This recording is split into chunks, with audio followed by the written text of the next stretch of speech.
about the security of our assets in space, but also the utilization of the EU space program safety and security.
Hi, I'm Omar Casey, founder and CEO of OQ Technology, the 5G non-terrestrial network satellite operator here in Luxembourg. Today is a historic day. We're going to demonstrate for the first time here in Europe the connectivity between a LEO satellite, an OQ Tech satellite, and unmodified smartphone, the direct-to-device connectivity, using the broadcast of emergency test messages from our satellite directly into these unmodified phones. So I have here a Samsung Galaxy and a Google Pixel phone that have OQ Tech SIM cards. We're here in a remote area with limited coverage. And the idea here is that once the satellite pass starts in about 10 to 15 minutes, and we switch off the flight mode of the phones, we should be able to receive these broadcast test emergency messages from our satellites. This has a huge importance, especially during disaster and catastrophe times or during cyber attacks when the cellular network is not available.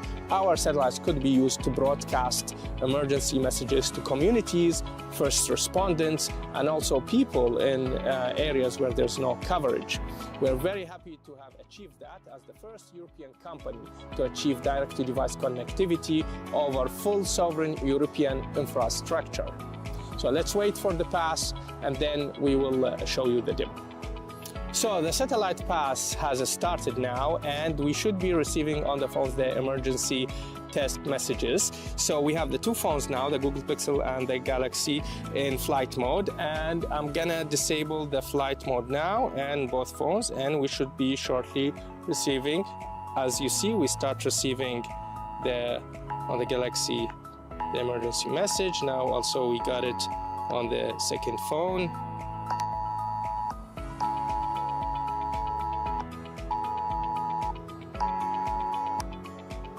OQ Tech Satellite Emergency Broadcast Test Message.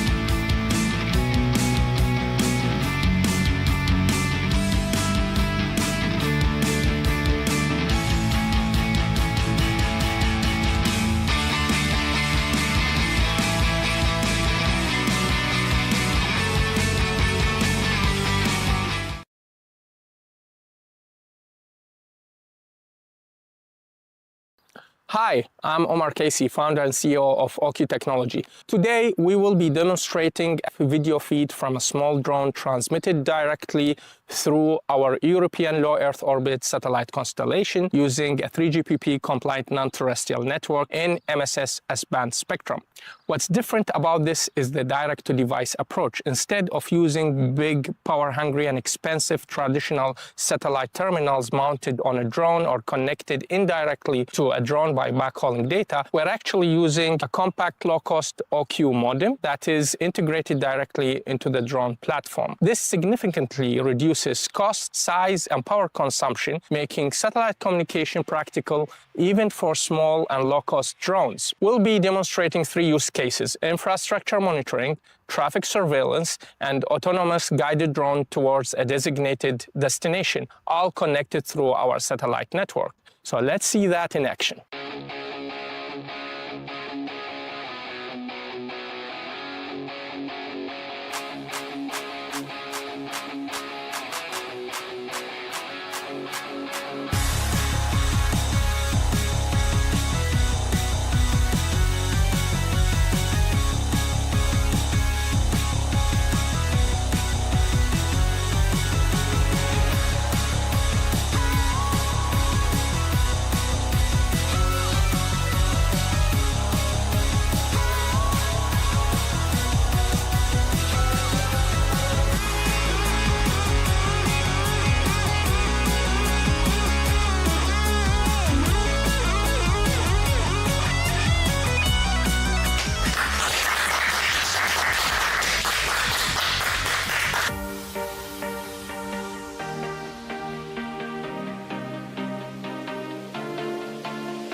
important. It's about the security of our assets in space, but also the utilization of the EU Space Program for safety and security missions.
Hi, I'm Omar Casey, founder and CEO of OQ Technology, the 5G non-terrestrial network satellite operator here in Luxembourg.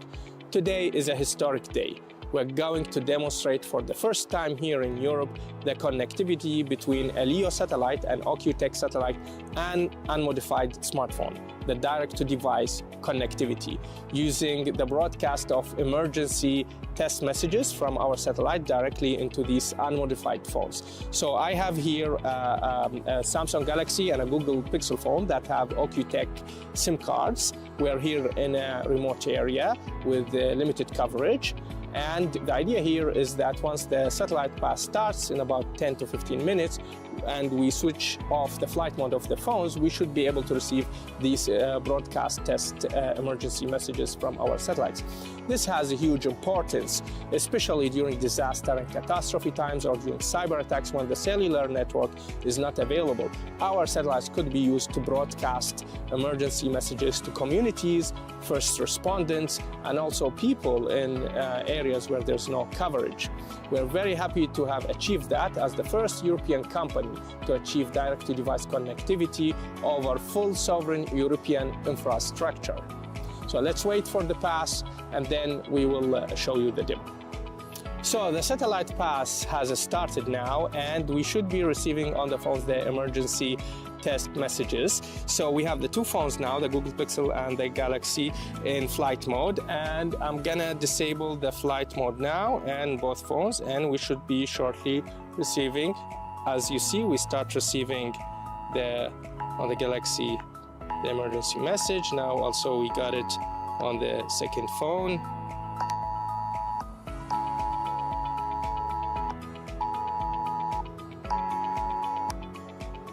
OQ Tech Satellite Emergency Broadcast Test Message.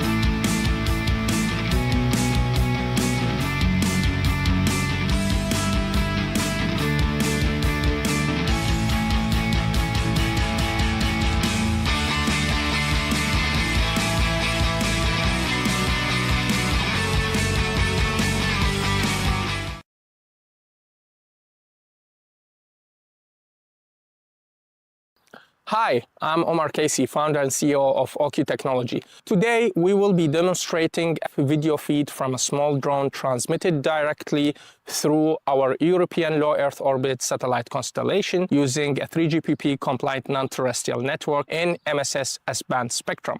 What's different about this is the direct-to-device approach. Instead of using big, power-hungry and expensive traditional satellite terminals mounted on a drone or connected indirectly to a drone by backhauling data, we're actually using a compact, low-cost OQ modem that is integrated directly into the drone platform. This significantly reduces cost, size, and power consumption, making satellite communication practical even for small and low-cost drones. We'll be demonstrating 3 use cases: infrastructure monitoring, traffic surveillance, and autonomous guided drone towards a designated destination, all connected through our satellite network. So let's see that in action.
security is important. It's about the security of our assets in space, but also the utilization of the EU Space Program for safety and security missions.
Hi, I'm Omar Casey, founder and CEO of OQ Technology, the 5G non-terrestrial network satellite operator here in Luxembourg.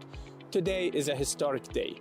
We're going to demonstrate for the first time here in Europe the connectivity between a LEO satellite, an OQ Tech satellite, and unmodified smartphone, the direct-to-device connectivity, using the broadcast of emergency test messages from our satellite directly into these unmodified phones. So I have here a Samsung Galaxy and a Google Pixel phone that have OQ Tech SIM cards. We're here in a remote area with limited coverage.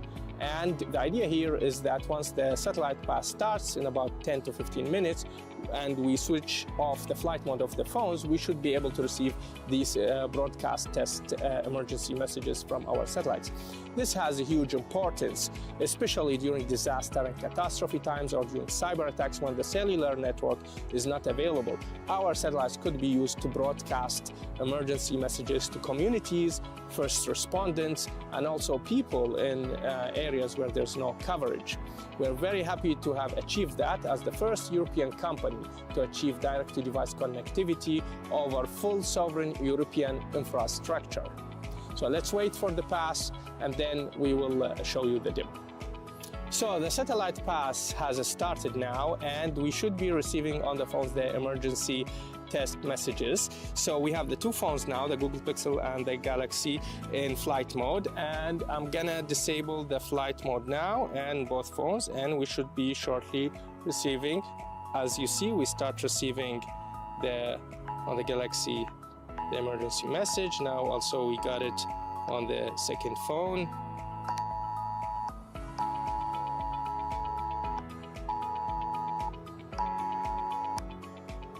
OQ Tech Satellite Emergency Broadcast Test Message.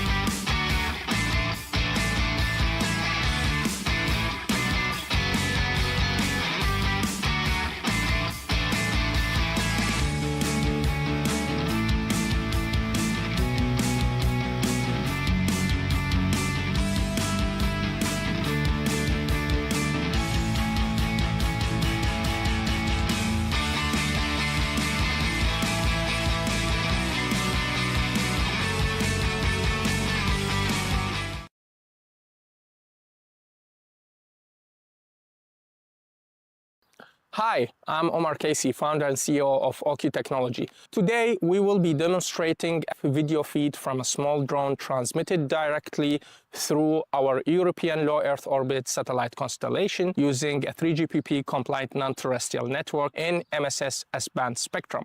What's different about this is the direct-to-device approach. Instead of using big, power-hungry and expensive traditional satellite terminals mounted on a drone or connected indirectly to a drone by backhauling data, we're actually using a compact, low-cost OQ modem that is integrated directly into the drone platform. This significantly reduces cost, size, and power consumption, making satellite communication practical even for small and low-cost drones. We'll be demonstrating three use cases: infrastructure monitoring, traffic surveillance, and autonomous guided drone towards a designated destination, all connected through our satellite network. So let's see that in action.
important. It's about the security of our assets in space, but also the utilization of the EU Space Program for safety and security missions.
Λοιπόν, καλημέρα σε όλους και όλες που βρίσκονται εδώ πέρα στην αίθουσα, αυτή την πολύ όμορφη αίθουσα. So, we are here in this beautiful Athens Conservatoire. Good morning to all of you, and good morning to the people watching us from live on. This is the second day of the Greek Space Tech Forum, and I am Dimitris Malas. Yesterday we had very interesting discussions and conversations. Today we're going to talk about something different, and we're going to start with defense and strategic autonomy, as in the title, Space, Defense and Strategic Autonomy. I prefer that than digital sovereignty. Before we begin, I would like to thank, on behalf of the organizing committee, all our sponsors, platinum sponsors by IAI, silver sponsors Airbus, the European Union Agency for the Space Programme, OQ Technologies and Unisystems, bronze sponsor Adaman Proposits, EFA Group, Nova Insurance Brokers, Open Cosmos, Aurora Tech, Vast and Wings, and premium corporate participations by the National Kapodistrian University of Athens, the Aeronautics, Space and Technology by the University, NCIA Hellas, Europublic, Prisma Electronics, Softcom International, Total View, the exhibitor participations by MECPU, MTech Space and DNR, corporate participations by Geospatial Enabling Technologies, the Greek Developmental Bank of Investments, Helasat, Hero Engineering, Hellenic Technology of Robotics, E-News, Ogilvy, SEMA, Italis Hellas, and the startup sponsor, European Space Agency. Startups that take part in this two-day conference: Autonoma, Sequence Integrated, Cloud Signals, GeoNova, Inoctio, QRBeat, Scale Up, Sky, Solid Cosmos, and the registration event sponsor Atlas. And also would like to thank the Greek Space Tech Forum, which is organized by Ethos Events in collaboration with FEDT and C-Cluster under the aegis of the Ministry of AI and Digital Transformation, ELKEP, the Hellenic Center of Strategic Foresight, the Geotechnical Chamber of Greece, the National Center of Electronic Content, Cyprus-Space Industry Associations, and also the Bodosaki Foundation, Banks, Chrima, Chrima-Win, Star, Center Greece, Piraeus X6355, the business events calendar, and I think that's all. I think we're done with the sponsors. Utopia Zone, Insurance Gold, insurancegolds.gr, PHP, and vals.com.gr. There are so many sponsors, and this shows the interest that people have for this specific subject here. So let's begin with the first session.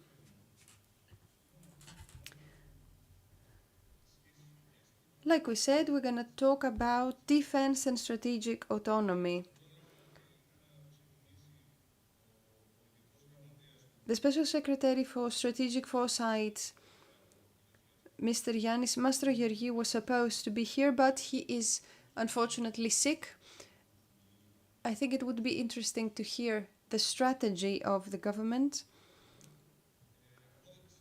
But we will continue, and I would like to call to the podium the Major General Giorgos Panoussis.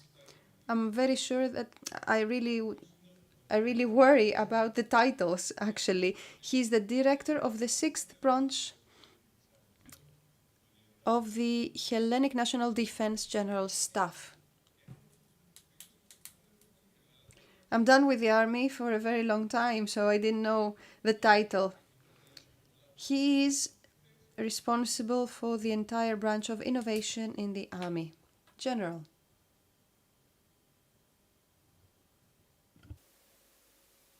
Καλημέρα σας. Good morning. It is a great honor to be here and address to you all. President of the Society of Space Innovation, dear guests, dear colleagues, ladies and gentlemen.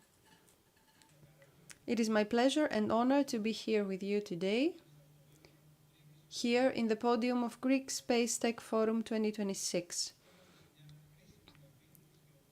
This is a very important moment in global geopolitics. The worldwide architecture of safety and security changes on a day-to-day basis. The traditional battlefields on the land, the sea and the air do not exist anymore, but there are many other battlefields that are connected, interconnected, based on data, and are more and more dependent on the strategic advantage. This advantage is space. As the director of the 6th branch of the Hellenic National Defense General Staff, this branch that is responsible for the transformation, innovation, and defense technology, I have a clear directive.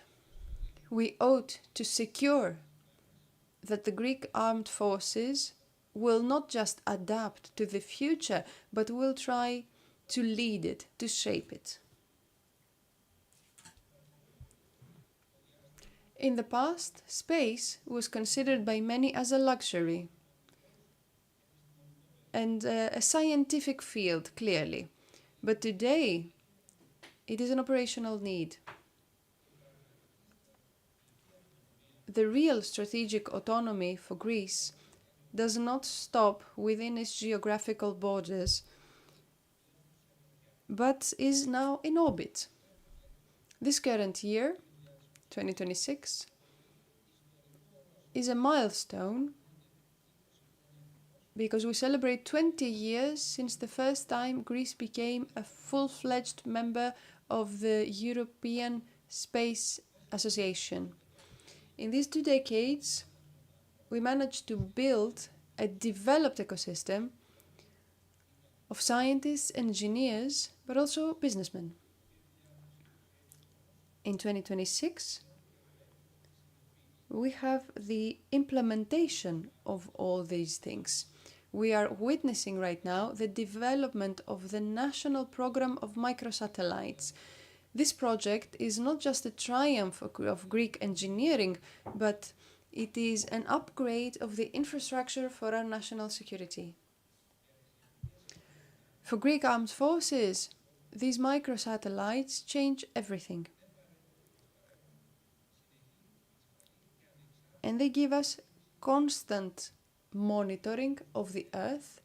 They offer our commanders a full knowledge of everything on real time. And the most important thing, they secure that in a moment of crisis, Greece can be based in its own eyes on the sky. Strategic autonomy is the capability to be able to decide and act freely for the defense of our national borders.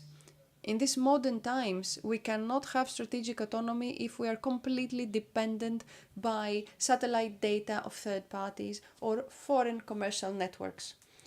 In order to achieve this true autonomy, the Hellenic National Defense General Staff has 3 operational pillars when it comes to space.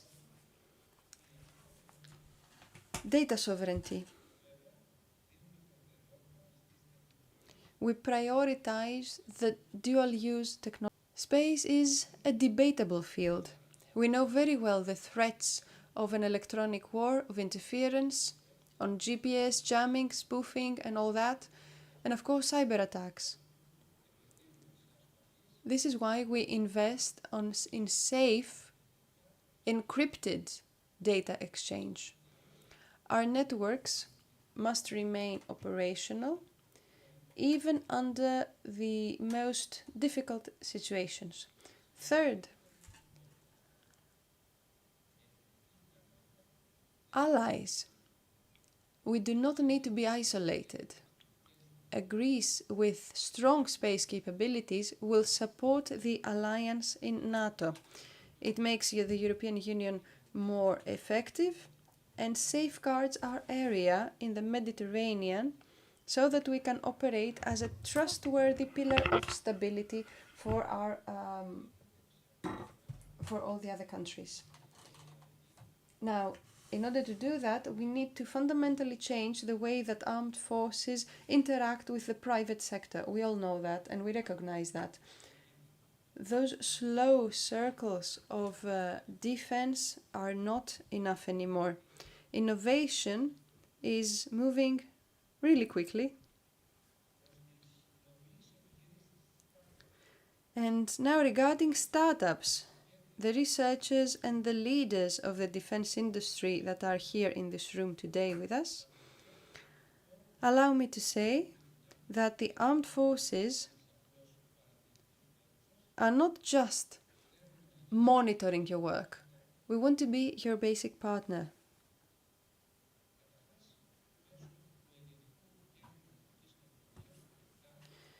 Through the Greek Center of Innovation, ELKAK, the programs of the European Defence Organization, we will continue using the AI algorithms in order to manage the satellite data. We need your sensors technologies and we need your suggestions on cybersecurity. If you have a solution that can help with our country's defense, we would like to collaborate in this platform and maybe even apply it on the field. Through the Center of Research and Technological Development and Innovation, KETAK, we utilize right away the scientific talents of our recruits, young Greeks with degrees and PhDs, in order to create technological bridges between the commercial sector and the operational military needs. Ladies and gentlemen, the Hellenic Armed Forces have a proud history of defending our national sovereignty with courage, readiness, and tactical flexibility. As we deal with the uncertainties of the future, we're trying to add another arrow in our quiver, technological sovereignty, and we want you to be here with us for that. Space is not just a faraway border, but it is an active shield for our country. Thank you for your attention.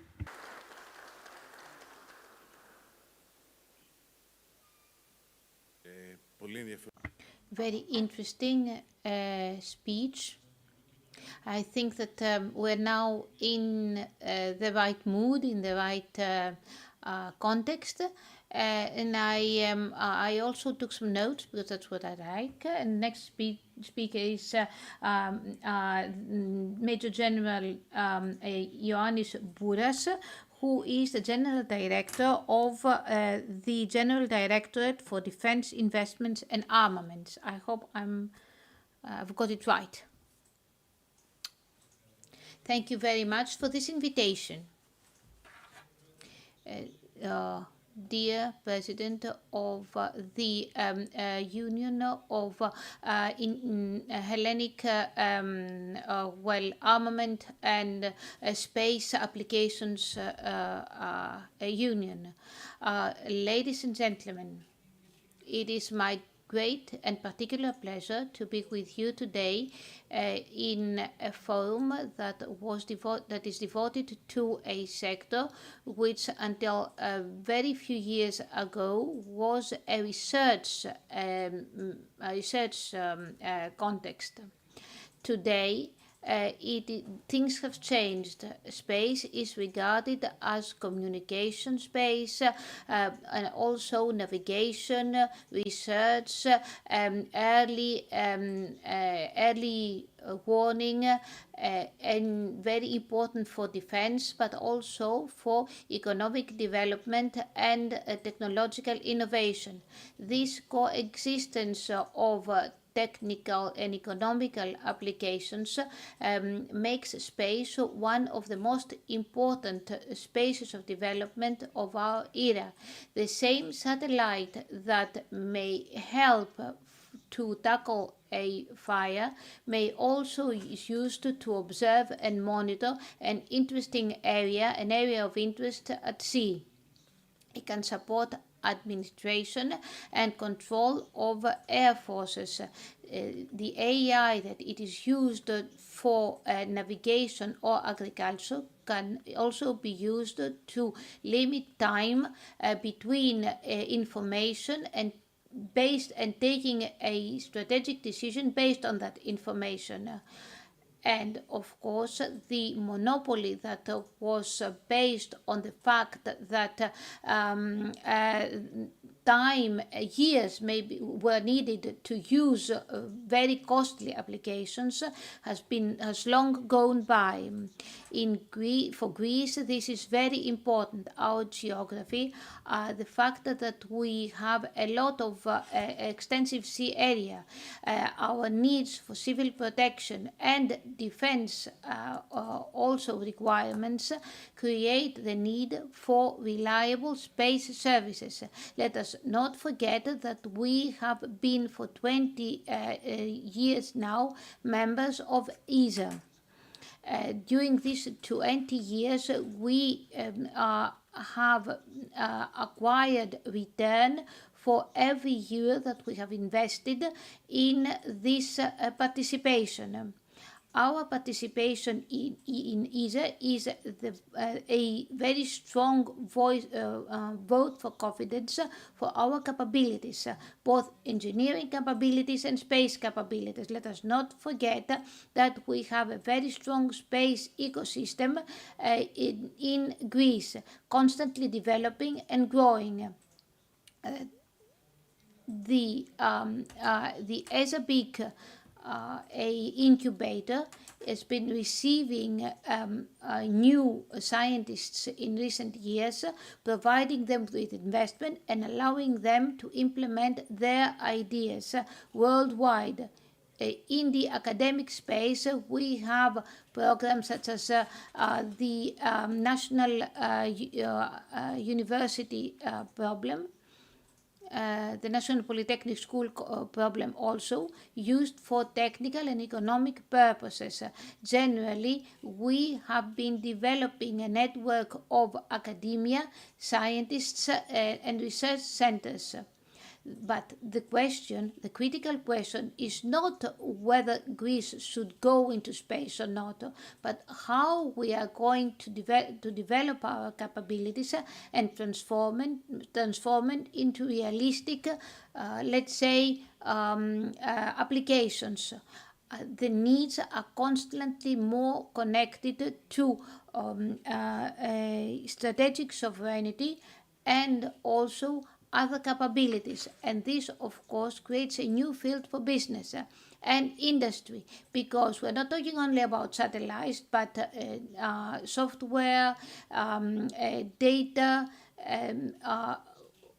hardware, infrastructure and communications, and mainly about data and how to turn very fast into useful information and decisions. For the alliance, for NATO, space is very important for information compilation, control and strategic decision making. We already participate in strategic surveillance for space in the framework of NATO, and at the same time we also are part of this change that is brought right now in the innovations and in the decisions taken by NATO. Technologies that have been developed in fact by NATO now are focused on safe navigation, among other things, issues, and also orbit use by satellites and AI. But how do we turn these developments into useful innovations? All this can be done and is a combination of investment and also strategic decisions. The European Investment Fund right now contributes by investing in space capabilities and also in production capabilities based on space applications. But I would like to speak a little bit more about SAFE that creates a new dimension. Since in the framework of this program, EU countries have to cooperate and at the same time develop and grow a common defense base. Let me tell you a little bit about SAFE and our programs. We have two programs in SAFE, the same regarding safe satellite communication capabilities and the same Earth observation using SAR capabilities. Regarding the first application, the first program, Safe Communications, as you know, is a very important dimension of defense. At this moment, we are in discussions with France to create a joint project. The second program is also an equally important, since SAR technology can provide information day and night and under adverse climate conditions. For Greece, it is very important. The Greek, approach is examined in correlation with Poland. Greece has a developing space ecosystem and considerable capabilities, and SAFE is the necessary financial and strategic context which will help them to develop. We need to find cooperation between states with similar capabilities and similar needs so that we can develop programs mutually useful for them. And considerable part of this of the implementation of these programs will be done by Greek businesses, by Greek partnerships. And this can turn procurement into realistic industrial policy, because we can say that the necessary characteristics, such as, for example, European participation, that realistic economic capabilities and business acumen are there. The cooperation with ESA, the presence of the private sector in Greece and of research institutes and the academia, as well as realistic investment capabilities are there. We are not at the beginning, but we have no luxury and we cannot sleep on our laurels. We need now to pass from the prototype into production, from the national market to the European value chain. And our role is to do exactly that, to understand the business needs, to understand and realize what technology can provide, and to evaluate and assess the technical and technological tools that are there to achieve our requirements. Ladies and gentlemen, for years we have been looking up to space to understand the world. Today we are using space to protect the world in which we live, to protect our infrastructure, to secure and protect our sovereignty, to decide better and faster the future of defense will be multi-special, and the future space will be both scientific, economic, and corporate. And that's where the big opportunity lies for Greece, because we have the capabilities, we have the potential, we have the ecosystem, and realistic operational needs. This program and any program that is cooperative and implemented in partnership is the next step. And the next step requires that we do not remain simple observers, that we become co-decision makers,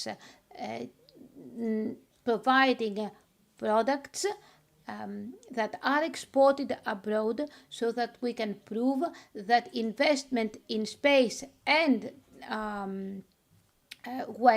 defense can grow the Hellenic industry and benefit society.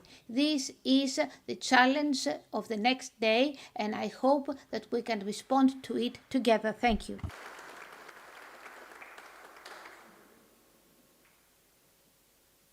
Νομίζω ότι αξίζει να κρατήσουμε και λίγο το τελευταίο ότι I think that we need to be co-shapers of technology and not just consumers. So we will continue talking about space and defense and strategic autonomy. Και θα ήθελα να καλέσω στη σκηνή τον κύριο Νίκο Αντάμσκι, που είναι Business Development και Marketing Manager του τμήματος διαστήματος των βιομηχανικών διαστήματος του Ισραήλ, και θα μιλήσει για τις επικοινωνίες μεταξύ δορυφόρων. Νομίζω ότι είναι πολύ ενδιαφέρον αυτό το θέμα. Έχει πολλά κρυμμένα πράγματα από πίσω. Καθίστε στην καρέκλα παρακαλώ, γιατί μας αρέσει και το μυστήριο κιόλας. Καλημέρα αγαπητοί καλεσμένοι, συνάδελφοι, καλημέρα σας. Χαίρομαι πάρα πολύ που σας βλέπω εδώ. Ονομάζομαι Νίκο Αντάμσκι και είμαι από το τμήμα διαστήματος του Israel Aerospace Industries.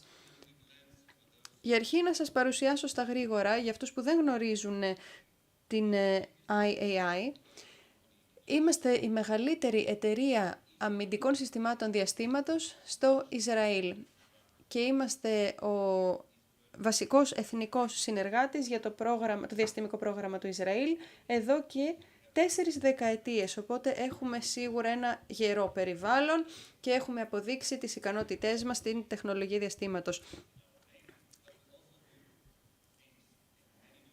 Επίσης, βέβαια, ασχολούμαστε και με άλλους τομείς, όπως την κυβερνοασφάλεια, την ασφάλεια στη θάλασσα, την ασφάλεια στον αέρα.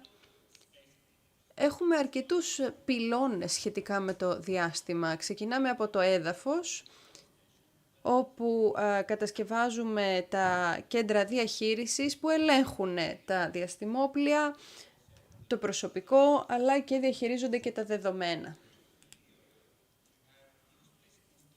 Έχουμε καινούριους δορυφόρους, το Io και το Saur, στην ίδια πλατφόρμα. Αυτό είναι μια πολύ ξεχωριστή πλατφόρμα. Μπορείτε να τη δείτε και κάτω στην έκθεση από τα αριστερά της οθόνης. Θα δείτε ότι έχουμε και δορυφόρους στρατιωτικών επιχειρήσεων και κατασκευάζουμε επίσης δορυφόρους HTS 3, 4, 5 μέχρι και 6 τόνων που φροντίζουν τις επικοινωνίες του κράτους του Ισραήλ. Και ξέρω ότι όλοι μέσα σε αυτό το δωμάτιο ενδιαφέρεστε για το διάστημα. Είναι κάτι το διασκεδαστικό για όλους μας. Οπότε είμαστε πολύ ενεργοί με το οικοσύστημα των startups στο Ισραήλ, αλλά και τον χώρο των πανεπιστημίων. Ας μιλήσουμε λοιπόν για την αγορά επικοινωνιακών δορυφόρων. Τα τελευταία χρόνια βλέπουμε ότι αυτή η αγορά δορυφόρων έχει αρχίσει να αλλάζει. Οι πελάτες ψάχνουν για καινούριες λύσεις, καινούριες τεχνολογίες. Δεν θέλουν πια έναν δορυφόρο με παλιά συστήματα απαρχαιωμένα. Θέλουν κάτι καινούριο. καινούριες δυνατότητες και από την άλλη υπάρχει ένα πολύ ισχυρό κίνημα εθνών που εξαρτώνται από επικοινωνίες δορυφόρων. Αλλά θέλουν όμως να είναι ανεξάρτητοι, θέλουν να ελέγχουν μόνοι τους δορυφόρους τους και τα δεδομένα τα οποία λαμβάνουν από αυτούς. Αυτό όμως έχει και ένα κόστος. Δεν μπορούμε να ζητάμε νέα τεχνολογία να είναι ανεξάρτητη αλλά και να είναι και οικονομική. Οπότε λοιπόν υπάρχει ζήτηση για πιο οικονομικές λύσεις, νέα πράγματα και πιο οικονομικά. Και αυτό είναι πολύ δύσκολο φυσικά να το πετύχουμε.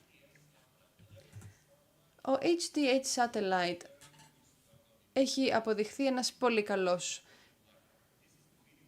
δορυφόρος με 50 χρόνια minimum ζωή λειτουργίας. Κανένας σε αυτό το χώρο εδώ πέρα δεν έχει ένα τηλέφωνο που να το έχει κρατήσει για πάνω από 5 χρόνια, αλλά όταν πρόκειται για επικοινωνιακούς δορυφόρους, το minimum, ο ελάχιστος χρόνος ζωής και της αποστολής σε τροχιά είναι 15 χρόνια. Και φυσικά τα τελευταία χρόνια έχουμε και νέες τεχνολογίες που αλλάζουν συνεχώς. Έχουμε το Starlink, το 3OB και άλλους δορυφόρους και εταιρείες, αλλά και έθνη διαφορετικά,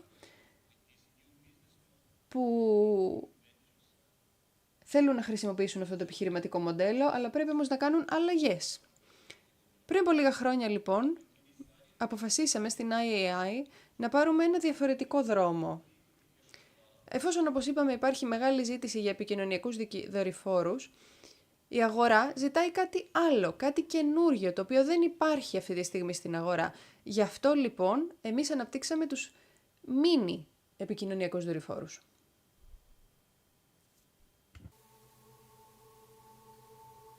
In an era where communication is everything,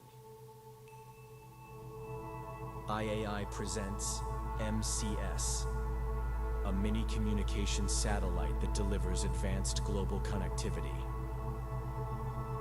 With groundbreaking technology, a fully programmable digital payload for any band, and a 15-year mission lifetime, it ensures reliable communication even in the most remote areas. Achieve superior performance in orbit. The MCS revolutionary design, featuring enhanced bandwidth and versatile antenna configurations, provides dynamic coverage and unparalleled operational flexibility.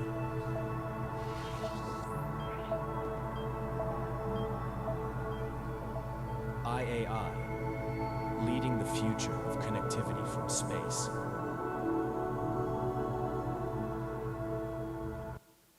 So what is...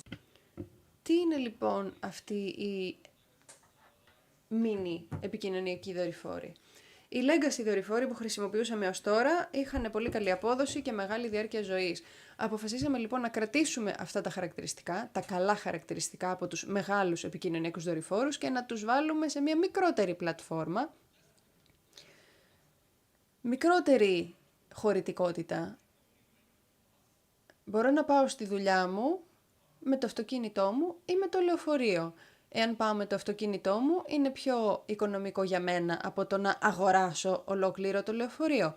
Αλλά τον ίδιο σκοπό όμως πετυχαίνουν και τα δύο. Δεν χρειάζεται κάθε εταιρεία ή κάθε έθνος τόσο μεγάλη χωρητικότητα στον δορυφόρο. Οπότε γιατί να πληρώσει επιπλέον για πράγματα που δεν χρειάζεται? Ο HTS λοιπόν δορυφόρος έχει ψηφιακό φορτίο βέβαια, έχει κεραία και δεύτερη μέχρι και 4 κεραίες οι οποίες κινούνται ανεξάρτητα. Οπότε είναι πολύ εύκολο να αλλάξεις την τροχιά, να αλλάξεις την αποστολή, να αλλάξεις το ρόλο του. Έχει ένα βαθμό ελευθερία. Οπότε δεν αγοράζετε κάτι το οποίο είναι πολύ μεγάλο και ακριβό και που δεν σας χρειάζεται κιόλας. Αλλά αγοράζετε αυτό ακριβώς που χρειάζεστε. Έχουμε την ακριβή λύση για το δικό σας μέγεθος, για το μέγεθος των αναγκών σας. Και όπως είπαμε, ο HTS Satellite έχει 15 χρόνια ζωής σε τροχιά. Οπότε, ας θέσουμε λοιπόν το ίδιο στάνταρ, την ίδια διάρκεια ζωής και σε ένα μίνι δορυφόρο, 15 χρόνια. Και το κερασάκι στην τούρτα που σχεδιάσαμε για τους μίνι δορυφόρους, όλοι εδώ μέσα γνωρίζετε πως οι τιμές εκτόξευσης ανεβαίνουν συνέχεια. Και υπάρχει και ένα κοινό μυστικό εδώ μέσα επίσης, ότι τα πράγματα είναι μονοπόλιο και οι τιμές όταν υπάρχει μονοπόλιο όλο και αυξάνονται. Κατά την προσωπική μου άποψη, και διορθώστε με αν κάνω λάθος, δεν πιστεύω ότι στο άμεσο μέλλον ο Ευρωπαϊκός Δορυφόρος Επικοινωνιών θα εκτοξευθεί από την Κίνα. Είναι πολύ δύσκολο να βρούμε έναν πάροχο υπηρεσιών εκτόξευσης, geo-launch provider. Ας βρούμε μια λύση γι' αυτό. Ας πληρώσει κάποιος άλλος αυτό το πράγμα. Και αυτός θα πληρώνει το βασικό ωφέλιμο φορτίο της εκτόξευσης και εγώ θα πληρώνω το κομμάτι που μου αναλογεί. Ας βάλουμε λοιπόν τους παλαιούς δορυφόρους, τους legacy δορυφόρους, εδώ στο μικροσκόπιο. Είναι εξαιρετικοί δορυφόροι, υπάρχει αγορά ακόμα για αυτούς, μέχρι και 6 τόνους όπως είπαμε, αλλά δεν είναι κατάλληλοι για όλους και για όλες τις ανάγκες και είναι και αρκετά συνθετοί. Μπορούμε να περιγράψουμε τον HTS δορυφόρο σαν πολύ συνθετό και αυτή η συνθετότητα επιφέρει και κινδύνους στο σχεδιασμό και στη χρήση. Και αυτό φυσικά αυξάνει το κόστος και το χρόνο παράδοσης. Αυτοί οι δορυφόροι που ζυγίζουν 4-5 τόνους είναι πάρα πολύ ακριβοί, πολύ σύνθετοι όπως είπαμε και δεν είναι εύκολο να συνδεθούν με άλλα συστήματα. Ούτε και πολλές εταιρείες ξέρουν να τους χρησιμοποιούν, οπότε πρέπει να έχετε τα κατάλληλα συστήματα για να τους χρησιμοποιήσετε. Και φυσικά όπως είπαμε είναι εξαιρετικοί στη διάρκεια ζωής. Η μικρότερη λοιπόν εκδοχή τους, η MCS. Μια μικρότερη πλατφόρμα που κάνει ακριβώς το ίδιο πράγμα, πολύ πιο οικονομική και μπορείς να ξεκινήσεις με ένα χαμηλό κόστος και αν χρειαστείτε κάτι επιπλέον, πληρώνετε και το αποκτάτε.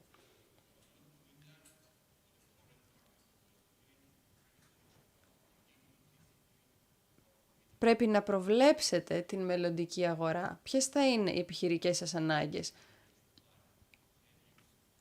Θέλετε να προσθέσετε πράγματα στο δορυφόρο για να μπορεί να λειτουργεί για τα επόμενα 5, 10, 15 χρόνια. Το ωφέλιμο φορτίο πρέπει να είναι έτοιμο. Ξεκινάμε λοιπόν με ένα βασικό μοντέλο και μετά μπορείτε να προσθέσετε και έναν δεύτερο.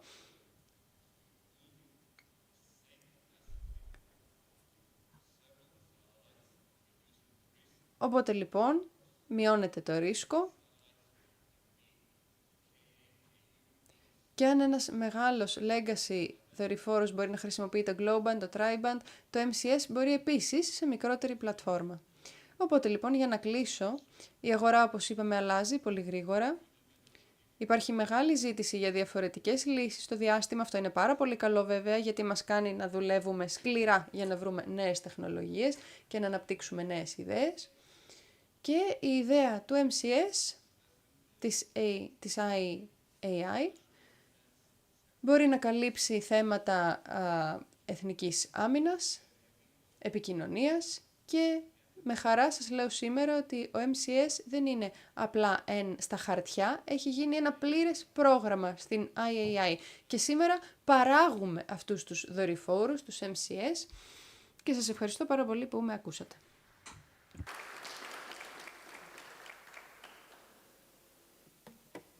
Thanks very much. I think... Ευχαριστούμε. Νομίζω ότι κάνατε πάρα πολύ καλή εισαγωγή και για το πάνελ που θα ακολουθήσει. Ας συνεχίσουμε. Έχουμε ακόμα έναν κεντρικό ομιλητή για αυτή τη συνεδρία. Είναι ο Steve Rowland, επικεφαλής των Pollution Secure Connectivity της Airbus.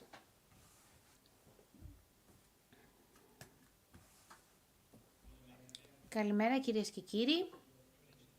Χαίρομαι πάρα πολύ που βρίσκομαι εδώ στην Αθήνα. Αισθάνομαι πραγματικά προνομιούχος γιατί έχω τη δυνατότητα να μάθω από συναδέλφους από την βιομηχανία, τον πανεπιστημιακό χώρο, αλλά και τις κυβερνήσεις πολλών χωρών. Προέρχομαι από την Airbus, όπου και εργάζομαι περίπου 15 χρόνια. Κατά τη διάρκεια λοιπόν αυτής της περίοδου εργάστηκα στα πλαίσια του προγράμματος Skynet 4. Κατά τη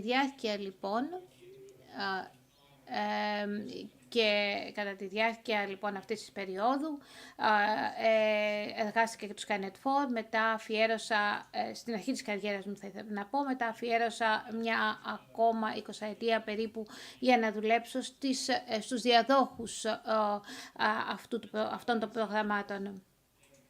Και γι' αυτό ακριβώς φόρουμ σαν και αυτό είναι πολύ σημαντικά, γιατί δεν μιλάμε πλέον μόνο για την τεχνολογία, αλλά για εθνικές πρωτοβουλίες και φιλοδοξίες, και η Ελλάδα έχει κάθε λόγο να είναι φιλόδοξη.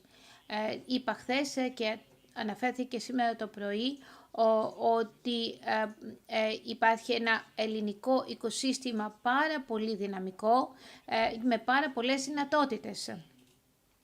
Η Ελλάδα δεν θέλει να είναι πια απλή καταναλώτρια διαστημικών υπηρεσιών και έχει προχωρήσει προς αυτή την κατεύθυνση σε μεγάλο βαθμό. Το οικοσύστημα έχει κάνει εξαιρετικά επιτεύγματα, έχει καταχώσει εξαιρετικά επιτεύγματα και θα ήθελα να συγχαρώ όλους όσους βοήθησαν σε αυτό. Η Ελλάδα βρίσκεται στο σημείο της αναπτύξης δικών της δυνατοτήτων πλέον για το διάστημα και φυσικά στο να συνεισφέρει στην κοινοπραξία και στη συνεργασία που υπάρχει για το διάστημα στην Ευρώπη δυναμικά. Καθώς λοιπόν η Ελλάδα δουλεύει προς την επίτευξη αυτού του στόχου, υπάρχει μια πραγματικότητα που δεν θα πρέπει να αγνοεί ούτε εκείνη ούτε και εμείς. Οι απειλές από το διάστημα, και οι οποίες θα πρέπει να ληφθούν υπόψη, γιατί η άμβλυνση αυτών των απειλών είναι πολύ σημαντικός παράγοντας για την ελεύθερη πρόσβαση στις υπηρεσίες του διαστήματος.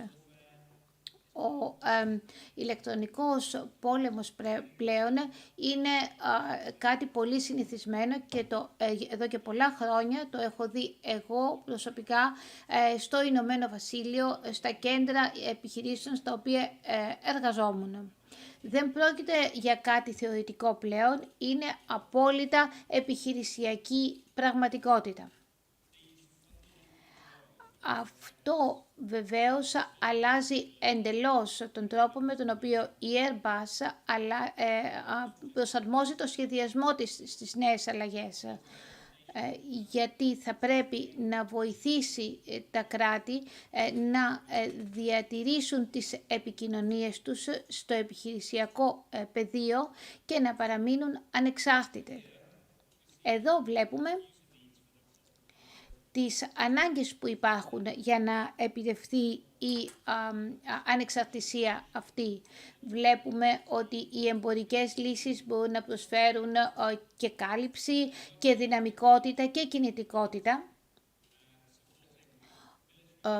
Ωστόσο, χρειάζονται και άλλες δυνατότητες, όπως παραδείγματος χάρη η διαλειτουργικότητα, η κινητικότητα, η ανθεκτικότητα και φυσικά η συνεργασία, η ομαλή συνεργασία μεταξύ των συμμάχων. Αυτό λοιπόν, γιατί με αυτόν τον τρόπο καθίσταται η ουσιαστική διαλειτουργικότητα δυνατή. Βλέπουμε λοιπόν ότι υπάρχουν ανάγκες οι οποίες είναι απαραίτητες, υποχρεωτικές να εξασφαλιστούν. Ας μιλήσουμε παραδείγματος χάρη για την, αν θέλετε, συνειδητοποίηση του διαστημικού χώρου. Θα μπορούσατε, παραδείγματος χάρη, να παλέψετε για την εξασφάλιση της ανεξαρτησίας στο διάστημα εάν δεν έχετε μια εικόνα του χώρου του διαστήματος. Για να γίνει ένας πόλεμος στο διαστημικό πεδίο θα πρέπει να υπάρχει μια αντίληψη του τι εστί και τι είναι το διαστημικό πεδίο. Για να αμβλύνουμε οποιονδήποτε κίνδυνο από το διάστημα, χρειαζόμαστε μία σαφή εικόνα και του διαστήματος και των κινδύνων που ελοχεύουν σε αυτό. Ανταπόκριση στο στρες. Και πάλι δεν έχει καμία σχέση με το να έχει κανείς έναν δορυφόρο, ακόμα και με ικανότητες anti-jamming στο διάστημα. Χρειάζεται ανάπτυξη, χρειάζεται εκπαίδευση και χρειάζεται όλα αυτά να είναι εναρμονισμένα με τη τεχνολογία. Μόνο με αυτόν τον τρόπο θα υπάρξει σαφής ανταπόκριση στο στρες. Καταρχήν χρειαζόμαστε ανίχνευση. Και φυσικά η ανίχνευση απαιτεί συνεχή παρακολούθηση 24/7. Φυσικά χρειάζονται και δυνατότητες γεωανίχνευσης. Πού βρίσκεται, πώς επιτιθόμαστε σε έναν πιθανό στόχο. Και φυσικά anti-jamming, πώς μπορούμε να αναπτύξουμε αποτελεσματικά μέτρα anti-jamming. Και φυσικά ανάπτυξη των αντιμέτρων αυτών και των λειτουργικών δυνατοτήτων και επιβεβαίωση του ότι αυτά λειτουργούν και ότι μπορούν να διασφαλίσουν την συνέχιση των επικοινωνιών και την εκμηδένιση των προσπαθειών του αντιπάλου. Κατόπιν έχουμε την ανθεκτικότητα.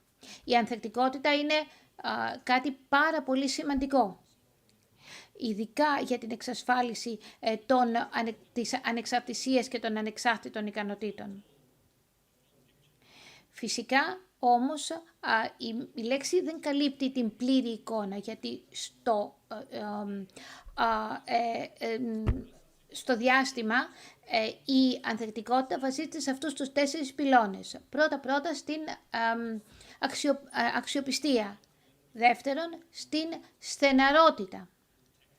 Από ηλεκτρομαγνητική ακτινοβολία, παραδείγματος χάρη, έτσι ώστε προστατεύεται η ευελιξία στις συχνότητες. Δεύτερον, μία κλιμακωτή υποδομή, έτσι ώστε να μην πλήττεται το σύνολο των δυνατοτήτων με μία επίθεση. Και φυσικά η δυνατότητα ανάκτησης,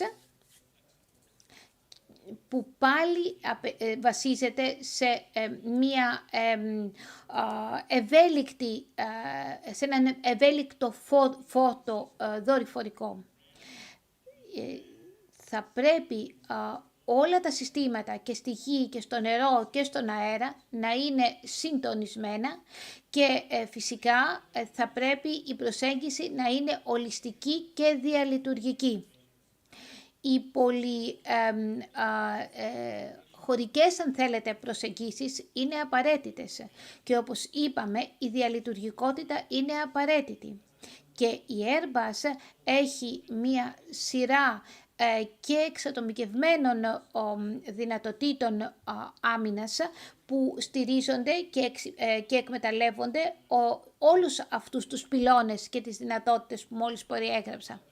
Συνεισφέρουμε δε στην ανάπτυξη πολλών προτύπων και έχουμε την δυνατότητα να βοηθήσουμε στην ολοκλήρωση των δυνατοτήτων που προσφέρουν τα πρότυπα αυτά. Φυσικά έχουμε και πάρα πολλά παραδείγματα που αποδεικνύουν και επιδεικνύουν τις δυνατότητες που έχουμε. Ειδικά στον τομέα της εξασφάλισης της ανεξαρτησίας και των δυνατοτήτων που την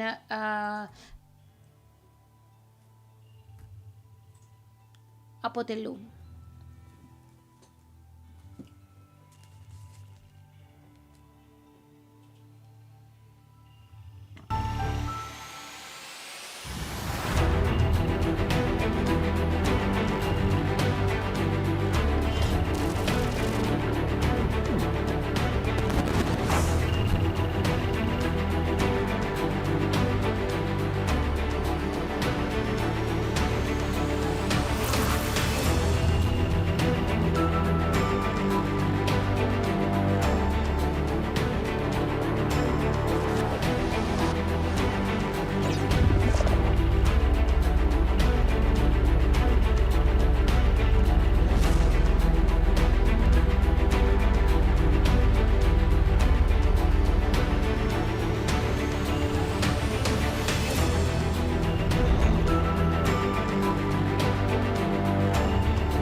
At Airbus, we believe Στην Airbus πιστεύουμε ότι οι δυνατότητες ανεξαρτησίας δεν μπορούν να αγοραστούν, θα πρέπει να αναπτυχθούν, θα πρέπει να διατηρηθούν και θα πρέπει να ανήκουν στο κράτος που τις αναπτύσσει, και αυτή είναι και η δέσμευσή μας όσον αφορά την Ελλάδα, της οποίας εκτιμούμε την φιλοδοξία. Μάλιστα έχουμε μια δέσμευση να συνεργαστούμε με τον ακαδημαϊκό τομέα και με την βιομηχανία και την κυβέρνηση της Ελλάδας για να μεταφέρουμε τεχνογνωσία που είναι απαραίτητη για να στηρίξει τις διαλειτουργικές ικανότητες και τις στρατηγικές φιλοδοξίες της Ελλάδας, γιατί δεν έχουν σχέση μονάχα με την τεχνολογία, αλλά και με την διατήρηση, όπως είπα, των δυνατοτήτων αυτών, την ανάπτυξη επιχειρηματικών δυνατοτήτων και την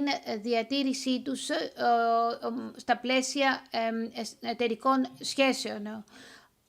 Θα θέλαμε να βοηθήσουμε την Ελλάδα να περάσει από την αγορά ή απόκτηση τέτοιων δυνατοτήτων στην ανάπτυξή τους. Όλα αυτά μπορούν να γίνουν με συνεργατικές προσπάθειες. Και για να κλείσω, κυρίες και κύριοι, ξεκινήσαμε με το να συγχαρούμε την Ελλάδα για την ανάπτυξη ικανοτήτων που όσον αφορά την ανεξαρτησία της, και εξηγήσαμε το τι ακριβώς απαιτούν αυτές οι δυνατότητες. Η Airbus είναι δεσμευμένη όσον αφορά αυτές τις δυνατότητες και την Ελλάδα, και πραγματικά δεν θα θέλαμε τίποτα άλλο από το να τη στηρίξουμε στις προσπάθειά της. Ευχαριστώ πολύ. Ωραία. Λοιπόν, πάμε λίγο. Well, let's take a look at these things differently.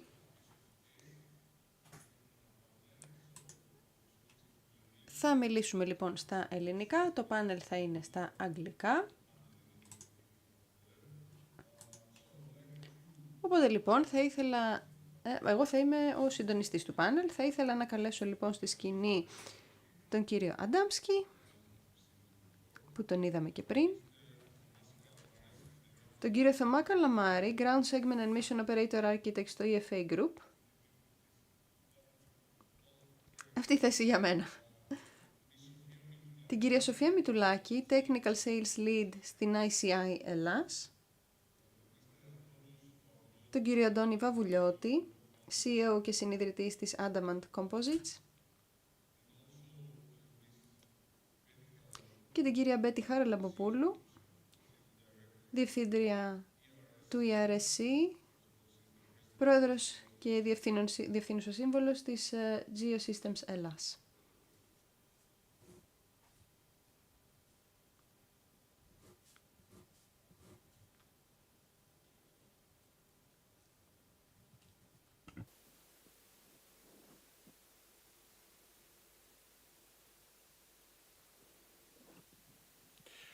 Okay, so I will start a little bit different, not by the order. Θα ξεκινήσω διαφορετικά, όχι με την σειρά. Θα ξεκινήσω με τις κυρίες.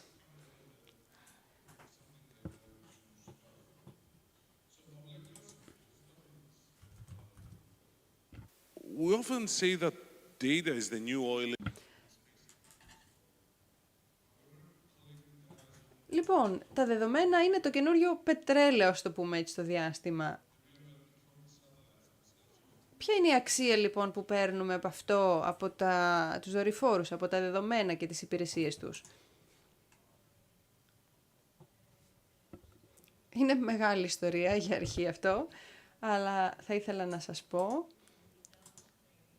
ότι το upstream και το downstream είναι συνδεδεμένα. Γιατί αυτή είναι η αλυσίδα αξιών ουσιαστικά.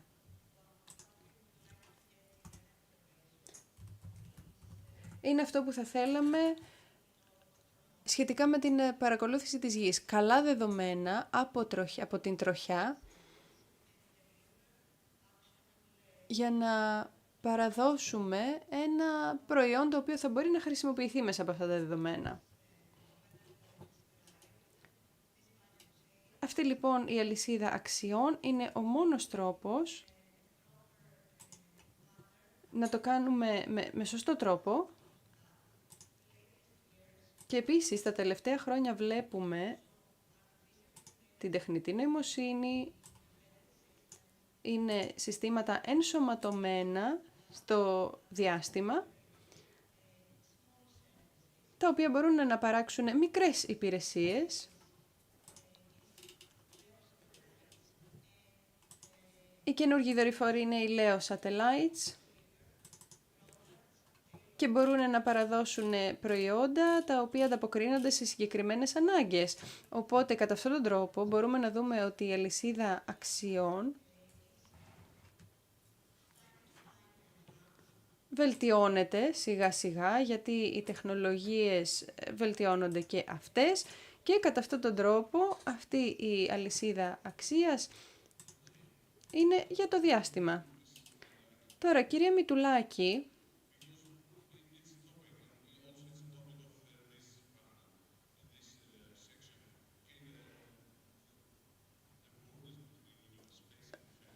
το όριο ανάμεσα στο διάστημα και στην άμυνα είναι θολό, οπότε μιλάμε για αυτή τη διτή χρήση, το πώς να χρησιμοποιούμε παραδοσιακούς δορυφόρους για να εξυπηρετούμε και πολιτικές και στρατιωτικές υπηρεσίες.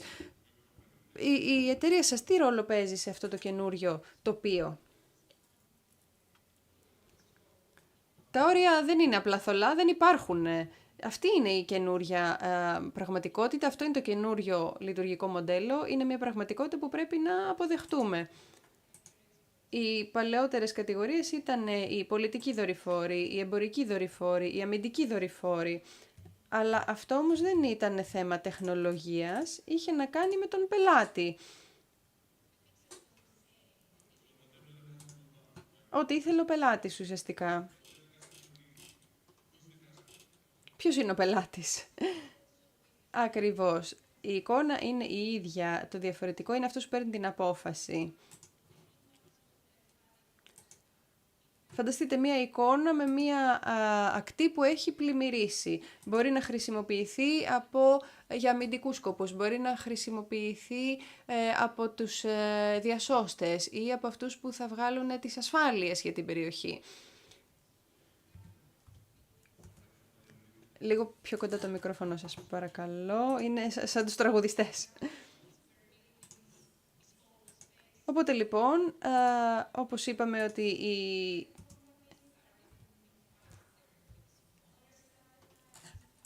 οι χώρες κατασκεύαζαν τους δικούς τους δορυφόρους, οι εμπορικές εταιρείες κατασκεύαζαν πιο μικρούς, πιο εύκολους στη χρήση, πιο φτηνούς, οπότε το είδαν αυτό οι κυβερνήσεις και άρχισαν να επενδύουν σε τέτοιου τύπου εμπορικές εταιρείες. Και αυτές οι εμπορικές εταιρείες που είναι σχεδιασμένες για συγκεκριμένους πελάτες απαιτούν ασφάλεια, απαιτούν εμπιστοσύνη φυσικά. Βλέπω ότι υπάρχει ένα μεγάλο παράδειγμα αυτής της αλλαγής, ειδικά με τη χρήση του AI. Οπότε ας πούμε ότι θέλουμε να παρατηρήσουμε μια περιοχή που καλύπτεται από σύννεφα, καλύπτεται από σκοτάδι. Αυτό οδήγησε στην δημιουργία ενός μικρού δορυφόρου ραντάρ που μπορεί να δει μέσα στο σκοτάδι, μπορεί να δει μέσα από τα σύννεφα. Ένα άλλο πολύ καλό παράδειγμα είναι το ελληνικό παράδειγμα VSI Ελλάς, που κατασκευάστηκε στην Αθήνα,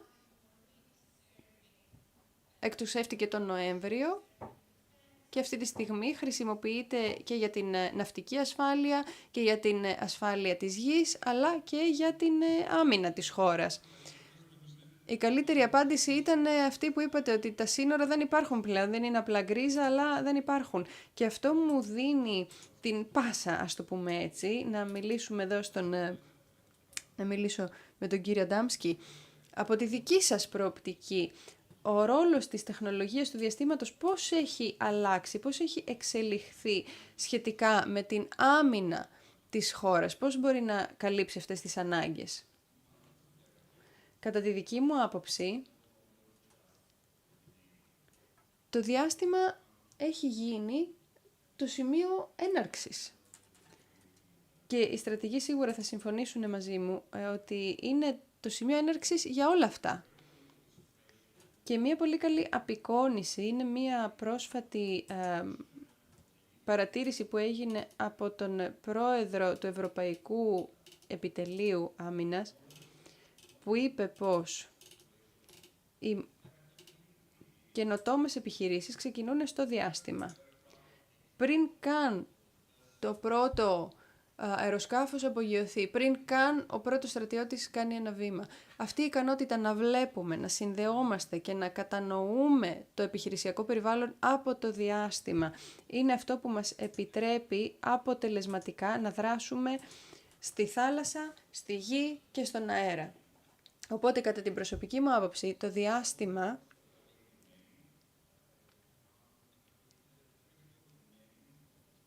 έχει γίνει ένας... Το διάστημα είναι από μόνο του ένας βασικός τομέας. Και το θέμα είναι το πόσο γρήγορα ταξιδεύουν οι πληροφορίες, έτσι δεν είναι? Ναι, πρέπει να έχουμε δεδομένα πραγματικού χρόνου.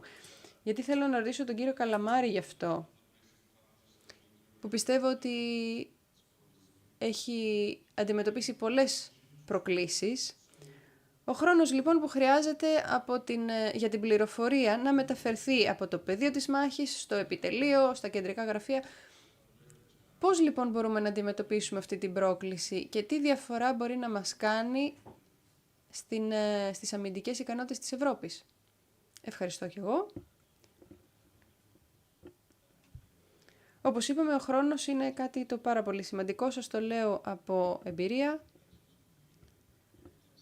Έχουμε δει ότι πρέπει αυτή η πρόκληση να αντιμετωπιστεί.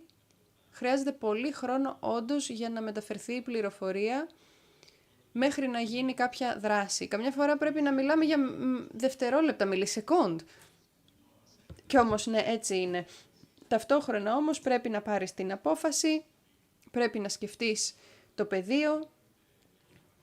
Γι' αυτό λοιπόν η ΑΕΦΑ με τους εταίρους της αντιμετώπισε αυτό το θέμα με έναν αστερισμό, ας το πούμε, δορυφόρων με συνεταίρους σε χαμηλό ύψος, που ουσιαστικά θα επικεντρώνονται στις τακτικές επιχειρήσεις, θα έχει πολλαπλούς αισθησίρες και πολλαπλά ωφέλιμα φορτία για παρατήρηση, για να μπορέσουμε να παραδώσουμε στον τελικό χρήστη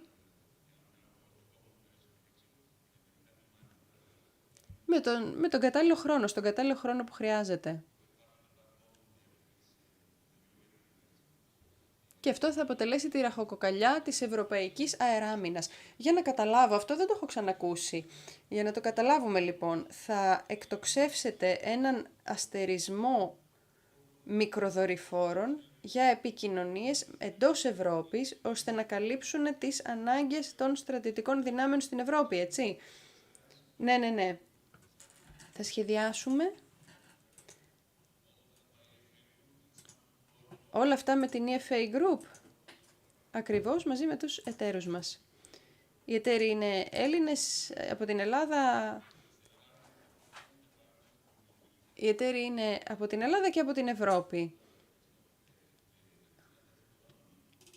Γιατί αυτό αφορά και τη στρατηγική αυτονομία κιόλας. Χρειαζόμαστε να έχουμε τον έλεγχο στην κατασκευαστική διαδικασία, τους σταθμούς εδάφους,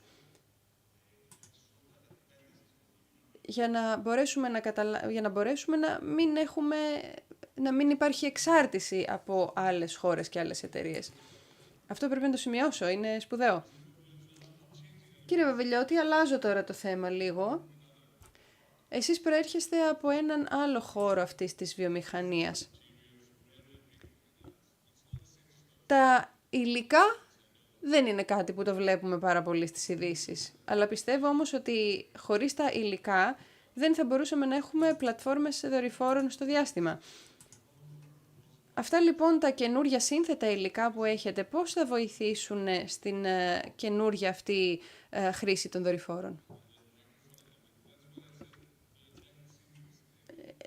Σαν τραγουδιστής, το μικρόφωνο κοντά στο στόμα. Ένα σχόλιο λοιπόν. Είμαστε όλοι εδώ στην ίδια ομάδα. Όλοι θέλουμε να χτίσουμε αυτού του τύπου τους δορυφόρους στην Ελλάδα ή και σε ολόκληρο τον κόσμο. Δεν είναι κάποιος ανταγωνισμός μεταξύ μας. Αυτά όμως τα σύνθετα υλικά είναι χρήσιμα για κάθε εφαρμογή δορυφόρων. Χρειάζεται μια σταθερή εφοδιαστική αλυσίδα για αυτόν τον αστερισμό δορυφόρων. Οπότε θέλουμε να είμαστε σίγουροι ότι τα υλικά θα παραδίδονται στον πελάτη κάθε φορά που τα χρειάζεται και όπου και να τα χρειάζεται. Και σε αυτό επικεντρωνόμαστε τα τελευταία χρόνια, να έχουμε ποιότητα. Και αυτή είναι κιόλας και η κληρονομιά του ελληνικού προγράμματος ουσιαστικά. Τώρα, ας επιστρέψουμε πίσω σε αυτό, γιατί αναφέρατε την ασφαλή εφοδιαστική αλυσίδα. Η Ελλάδα συμμετέχει στο διαστημικό πρόγραμμα, όπως είπαμε.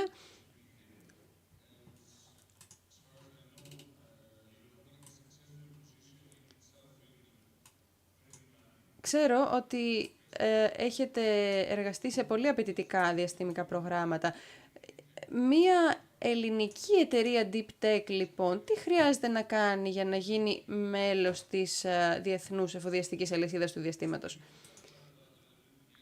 Το συζητήσαμε λίγο αυτό χτες, αλλά είναι κάτι που νομίζω μπορείτε να μας το εξηγήσετε καλύτερα. Δεν υπάρχει κάποια μυστική συνταγή, αλλά μπορούμε να πούμε ότι το πιο σημαντικό πράγμα είναι να έχουμε εμπιστοσύνη με τους πελάτες μας, να επενδύσουμε στη διαφάνεια πάρα πολύ που προσφέρουμε, γιατί μιλάμε για πολύ σύνθετα συστήματα σε πολύ στενό χρονικό πλαίσιο, οπότε από την πλευρά μας επενδύουμε στην ποιότητα, στο κόστος, στην ακρίβεια παράδοσης, γιατί αυτό ουσιαστικά περιμένει ο πελάτης. Αυτό είναι αρκετά σημαντικό. Και αυτό κάνουμε και από την αρχή κιόλας. Από τότε που ξεκινήσαμε την εταιρεία, συνεργαζόμαστε με τη European Space Agency, την Ευρωπαϊκή Ένωση. Μας βοηθήσανε να μπορέσουμε να συνεργαστούμε με διάφορες αποστολές, με διάφορα έργα και να κερδίσουμε την εμπιστοσύνη των πελατών μας. Επενδύουμε στο ταλέντο, επενδύουμε στις κατασκευές, αλλά και στις συνεργασίες μας, γιατί αυτό το οικοσύστημα σε ένα παγκόσμιο περιβάλλον χρειάζεται συνεργασίες. Ωραία, θα μείνουμε λίγο στον τομέα των επενδύσεων. Θα ήθελα να ρωτήσω την κυρία Σπιδουλάκη. Έχετε κάνει μεγάλες επενδύσεις, ανακοινώσατε ότι θα επεκταθείτε. Γιατί στην Ελλάδα? I decided to invest.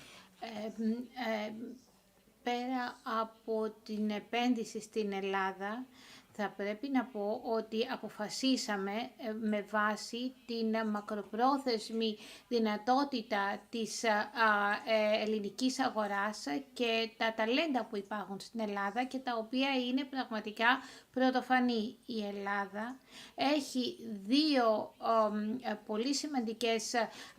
πολύ σημαντικά χαρακτηριστικά που πρέπει να τα λάβουμε υπόψη μας. Καταρχήν, έχουμε ένα πολύ πολύπλοκο γεωπολιτικό και γεωγραφικό περιβάλλον και χρειαζόμαστε πραγματικά αυτές τις δυνατότητες. Το δεύτερο χαρακτηριστικό είναι ότι η Ελλάδα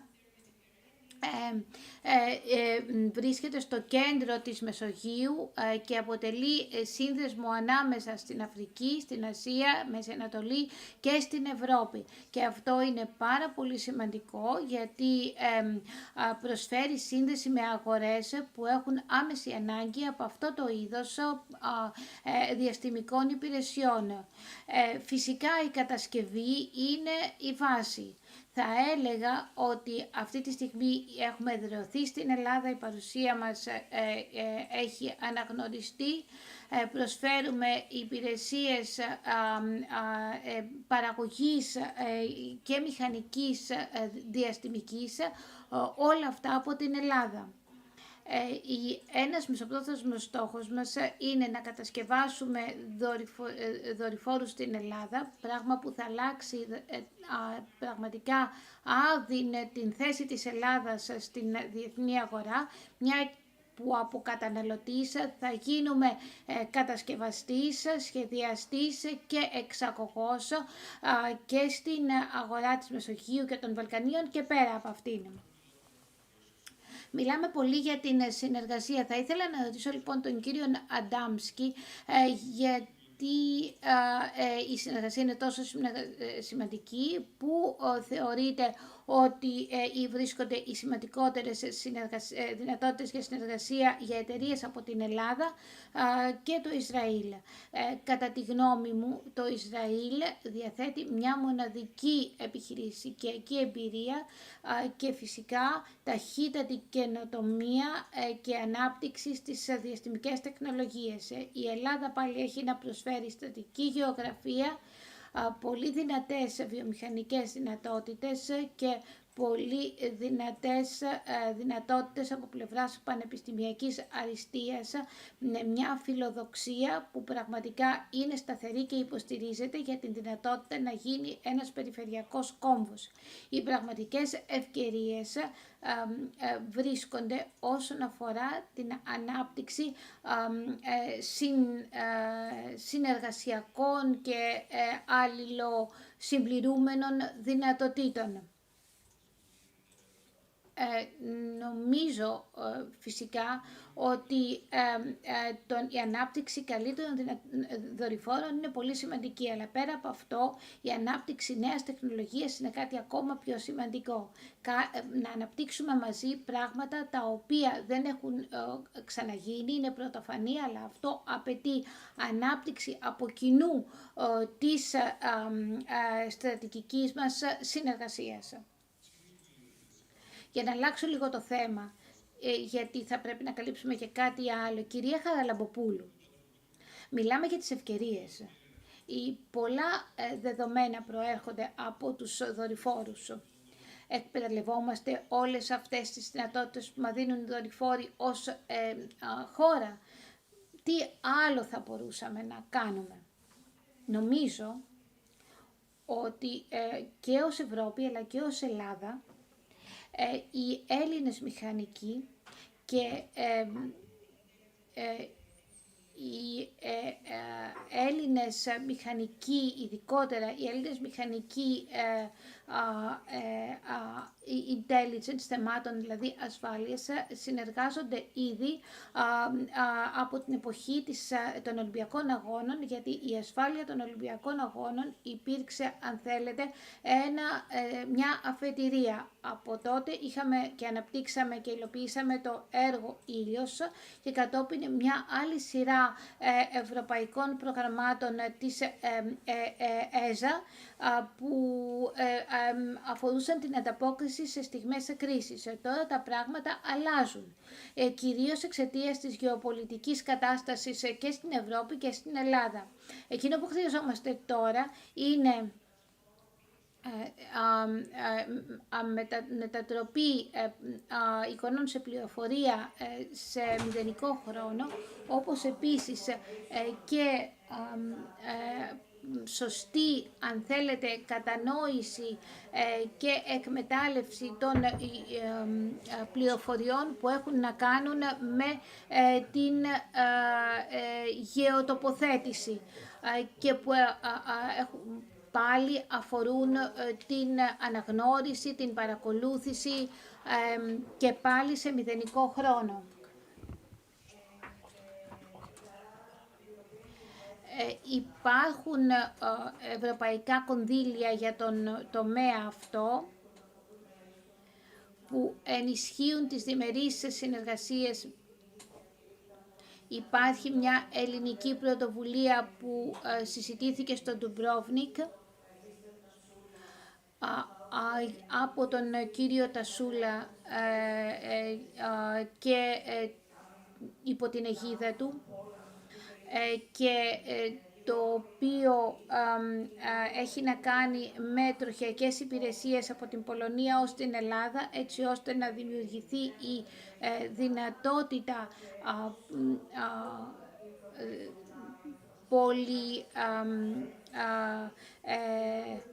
πολυεστιακών δεδομένων, αλλά και η ανάπτυξη δυνατοτήτων καλύτερης παρακολούθησης των συνόρων και στη θάλασσα και στην γη. Η Ελλάδα επίσης είναι πάρα πολύ γνωστή για την ανίχνευση αν θέλετε, αντικειμένων που αποτελούν δυνητικά απειλή σε μηδενικό χρόνο και πράγμα που είναι απαραίτητο για την προστασία των συνόρων και της Ελλάδας αλλά και της Ευρώπης. Υπάρχουν πολλά πράγματα που θα πρέπει να κάνουμε προς αυτή την κατεύθυνση. Ανέφερα ήδη την γεωτοποθέτηση, το geopositioning, το spoofing. Ένα άλλο θέμα που φυσικά επίσης προϋποθέτει επενδύσεις που ήδη υπάρχουν από την Ευρώπη. Δηλαδή πιστεύετε ότι θα πρέπει να κινηθούμε όλοι μαζί έτσι ώστε να εκμεταλλευτούμε τις δυνατότητες που υπάρχουν. Ναι, η τεχνολογία υπάρχει. Χρειάζεται μία, αν θέλετε, κοινή χρήση των δεδομένων, να εκμεταλλευτούμε το πλεονέκτημα που διαθέτουμε. Χρειαζόμαστε μία φιλική διεπαφή, γιατί ο τελικός χρήστης χρειάζεται μία φιλική διεπαφή, διασύνδεση, έτσι ώστε να μπορεί να λάβει πληροφορίες σε μηδενικό χρόνο. Θα ρωτήσω την ίδια ερώτηση στον κύριο Τουλάκη. Γιατί θα ήθελα να μάθω πώς μπορεί να γίνει αυτό. Ποιες νομίζετε ότι είναι οι μεγαλύτερες προκλήσεις που υπάρχουν? Δεν θα μπορούσα παρά να συμφωνήσω απόλυτα με την κυρία Χαραλαμποπούλου. Θα έλεγα να πούμε ότι πραγματικά ότι σε έναν διευρυμένο κόσμο το περιεχόμενο είναι το κλειδί. Δεν χρειαζόμαστε μόνο περιεχόμενο, αλλά περιεχόμενο που να βγάζει νόημα, έτσι ώστε όλοι, από εκείνο που λαμβάνει τις αποφάσεις μέχρι τον τελικό χρήστη να έχουν την ίδια κατανόηση της κατάστασης επί του πεδίου. Γι' αυτό ακριβώς την έμφαση σχεδιάζουμε να ελαχιστοποιήσουμε το χρόνο παροχής αυτών των πληροφοριών, έτσι ώστε να παρέχουμε δυνατότητες onboarding και εκμετάλλευσης πληροφοριών με το ταχύτερο δυνατό τρόπο στον τελικό χρήστη, για να μπορέσει αυτός ο τελικός χρήστης να εκμεταλλευτεί τις πληροφορίες στο ταχύτερο δυνατό και να τις μετατρέψει σε αποφάσεις. Έχουμε λοιπόν χρόνο. Θα ήθελα να μου απαντήσετε μια ερώτηση. Αν ξανασυναντηθούμε σε 5 χρόνια, ας πούμε το 2030, ποιο είναι το ένα ορόσημο που θα θέλατε να έχει επιτύχει η Ελλάδα μέχρι τότε? Πού θα θέλατε να βρίσκεται η Ελλάδα μέχρι τότε απαραίτητος? Νομίζω και πιστεύω ότι όλοι θα συμφωνήσουν μαζί σας ότι σε 5 χρόνια η Ελλάδα θα έχει το δικό της project για τοπική, αν θέλετε, εθνική ανάπτυξη δεδομένων. Εσείς, κύριε Καλαμάρη, τι πιστεύετε? Τι θα πρέπει να κάνουμε? Ποιο είναι το ορόσημο που θα πρέπει να έχουμε καταφέρει μέχρι το 2030? Όπως είπε και ο Γενικός Γραμματέας μας, θα πρέπει να γίνουμε, αν θέλετε, να πετύχουμε το Champions League. Νομίζω ότι θα πρέπει να πετύχουμε να συνεισφέρουμε στην τεχνολογία και όχι να είμαστε μόνο καταναλωτές της. Αυτό εννοείται, αυτό που θέλω να πω ουσιαστικά είναι ότι ολοένα και περισσότερο βλέπουμε τα τελευταία χρόνια ξένες εταιρείες να εγκαθίστανται στην Ελλάδα και να επενδύουν σε ναυτί.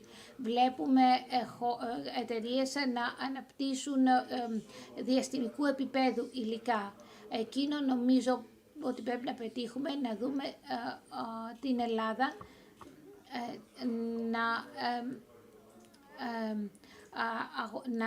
να δούμε την Ελλάδα να πουλάει σε αυτές τις εταιρείες υλικά που τα έχει κατασκευάσει η ίδια. Εγώ θα ήθελα να δω την Ελλάδα να είναι απόλυτα ανεξάρτητη όσον αφορά τις ανάγκες αυτές, χωρίς εξωτερικές εξαρτήσεις, χωρίς ευαλωτότητα λόγω πολιτικών αποφάσεων που λαμβάνονται αλλού. Θα ήθελα η Ελλάδα να γίνει μια τοπική δύναμη στον τομέα του ISR και φυσικά και κατασκευαστής και εξαγωγέας διαστημικών υπηρεσιών. Εσείς πάνω σε αυτό θα ήθελα και εγώ να προσθέσω ότι η Ελλάδα θα ήθελα να εξασφαλίσει πάνω από το 50% της παραγωγής τοπικά.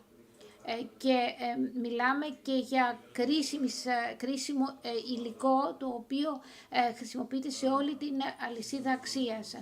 Κυρία Χαραλαμποπούλου, εγώ νομίζω ότι θα ήθελα να έχουμε όλη την αλυσίδα αξίας στην Ελλάδα. Δεν μιλώ με ποσοστά, γιατί ήδη τα ποσοστά αναφέρθηκαν πριν από 10 μέρες από τον Πρωθυπουργό, ανέφερε το 50%.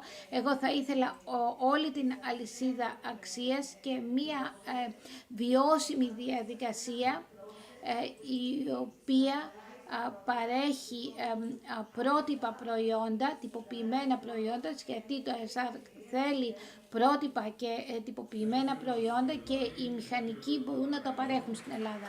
Ευχαριστώ πολύ. Show of hands, please.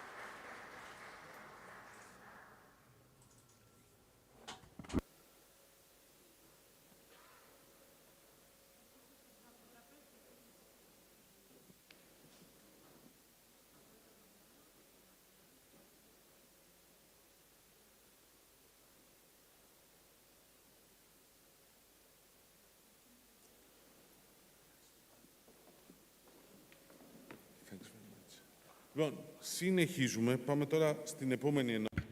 So let's continue to the next session. Funding. This is a subject beloved by all. So how can Europe fund this defense and dual-use innovation ecosystem?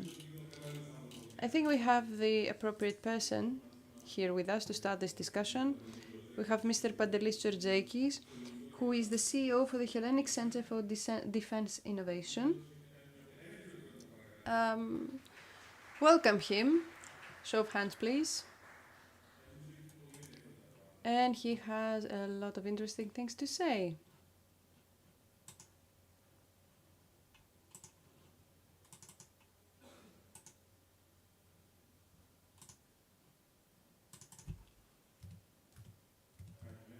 Good morning and thank you for the invitation. I don't like to be connected only with funding. I would like to be connected with creation and creativity, which demands funding, but anyway.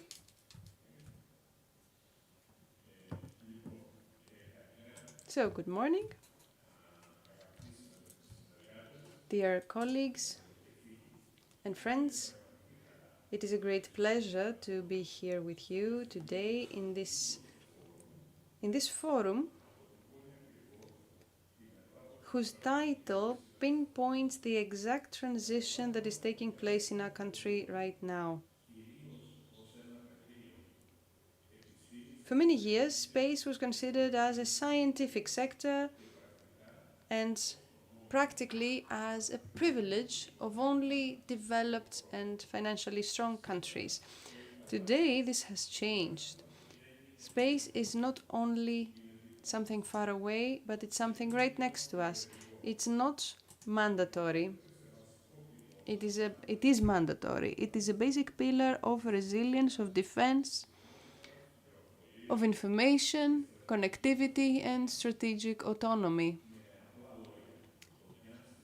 In a nutshell, it is the fifth operational sector, and Greece does not have the luxury to ignore that. As we saw in the previous slides, it connects the earth, the sea, the sky, the cyberspace, and all the decision-making process in a unified operational picture.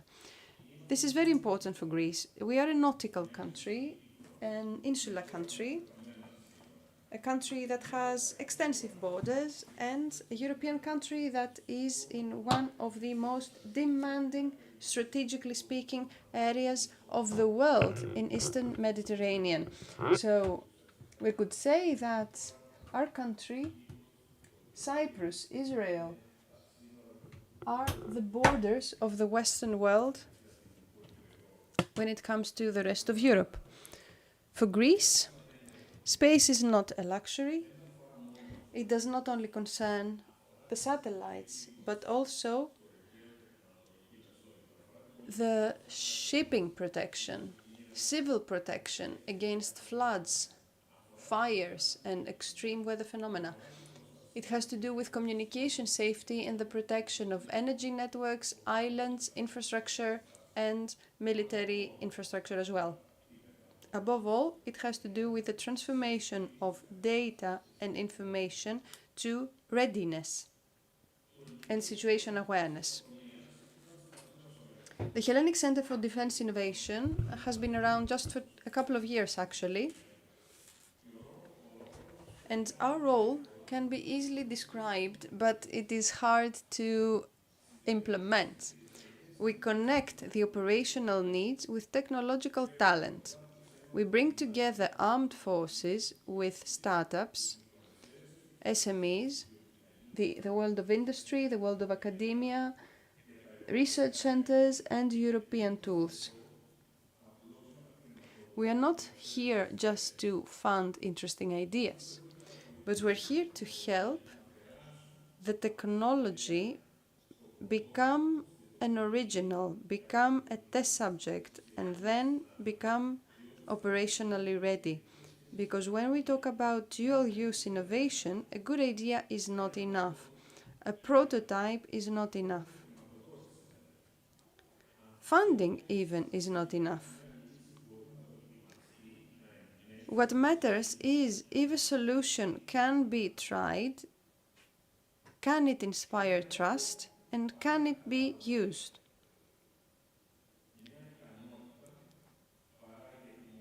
A capability will produce readiness. And Europe needs readiness, Greece as well. When it comes to space, this is already visible. Hellas Space 2 starts the next phase of the international space policy. And this is not something symbolic. Space 2 in action, it's smaller, it has better networks, it is based in data, it is more dynamic commercially and closer to the true operational users. From the first moment in ELCAC, we have decided that space capabilities should include a matter of challenge. Our collaboration with the Greek Space Center and the General Secretariat of Telecommunications and the Post Office of the Ministry of Digital Governance is very critical, because space is the exact point where digital policies, data infrastructure, AI, civil protection, telecommunications, and defense all come together. Placing a satellite in orbit is only the beginning. The strategic question is what to do with the data. The next step is to turn space data into operating decisions. So in ELCAC we have decided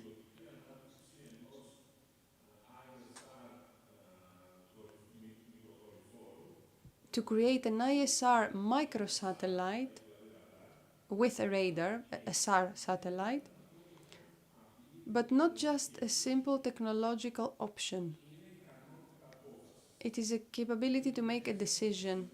It can see through the clouds, the smoke, the darkness. It gives constant data It supports nautical monitoring, and at the same time it supports monitoring of the borders, and it can also help with crisis management. Greece has a lot of islands, complex borders, military infrastructure, and kind of a weird neighbor. SAR is not just a technical detail, it is an operational advantage. And this can not only be defined by the platforms, it can be defined by who sees first, who understands first, who connects the data first, and who can act first before this window of opportunity closes. Space is a necessary level of this future operations field. Now, explaining it is, I think it's abundant right now. So without space, operations are lacking. With space, they become faster, more stronger, and more direct. So space by itself, it's a characteristic example of dual use. The same data that can support environmental monitoring, for example, melting of the ice caps. The same data can support nautical monitoring, shipping monitoring, and all those safe communications can support civil protection and defense at the same time. So dual use is not a compromise. Dual use is a strategic multiplier of strength. So Greece, first of all, must connect the international space system with operational users. Satellites should not remain a remote means.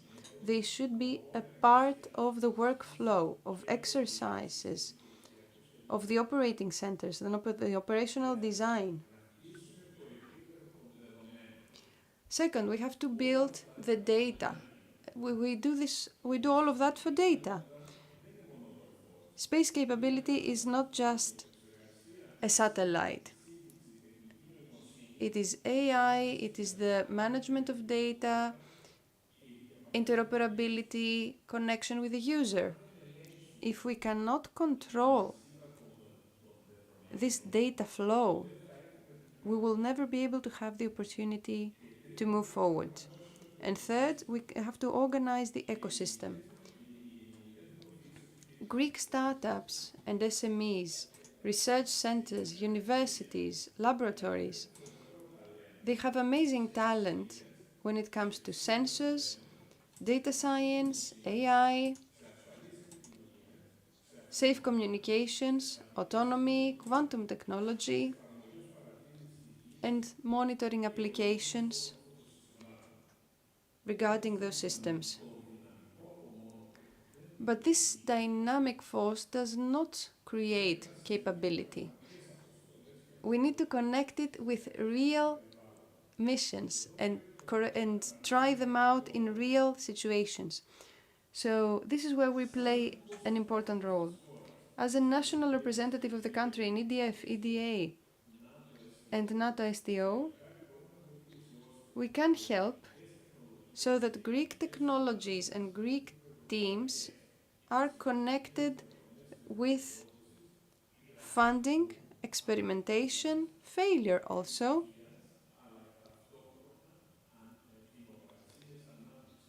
and also development of skills. Today I would like to point a new step in collaboration with the Hellenic Secretariat and the Greek Space Center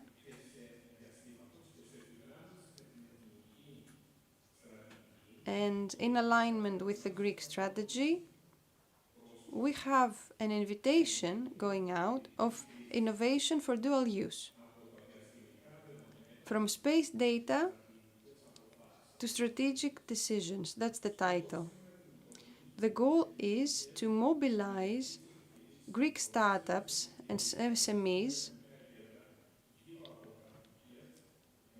around practical solutions that can be sent to space that will help with civil protection, safe communications, navigation, and position location when it comes to critical infrastructure.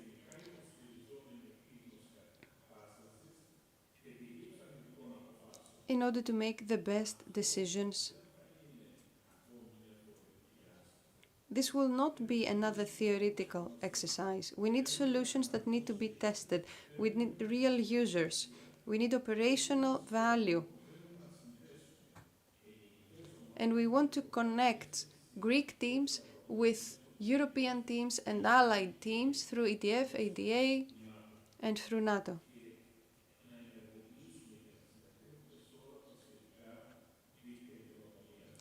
And also be a part of every important innovation network. Let's help our country become a producer of space, not just a consumer of space. We need capability, not just participation. This ecosystem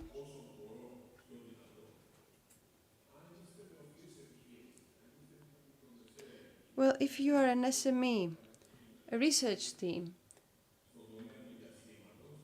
a startup that deals with space, an AI team even, a sensor company,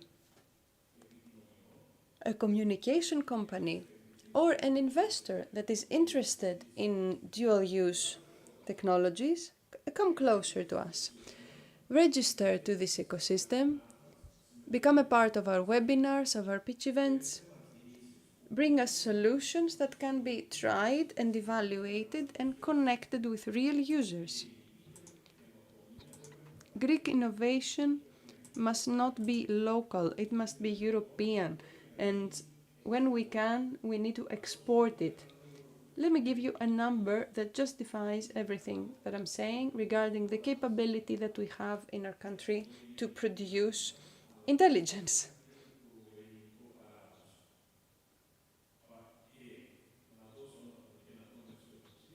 Let's be a bit more optimistic. This is our investment opportunity.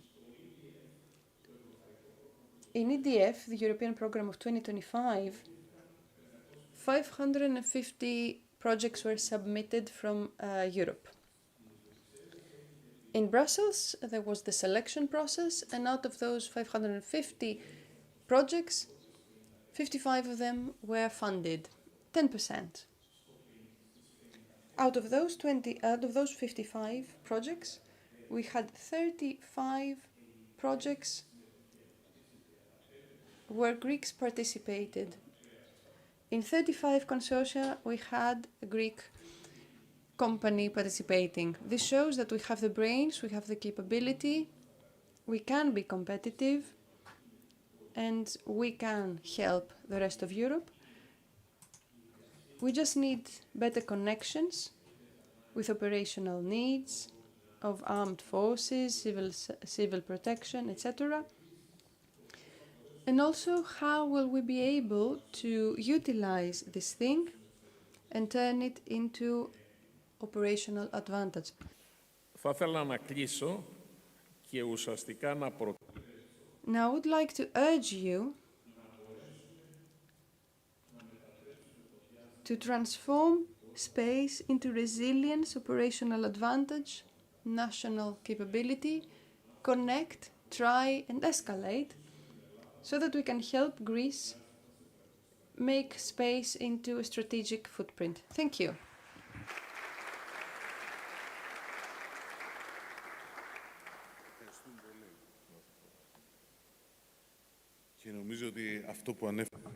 I think that what Mr. Georgiakis said is a message that we need to keep in mind. Let us go on with our session, and I would like to give the floor now to Mr. Christos Abatsis, Policy Officer in European Commission DG Defense Industry and Space, or DEFIS. I think that you will tell us more about it, Mr. Abatsis. Thank you very much. Good morning.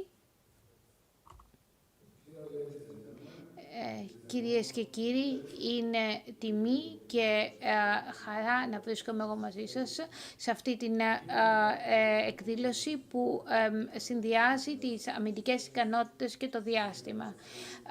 Και όπως ξέρετε, εκπροσωπώ εδώ την μονάδα ενιαίας αγοράς του διαστήματος του DEFIS. Θα σας μιλήσω λοιπόν κυρίως από την πλευρά του διαστήματος. Σήμερα αντιμετωπίζουμε από το διάστημα περισσότερες απειλές, στρατηγικές, γεωπολιτικές και πολεμικές, οι οποίες αυξάνουν συνεχώς και το διάστημα δεν μπορεί να θεωρηθεί πλέον ως καταφύγιο. Το jamming, το spoofing, οι κυβερνοεπιθέσεις,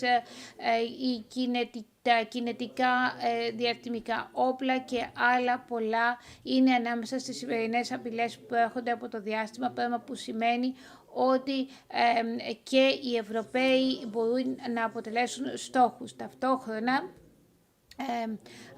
το ενεργητικό μας στο διάστημα εξαρτάται από δυνάμεις εκτός Ευρώπης. Η βιομηχανία μας είναι πολύ ικανή και δυναμική, αλλά παρόλα αυτά κινδυνεύει να μείνει πίσω από πλευράς ανταγωνιστικότητας, τόσο όσον αφορά την αλυσίδα προμηθειών, αλλά και την παροχή υπηρεσιών. Καταρχήν, χρειαζόμαστε τις απαραίτητες διαστημικές αμυντικές υπηρεσίες που αποτελούν τη ραχοκοκαλιά των δυνατοτήτων και από πλευράς θεσμικής, από πλευράς αμυντικής και από πλευράς κρατικής και περιφερειακής. Το ερώτημα είναι σήμερα πόσο γρήγορα μπορούμε να τις αποκτήσουμε. Θα πρέπει να υπερασπίσουμε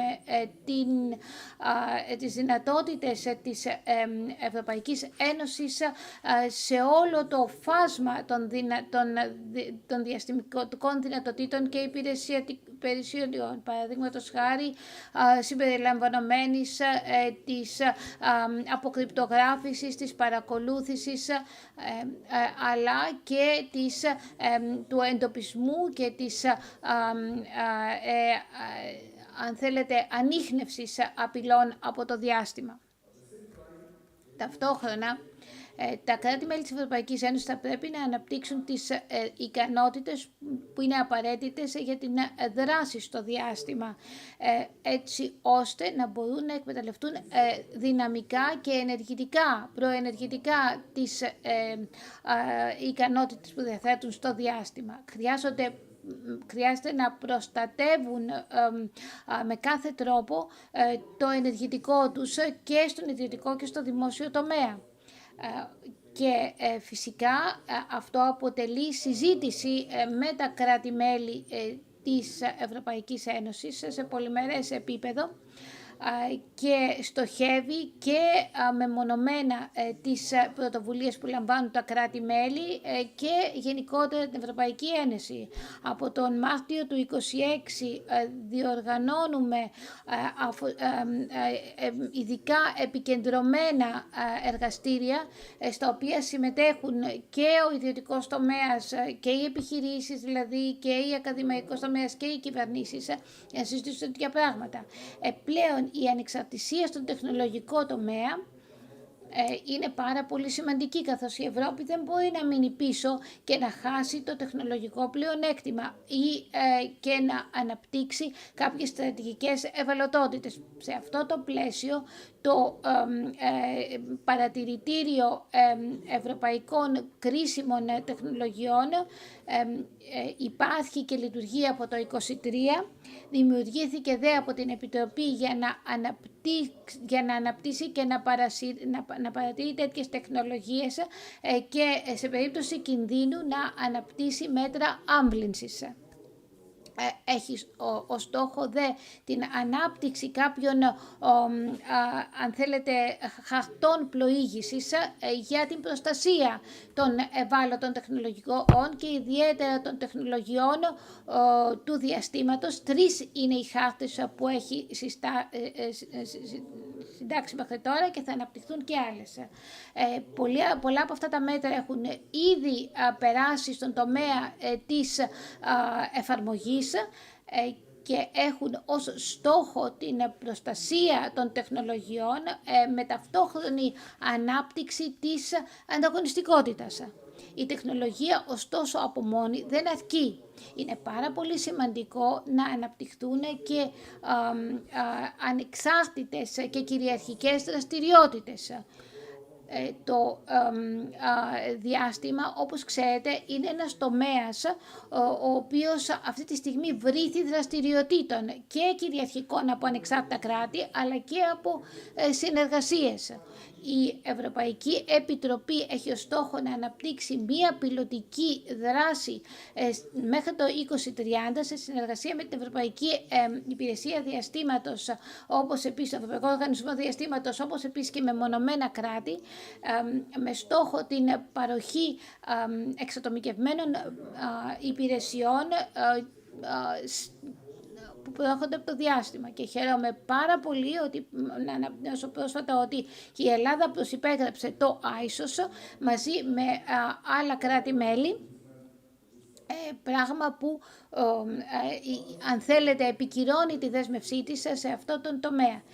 Ένα άλλο τομέα στον οποίο θα πρέπει να επενδύσουμε αφορά τις τεχνολογίες Quantum, όπως επίσης και την προηγμένη διαστημική υπολογιστική ικανότητα. Το computing, δηλαδή στο διάστημα.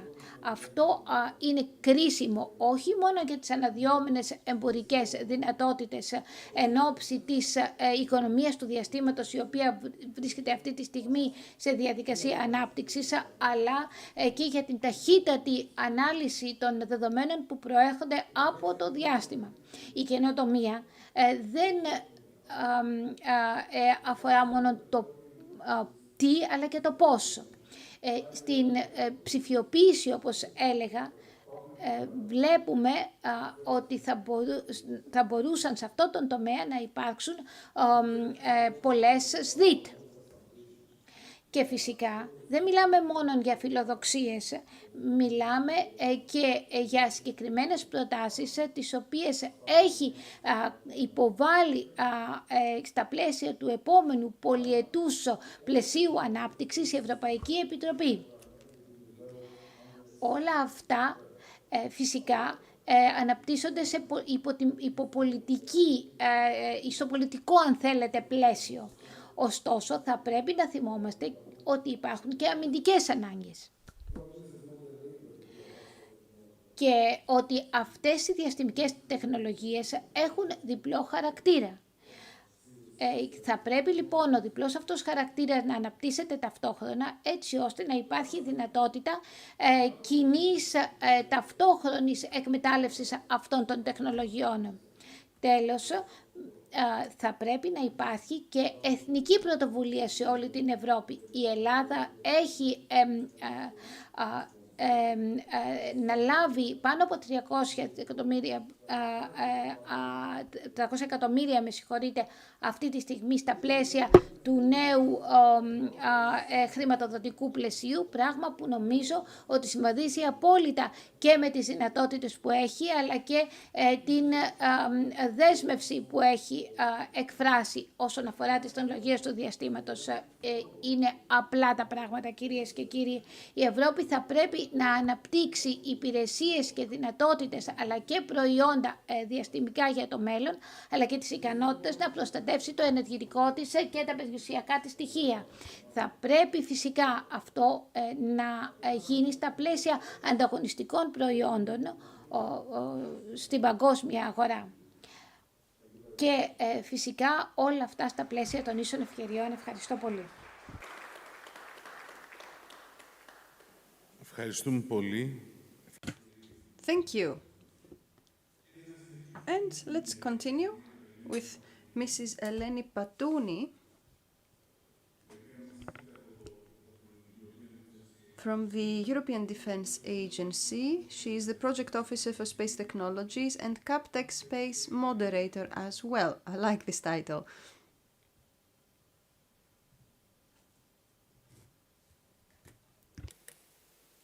Καλημέρα σας. Dear distinguished... Αγαπητοί συμμετέχοντες, εκπρόσωποι των ελληνικών αρχών, είναι μεγάλη χαρά και μεγάλη μου τιμή. Θα ήθελα να σας ευχαριστήσω για αυτή την πρόσκληση. Το θέμα αυτού του φόρουμ, η Ελλάδα στην τροχιά, παρουσιάζει την πρόκληση που έχουμε απέναντί μας, κάνοντας όλες αυτές τις ευκαιρίες που έχουμε μπροστά μας σε μια μεγάλη ευκαιρία και στρατηγική ανάπτυξη για την Ευρώπη και την Ελλάδα. Όσον αφορά αυτή τη διτή χρήση των οικοσυστημάτων, δεν είναι μόνο ένα οικονομικό το ζήτημα, αλλά και στρατηγικό. Σε αυτό το περιβάλλον της ασφάλειας που ζούμε σήμερα, η ικανότητα να μπορούμε να αναπτύσσουμε, να δοκιμάζουμε και να πραγματοποιούμε τέτοιες τεχνολογίες είναι πάρα πολύ σημαντική. Και το διάστημα αποτελεί ένα εξαιρετικό παράδειγμα σε αυτό. Η άμυνα βασίζεται όλο και περισσότερο σε διαστημικά συστήματα, οπότε η ανθεκτικότητα γίνεται ένα πολύ σημαντικό ζήτημα. Οι μεγάλες διαστημικές δυνάμεις επενδύουν πολύ σε αυτόν τον τομέα. Η Ευρώπη πρέπει να ηγηθεί με σοβαρό σκοπό για να βεβαιωθεί ότι θα είναι αυτόνομη. Οι στρατηγικές επιχειρήσεις επαφίενται στις επιχειρήσεις αυτές και η Ευρώπη πρέπει να συνδυάσει την καινοτομία και την άμυνα μαζί. Είναι ένα στρατηγικό πλεονέκτημα για την Ευρώπη. Οι startups, οι μικρομεσαίες επιχειρήσεις, οι ερευνητικοί τομείς μπορούν όλοι να συνεισφέρουν στην έρευνα για αμυντικά συστήματα, βλέποντας ότι όλες αυτές οι επενδύσεις μπορούν να χρησιμοποιηθούν σε πάρα πολλούς τομείς. Και γι' αυτό λοιπόν έχουμε έναν εξαιρετικό ρόλο. Είμαστε το φόρουμ όπου τα κράτη-μέλη αντιμετωπίζουν κοινούς στρατηγικούς στόχους, θέτουν μαζί προτεραιότητες, κάνουν συγκεντρωτικά και συνεργατικά project και αποτελούν μια ενιαία κοινότητα. Ο στόχος μας δεν είναι απλά να ξοδέψουμε περισσότερο, αλλά να ξοδέψουμε καλύτερα, να μην υπάρχει κατακαιρματισμός και να γίνει η καινοτομία ένα χρήσιμο αποτέλεσμα. Σε πολιτικό αποτέλεσμα είναι ξεκάθαρο ότι υπάρχει μια κατεύθυνση σε αυτή την διτή χρήση, την τεχνολογία του διαστήματος και τη στρατιωτική τεχνολογία. Από τον Νοέμβριο του 2023 βασιζόμαστε σε αυτή τη διτή χρήση. Η στρατηγική της Ευρωπαϊκής Ένωσης έχει το διάστημα ως ένα στρατηγικό τομέα και επίσης έδωσε την εντολή στο EDA να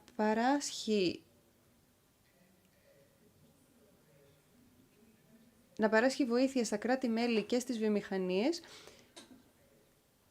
για την έρευνα και την ανάπτυξη τέτοιων λύσεων. Ο EDA φέρνει τα κράτη κοντά και έχει ένα συγκεκριμένο πλαίσιο για να μπορέσει να δημιουργήσει μία συνεργασία για έρευνα και ανάπτυξη στο CapTech και τη Μονάδα Έρευνας και Ανάπτυξης και Καινοτομίας για το διάστημα.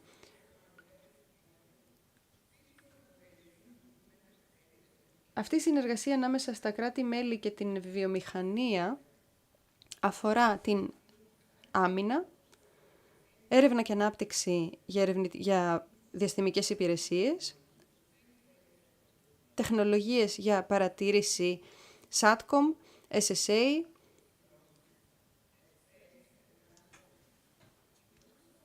επίσης υποστηρίζει την ανάπτυξη τεχνολογιών, όπως για παράδειγμα την τεχνητή νοημοσύνη και την κβαντική φυσική. Η CapEx Space αυτή τη στιγμή έχει πάνω από 700 συμμετέχοντες από 23 διαφορετικές χώρες που συμμετέχουν, συμπεριλαμβανομένης της βιομηχανίας και του ακαδημαϊκού τομέα και έχει ήδη εφαρμόσει πολλά προγράμματα έρευνας και ανάπτυξης και συνεργίες που προωθούν τη συνεργασία με την Ευρωπαϊκή Επιτροπή και το European Space Agency. Το πορτοφόλιό μας για το 2026 περιλαμβάνει, πέραν από τα project τα οποία έχουμε αυτή τη στιγμή, 6 καινούρια έργα, αλλά και μία κοινή μελέτη με το European Space Agency. Αξίζει να αναφέρουμε ορισμένα παραδείγματα των έργων που έχουμε. Η EDA πέρυσι υπόγραψε το πρόγραμμα Leo to Lee για το σχεδιασμό, την ανάπτυξη και για την πρώτη φορά τη λειτουργία ενός μίνι αστερισμού από 3 στρατιωτικούς δορυφόρους για παρατήρηση της γης. Αυτοί οι δορυφόροι θα κινούνται από χαμηλή τροχιά και σε πολύ χαμηλή τροχιά. Αυτό είναι ένα πολύ σημαντικό επίτευγμα για την EDA. Είναι το πρώτο ερευνητικό πρόγραμμα που βγαίνει σε τροχιά.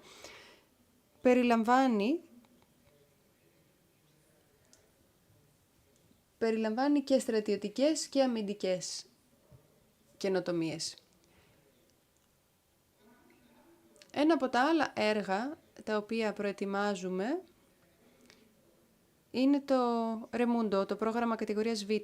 Είναι το πρώτο EDA project στο διάστημα που έχουμε τη συμμετοχή και της ελληνικής βιομηχανίας. Πρέπει επίσης να σημειωθεί ότι η EDA παρέχει ένα πλαίσιο συνεργασίας μέσα στο οποίο τα κράτη-μέλη μπορούν να βρούνε συνεργασίες. Σημαίνει ότι οι ελληνικές προτεραιότητες μπορούν να μεταφραστούν σε συμβόλαια, σε παραδοτέα, για να βοηθήσουν τις εταιρείες να μετακινηθούν από την τεχνολογία στο διάστημα. Αυτό επίσης έχει και στρατηγική σχετικότητα για την ευρωπαϊκή συνεργασία.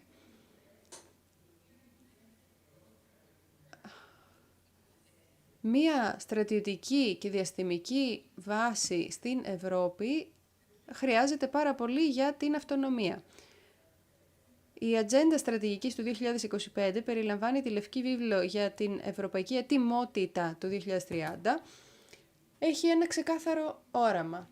Την ενδυνάμωση της τεχνολογίας της Ευρωπαϊκής Άμυνας. Επίσης,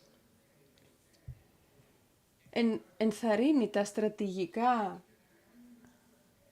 πλαίσια μέσα στα οποία θα γίνει συνεργατική καινοτομία. Πέραν τούτου, το EDA Hub για EUD-HEB κλείνει το κενό ανάμεσα σε ιδέες και την εφαρμογή τους. Υπάρχει ευκαιρία για πειραματισμό, αλλά και νέες προσεγγίσεις. Τέλος, η EDA υποστηρίζει τη βιομηχανία στο ευρύτερο ευρωπαϊκό πλαίσιο και ενδυναμώνει τα εθνικά συμφέροντα δημιουργώντας συνεργίες ανάμεσα σε κράτη και οργανισμούς. Για τις μικρομεσαίες επιχειρήσεις αυτό είναι πολύ σημαντικό γιατί δίνει ορατότητα, πιστότητα. Για την Ελλάδα και το ευρύτερο οικοσύστημα του διαστήματος, αυτό είναι μια σπουδαία ευκαιρία. Η Ελλάδα έχει χτίσει μια δυναμική διαστημική κοινότητα με ισχυρούς βιομηχανικούς, ακαδημαϊκούς και ερευνητικούς παίκτες, χρησιμοποιώντας προϋπολογισμό και από την Ελλάδα αλλά και από την Ευρωπαϊκή Ένωση. Η Ελλάδα δεν είναι απλά χρήστης της διαστημικής τεχνολογίας, αλλά έχει γίνει μια χώρα που σχεδιάζει, κατασκευάζει και παράγει συστήματα δορυφόρων. Ella Space 2, το καινούριο μας εθνικό πρόγραμμα με προϋπολογισμό 350 εκατομμύριων ευρώ για τα επόμενα 4 χρόνια, καθώς και επενδύσεις στον αμυντικό τομέα, όπως συζητήθηκε και νωρίτερα σήμερα από τον υποστράτηγο. Θέλουμε να δημιουργήσουμε μια καινούργια τεχνολογία, ένα καινούργιο τεχνολογικό χώρο με καινούργιες θέσεις εργασίας και πολλές εξαγωγές. Μπορούμε να συνδέσουμε τις ικανότητές μας με τα ελληνικά ερευνητικά κέντρα, την ελληνικό χώρο της Ακαδημίας, σε διεθνή project.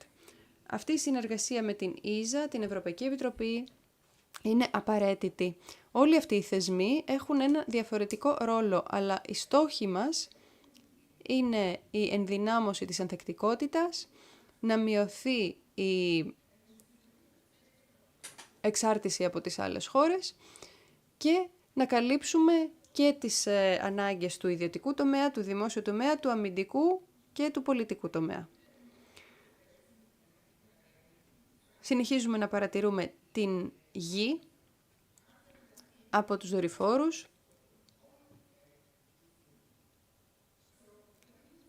Κατά συνέπεια, όταν μιλάμε για την βιομηχανία, η συμβολή της EDA δεν είναι μόνο οικονομική, αλλά δημιουργεί τις συνθήκες για να δουλέψει αυτός ο προϋπολογισμός. Όλα αυτά τα project που συνδυάζουν πολλές χώρες, τον ακαδημαϊκό τομέα, τον ερευνητικό τομέα, είναι το θέμα που μας αφορά. Αυτή τη στιγμή μπορούμε... Το θέμα είναι να οργανωθούμε όσο πιο γρήγορα γίνεται για να μπορέσουμε να χρησιμοποιήσουμε όλες αυτές τις ικανότητες. Και αυτό μπορεί να γίνει μέσω φιλοδοξίας, έξυπνου προϋπολογισμού, καινοτομίας και συνεργασίας στον τομέα της άμυνα. Η EDA είναι έτοιμη να συνεχίσει να υποστηρίζει αυτή τη συνεργασία ανάμεσα στα κράτη-μέλη, αλλά και τη συνεργασία ανάμεσα σε κράτη-μέλη και τη βιομηχανία. Εύχομαι οι συζητήσεις να αποδώσουν, να είναι αποδοτικές και ανυπομονώ να ακούσω τις ιδέες και τις συνεργασίες που θα γίνουν μετά από αυτή τη σημερινή συνεργασία. Σε ευχαριστώ πολύ.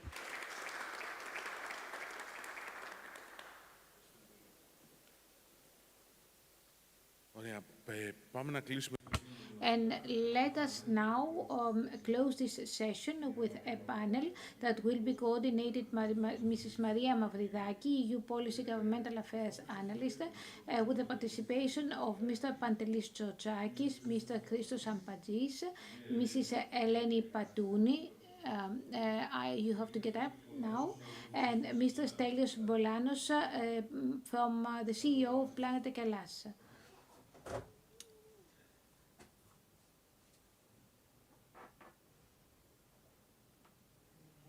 Good morning. I would like to welcome you to this panel.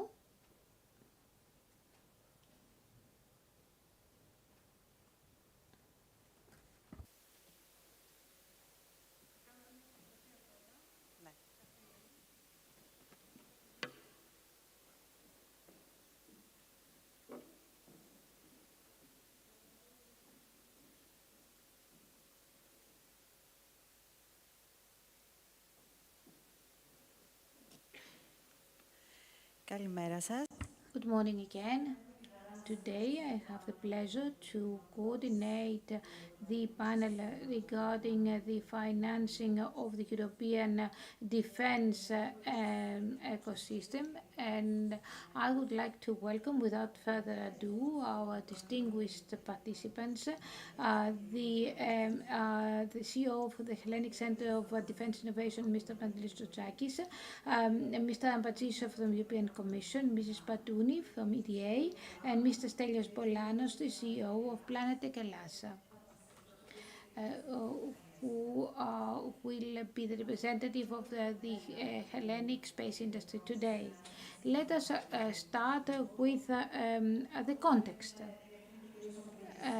The context which is generally a context of crisis. We know very well that the defense and space are intrinsically connected. As Mr. Tsotsakis said, that security and defense are connected in space. So systematic and targeted investment in defense and space is today an only road. So my first question is to you, Mr. Tsotsakis, regarding the investment in innovation, space innovation. How do you plan and develop this kind of investments in ELCAC, in the Hellenic Center of Defense Innovation, and what are the challenges for implementation?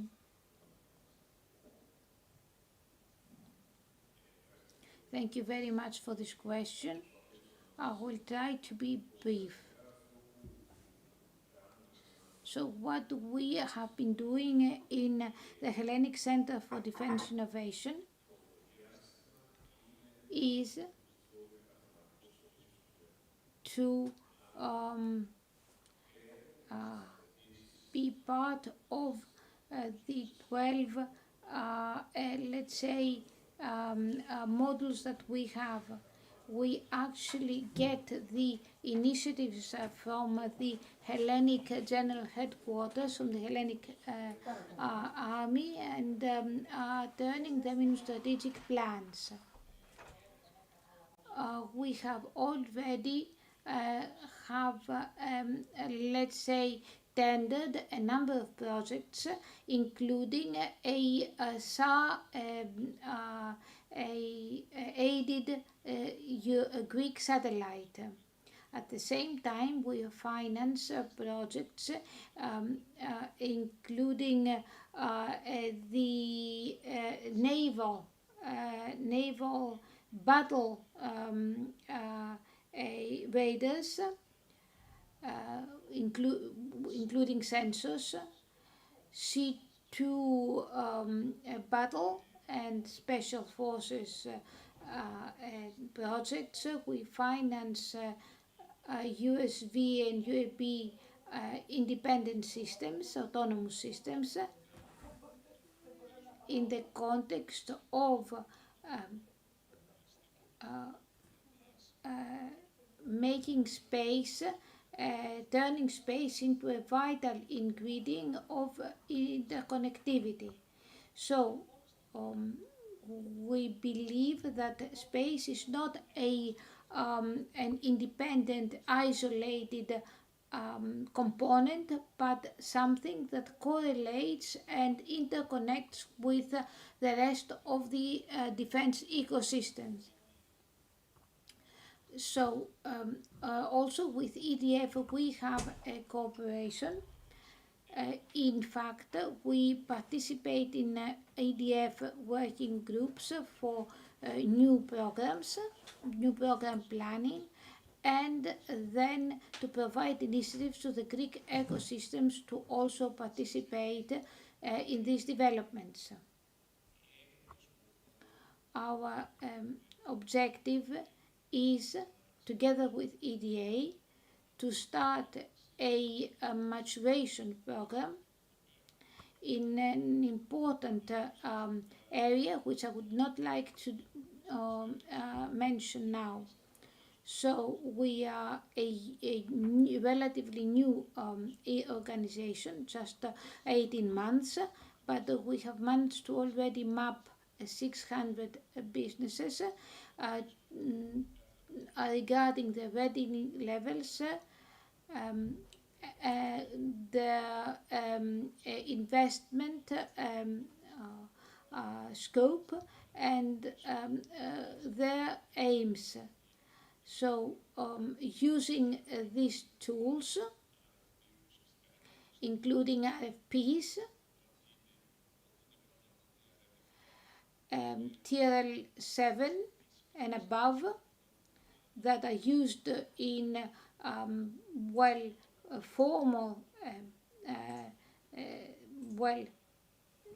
general staff training, so that they are tested by the armed forces, and challenges that allow us then to go into contracting by choosing some of the businesses that participate in the challenge, and use the colors to create a table, a painting. This is what I had to say. Mr. Abatsis, you spoke before about the priorities of the European Commission and the initiative of DEFIS. Could you tell us a bit about the financing tools that are available in the current multi-annual framework, and what is the Commission planning for the next NSF? I know that you cannot tell us many things, but what can you tell us? So a few things about what the puzzle looks like. As I said before, most of the projects that we are implementing right now are financed by Horizon Europe, which of course is a civil project, but the double use of products and technologies can be examined by Horizon. Horizon, therefore, has already financed Copernicus, Galileo, and other space development programs, USSD, critical space technologies. Eleni has just mentioned them, in cooperation with ESA and EDA.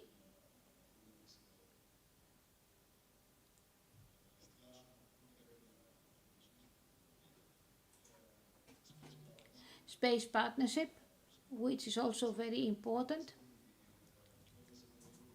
and all the enabled technologies,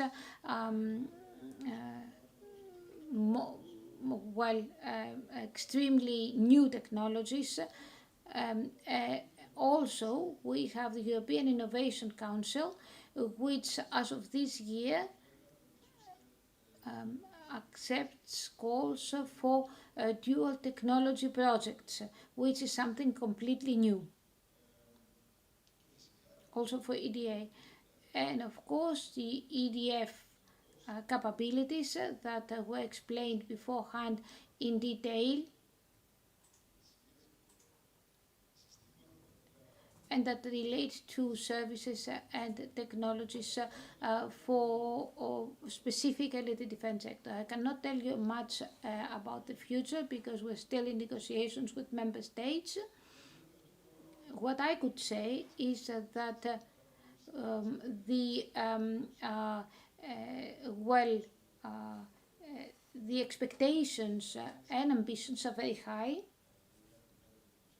especially regarding the European Competitiveness Fund, which includes a number of articles that focus on research and development in space, observation, connectivity, navigation, SSA and others, and also access to space. Articles also regarding technical sovereignty and independence that will allow us the creation of new capabilities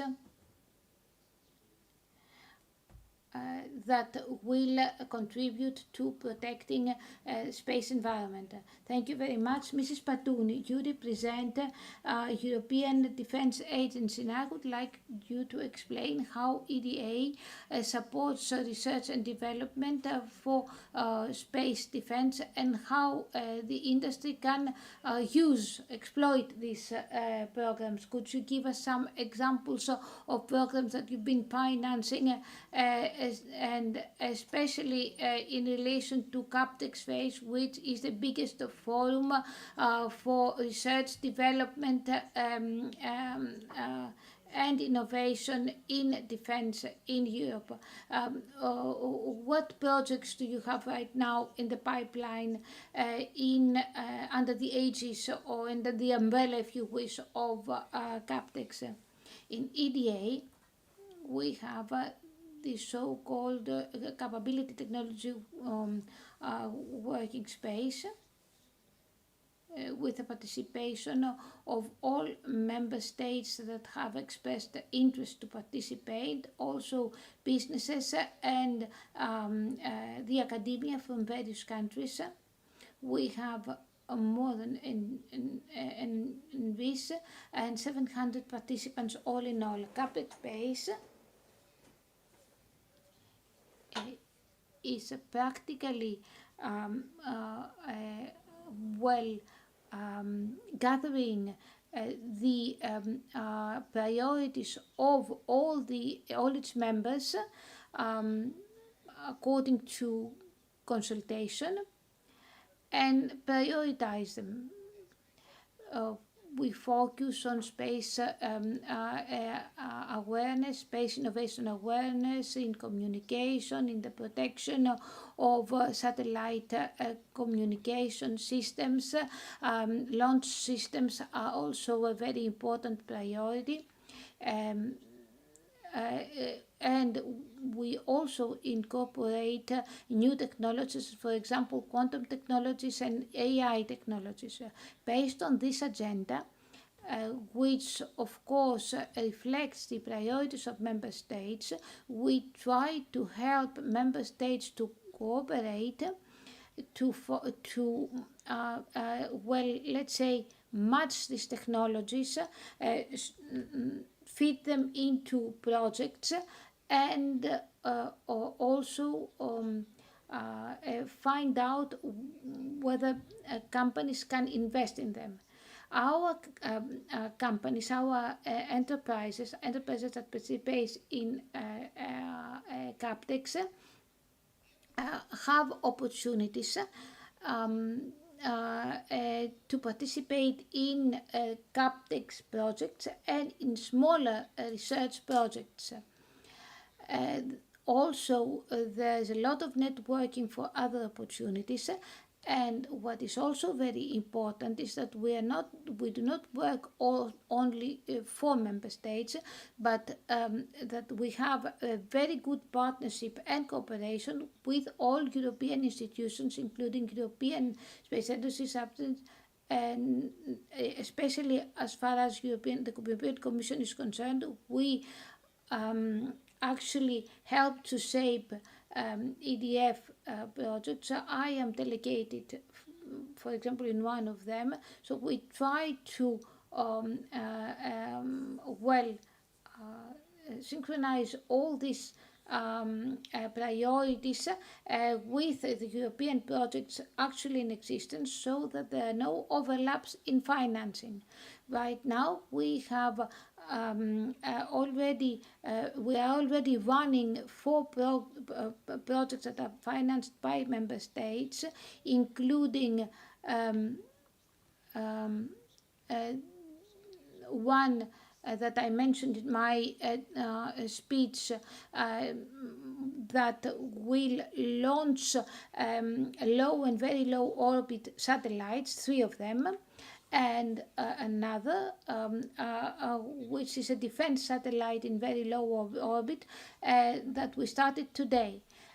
The pipeline includes for this year 6 more programs, and also a special agreement that we signed with the European Space Organization approximately 60 days ago,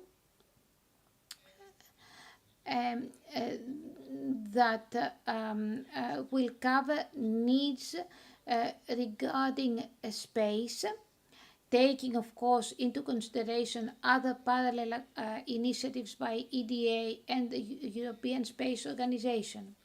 This is what I had to say. What is also very important is our bid to support Greek businesses to become more active in this process, and of course to cooperate with the Ministry for National Defense. We already have very fruitful cooperation with Mr. Georgakis to find ways to support new initiatives.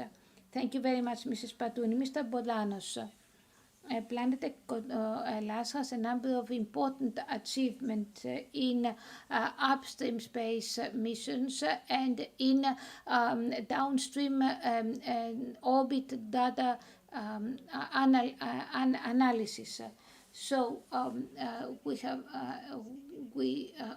also been learning that in November 25 you have created a very modern satellite observation system. So we would like to know from you what the challenges are in this field, especially in a world-wide environment that is characterized by many isolated and blocked markets. Your question is very well targeted. You were speaking about isolated captive markets, as we call them.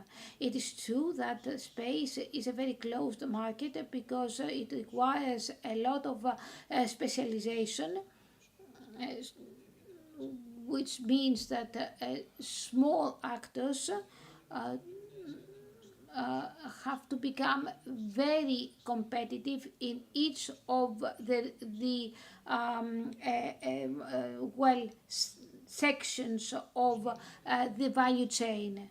But how can this it be achieved? Well, only by investing in R&D to improve competitiveness.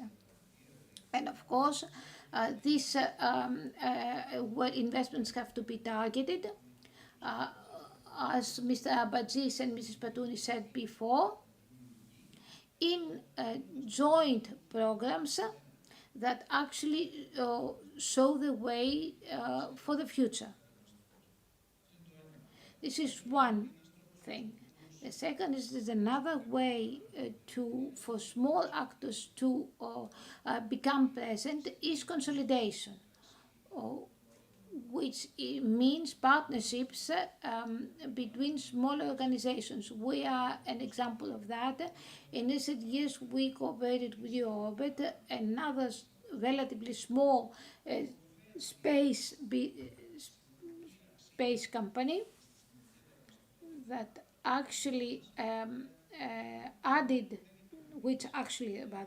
this partnership added to our competitiveness, boosting it with the so-called venture capital. 400 million was the total venture capital that we managed to collect, which allowed us to have today 23 satellites in orbit. This was not achieved single-handedly or in one go. Therefore, partnerships are very important. Openness is very important, extroversy, and inclusion in the services offered, big capabilities that will open up the path. We do not have much time, so very fast I would like So I would like to benefit from your presence here to learn as much as we can about funding from the European institutions. Now tell me more about the programs such as ISO, Space Partnership. How can we empower those synergies with the participation of the Greek defense industry, for example? Thank you for the question. And it is very important to talk about what we do. About cutting-edge technologies, I think that we have covered this. We're talking about all the technologies that support space missions. This is very important right now. So a couple of words about partnership. And the idea is to have greater impact because we work with the private sector. We have a consortium from smaller, medium companies and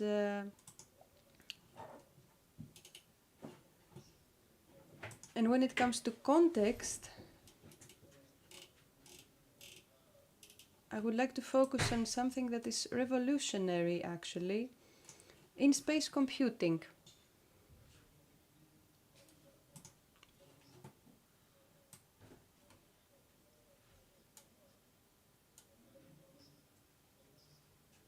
We're talking about access to information right now, which is very important, and I think it really opens doors for many, many things. First of all, when it comes to competitiveness, this is a capability that leads us to the future, actually. But also from defense factors. Also, we're trying a pilot mission that will not only stay in the field of IoT. We want to provide the first space services. We're talking about satellite transfer, refueling, even inspection. So we have a lot of applications which are very useful. This is why we have an IDF project that will start very soon.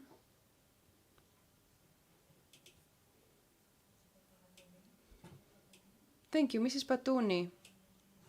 How can we make sure that this culture that you have set for research and innovation through Captech Space, or the Leo to Leo, or the space programs of EDA,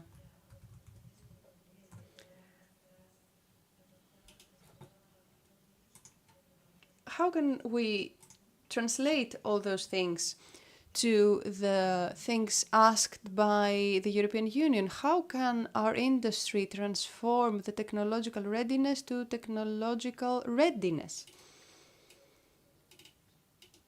Yes, I think this is very important. With the research work that we do through Captech Space, we have, let's say, 2 lines of analysis. To implement some projects that are clearly research projects,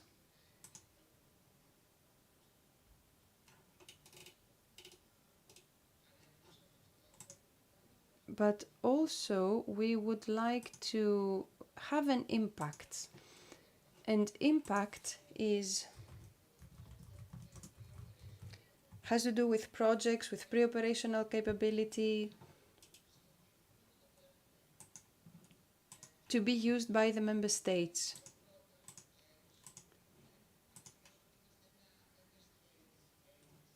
We are a member states agency.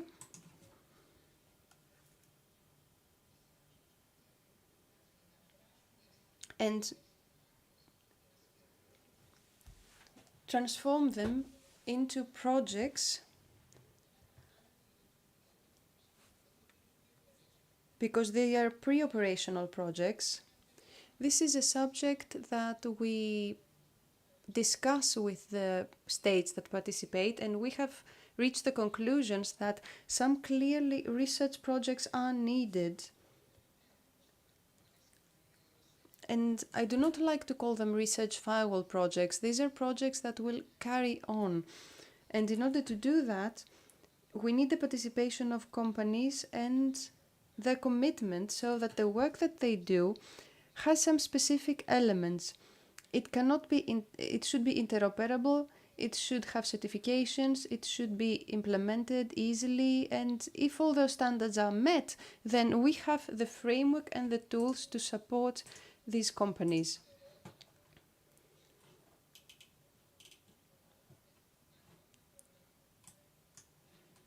And we hope the next programs to be implemented will have more prototypes so they can have a continuity in EDA or the member states, or to be funded for capability development.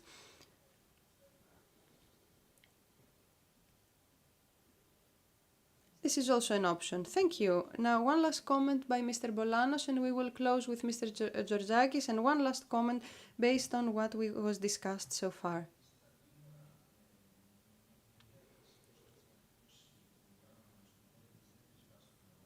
Now, after the announcement of the second phase of the National Space Programme, we have an excellent opportunity. Since space is considered as a strategic sector after the earth, the sky, and the air, we have created the anchor factor, the anchor tenant, as we call it. the strength needed for the national industry to stand on its own two legs, but not just to survive, but to become competitive in everything that was discussed by Mr. Abadzis and Mrs. Patouni. This is the great opportunity and the great challenge. And this is a model, this is a way to operate which can lead us far from the already existing model of the state-owned enterprises. And in that way, we can create a situation that does not help you to move forward. Unfortunately, we do not have time, so I would like to thank all of the participants in this panel for this productive conversation that we had. Thank you so much.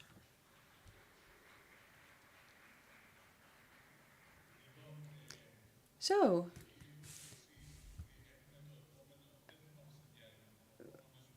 we will skip the break for now. It's really difficult to find Andrianos Golemis, the first Greek astronaut. So, I'd like to ask Mrs. Anezina Solomonidou, the paleontologist at the scientific officer at the HSC, to come and discuss with Andrianos Golemis through Zoom. And let's have this discussion.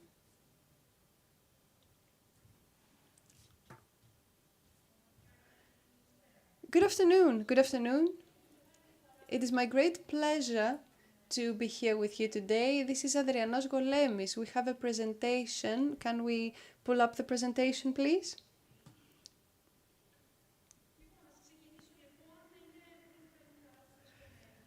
So it is a great pleasure to be here with you today and talk about the Greek presence in space explorations.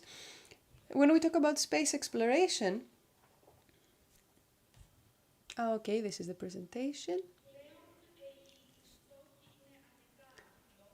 We have very ambitious goals. We are not just limited in orbit missions. We want to reach the surfaces of the planets and stay there. So we are preparing for missions that will go back to the moon and form a permanent lunar base, will lead men to Mars, will send robots and space missions specialized in the outer space systems, the ice satellites, to check if they can be habitable, and also look for indications for the existence and maintenance of life. So all those things create an increasing need for new researches, new technologies, and very strong international cooperation. Greece does not only monitor all those things from afar, but we are present and we shape this science, this industry, this technology, and through human exploration as well. How is this possible? Everything starts with science, you know that. Every big mission starts many years before the launching. From my experience, I would like to say that it's decades before launching. It starts in laboratories and universities where we set the questions, we start the researches. And I have only a few examples from Greek institutions that participate in big space missions from ESA and NASA. So Greek scientists work in these big missions. Baby Colombo, on the way to Jupiter, the Hera mission towards the asteroids, and the flagship missions such as JUICE by ESA and the Europa Keeper by NASA. They're both on the way to the ice satellites of Zeus. Cassini-Huygens also, Rosetta and Mars Express, legendary missions, and unfortunately I did not have enough space in my slide to include the missions that are underway right now.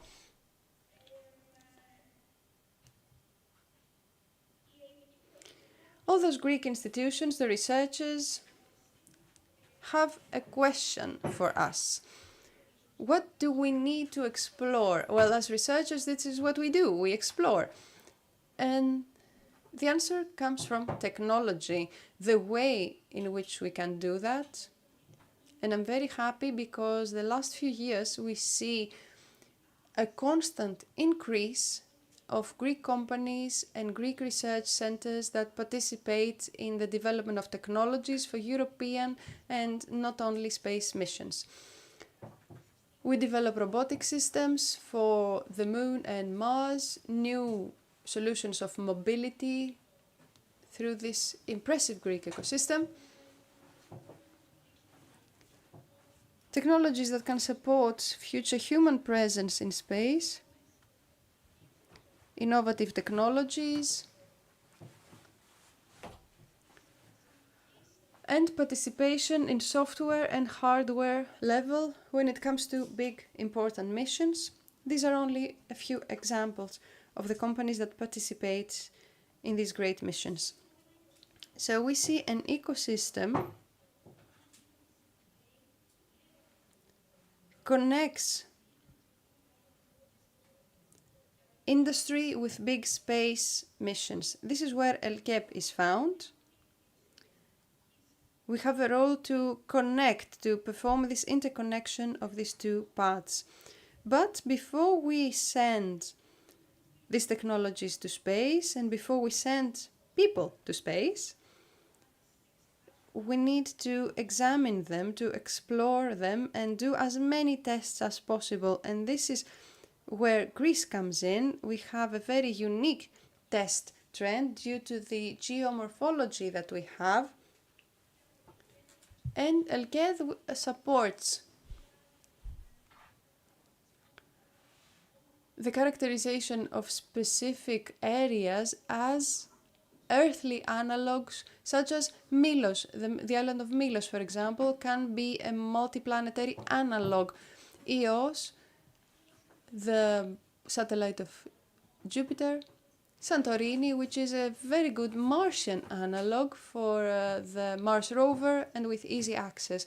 And also from ELKED we participate and we support national innovations that have to do with space analogs, such as life support systems that will help us service people when they find themselves in space for a long time. All of those things need strategic design. This is where the Ministry of Digital Transformation comes in, and ELKED. We have strong presence in the European institutions, such as the International Mass Exploration Group and the International Science Exploration Group, where we participate and we form the map for science. We also record the capabilities of Greece and we form the national strategy for space so that Greece can essentially participate in the missions of the future. And through our participation and with the increase of our presence in the ESA programs, for the first time there is an important investment in human and robotic research. And this is where I tell you that the next step, one of the next goals, is to transform this knowledge to experiments that will fly to space. This is why ELKED and the Ministry of Digital Governance publicized the first national tender for experiments in the International Space Station. The goal is to mobilize the ecosystem so that the universities, research centers, startups, the industry will eventually be able to form synergies and send Greek research, Greek technology to space.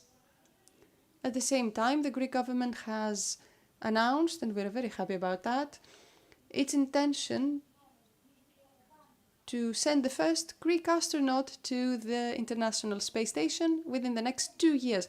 And of course, the great value comes from people, and we have the person with us. I'm very happy to pass the floor to Andrianos. Thank you.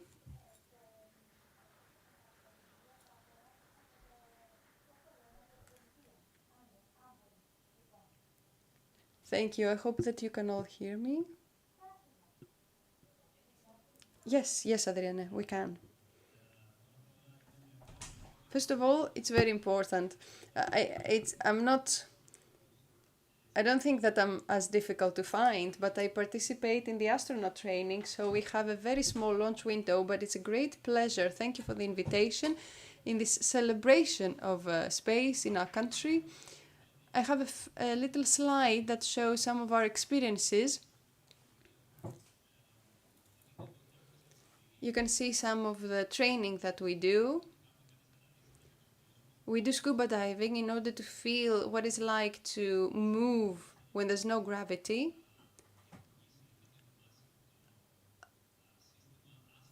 This is the exercise system.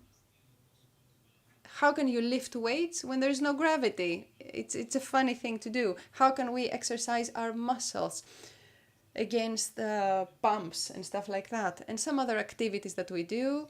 On the left, there is a parabolic flight with experiments that offers you the environment of microgravity.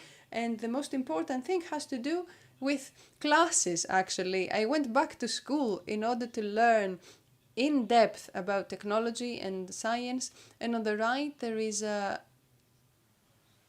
classroom full of Greeks, actually. This is the next slide. Why are we so inspired to do that? This is the question. Many of you had as a dream to be able to work in a lab or to fix something that will eventually fly up to space or fix a satellite in our country. So my dream was to see Greece in human and robotics research. This is why we want to go to space, in order to do some research in unique situations, microgravity or zero gravity. This touches the entire spectrum of science. And I would like to give you 2 points.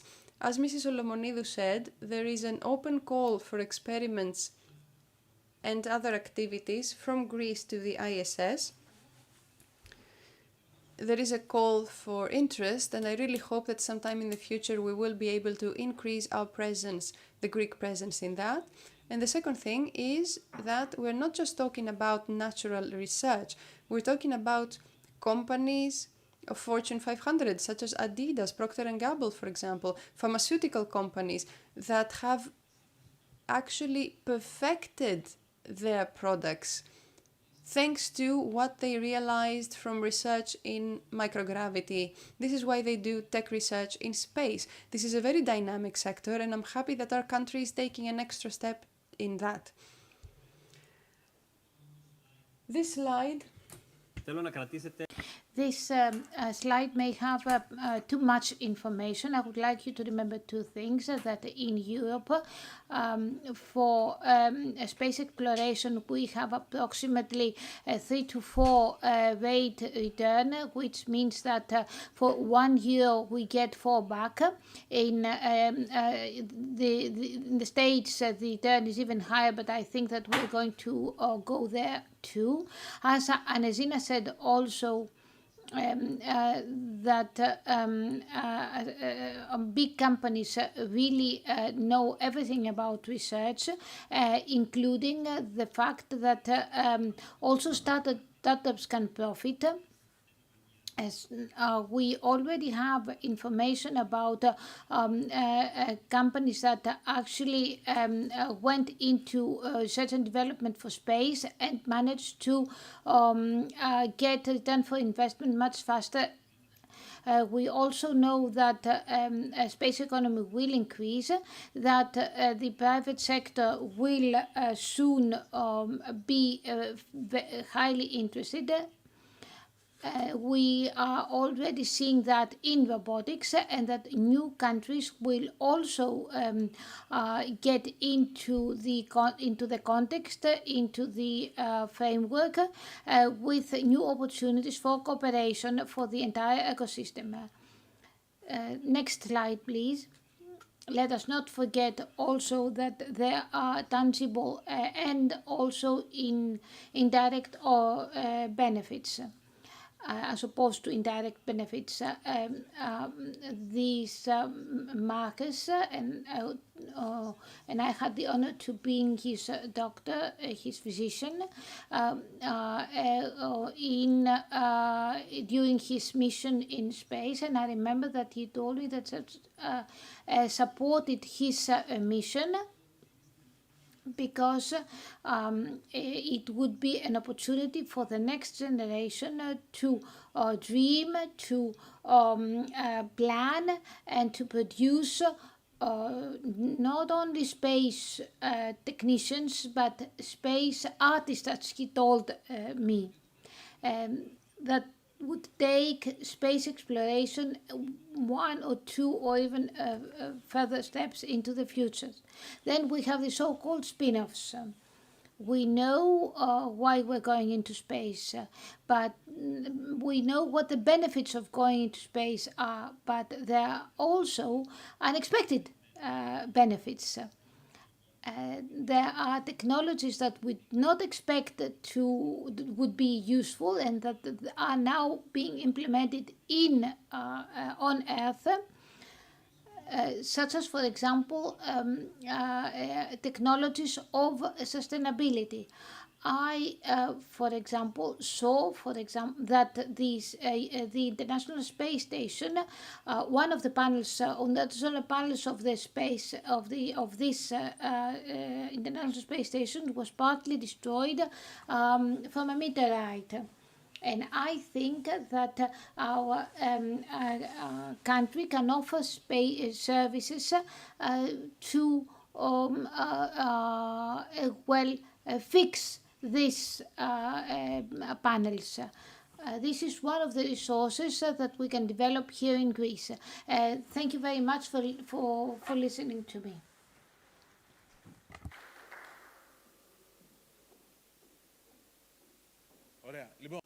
So very well. All this was very interesting from Anesina and from Andrianos, and I think this was very important part.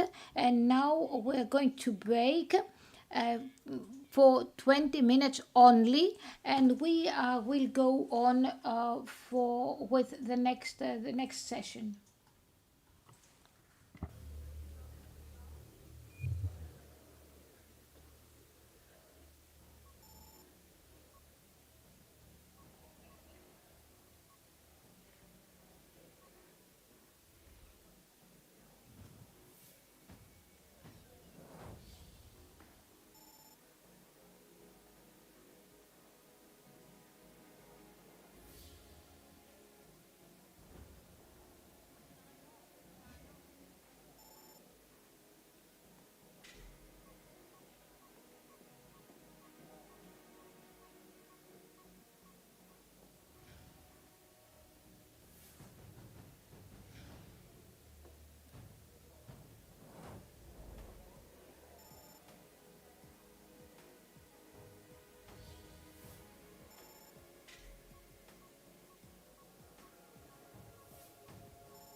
Casey, founder and CEO of OQ Technology, the 5G non-terrestrial network satellite operator here in Luxembourg. Today is a historic day. We're going to demonstrate for the first time here in Europe the connectivity between a LEO satellite, an OQ-Tech satellite, and unmodified smartphone, the direct-to-device connectivity, using the broadcast of emergency test messages from our satellite directly into these unmodified phones. So I have here a Samsung Galaxy and a Google Pixel phone that have OQ-Tech SIM cards. We're here in a remote area with limited coverage. And the idea here is that once the satellite pass starts in about 10 to 15 minutes, and we switch off the flight mode of the phones, we should be able to receive these broadcast test emergency messages from our satellites. This has a huge importance, especially during disaster and catastrophe times or during cyber attacks when the cellular network is not available. Our satellites could be used to broadcast emergency messages to communities, first respondents, and also people in areas where there's no coverage.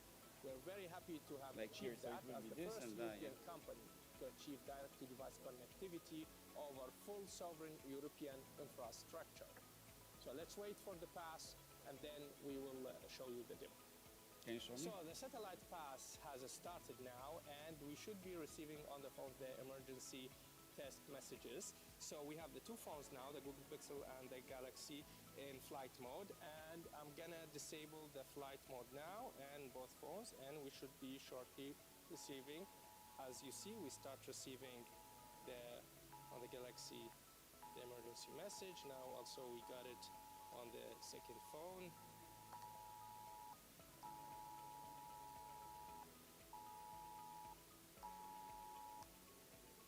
OQ-Tech satellite emergency broadcast test message.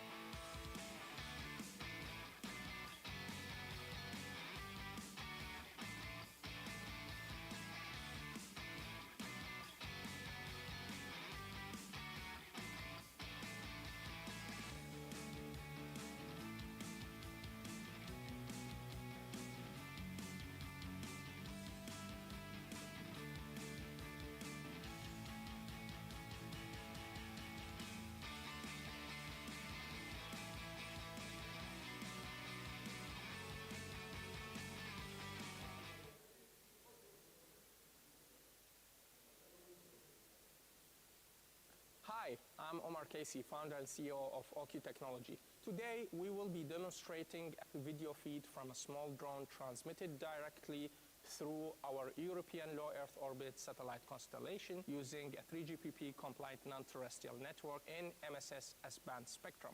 What's different about this is the direct-to-device approach. Instead of using big, power-hungry, and expensive traditional satellite terminals mounted on a drone or connected indirectly to a drone by backhauling data, we're actually using a compact, low-cost OQ modem that is integrated directly into the drone platform. This significantly reduces cost, size, and power consumption, making satellite communication practical even for small and low-cost drones. We'll be demonstrating three use cases: infrastructure monitoring, traffic surveillance, and autonomous guided drone towards a designated destination, all connected through our satellite network.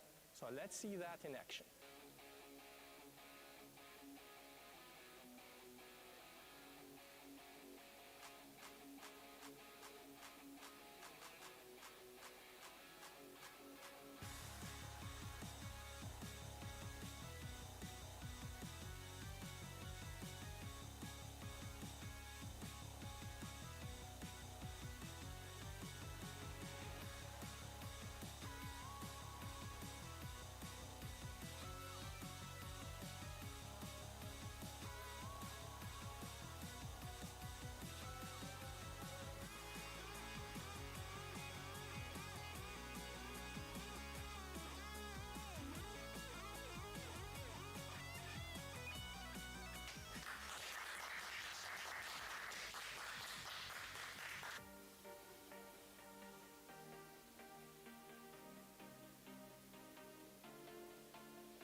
Ορφέα, ακούγομαι.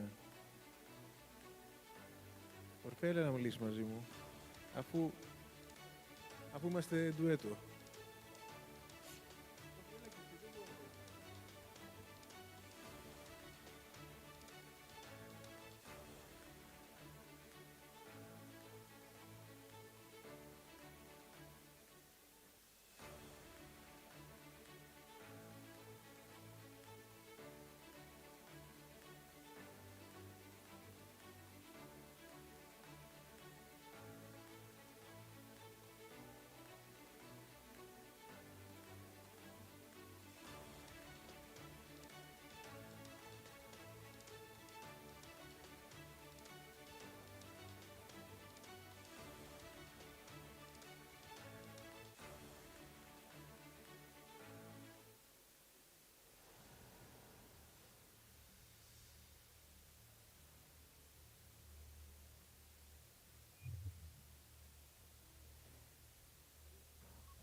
Τρέχουν τα σάλια εδώ.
Casey, founder and CEO of OQ Technology, the 5G non-terrestrial network satellite operator here in Luxembourg.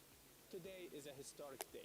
We're going to demonstrate for the first time here in Europe the connectivity between a LEO satellite, an OQ-Tech satellite, and unmodified smartphone, the direct-to-device connectivity, using the broadcast of emergency test messages from our satellite directly into these unmodified phones. So I have here a Samsung Galaxy and a Google Pixel phone that have OQ-Tech SIM cards. We're here in a remote area with limited coverage.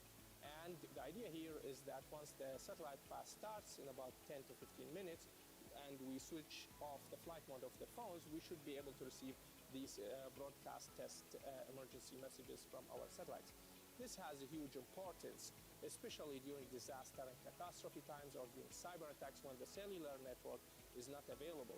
Our satellites could be used to broadcast emergency messages to communities, first responders, and also people in areas where there's no coverage.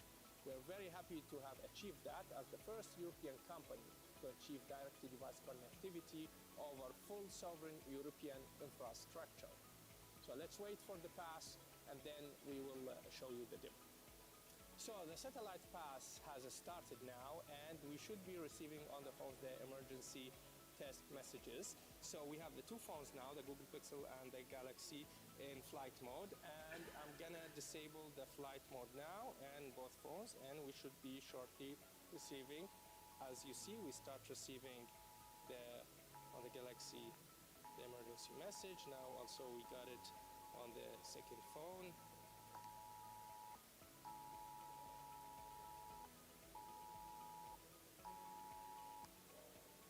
OQ-Tech satellite emergency broadcast test message.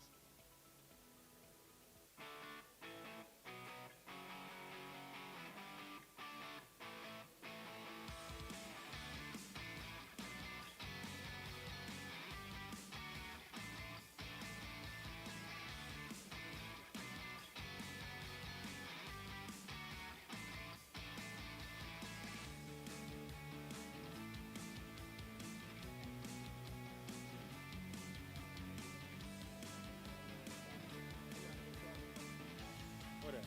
Άρα με το που πατήσω το next επειδή θα ρίχνω στο βίντεο να πέσει αυτόματα θα πέσει. Ωραία. Και λεζεράκι που εδώ πέρα. Εκεί πέρα βλέπω αυτό, οπότε μπορώ να κάνω κάτι τέτοιο. Ωραία, εντάξει, κατάλαβα.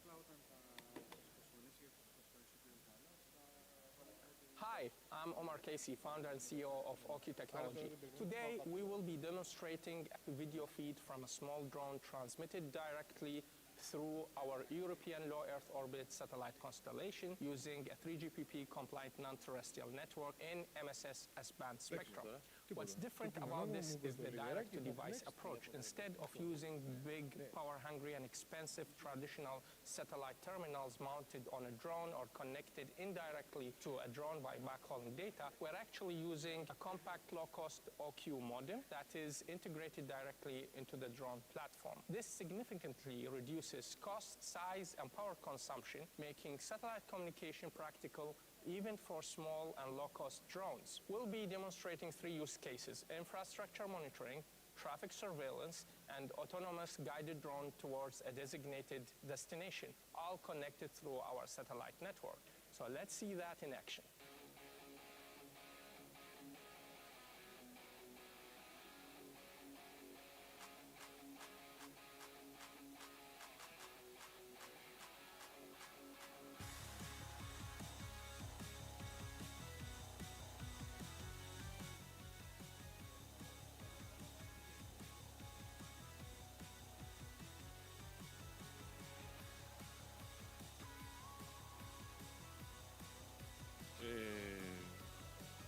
Αυτό είναι το... Εντάξει.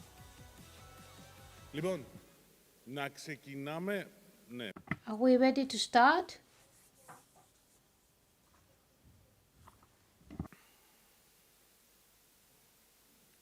Λοιπόν, επιστρέψαμε μετά από...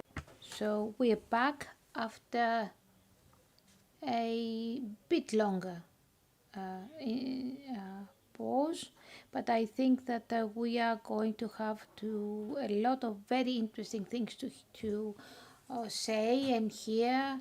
We already have had quite an animated discussion and information, so we're ready to go into session including entitled Space Diplomacy and Strategic Cooperation. And the next is from Mr. Kyriazoglou. We are in session entitled Human Space Flight and Science Missions, and the next keynote speech is by Mr. Christos Kyriazoglou, CBDO in ASCO Hellas.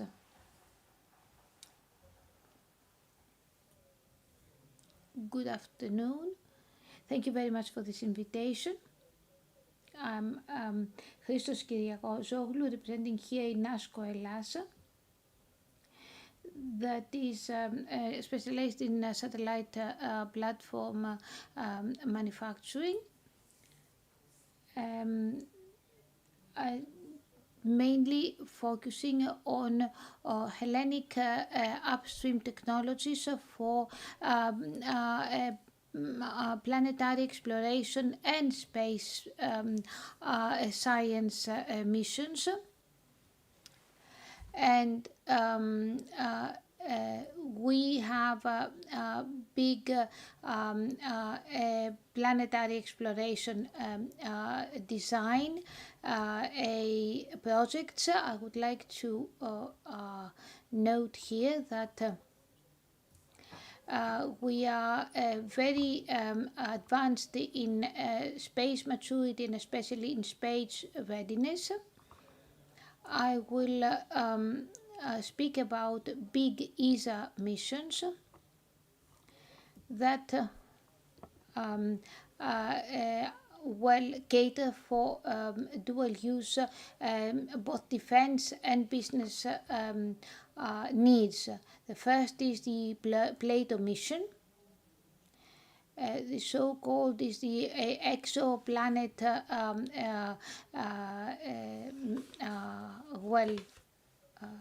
observation tool. So what does Plato do?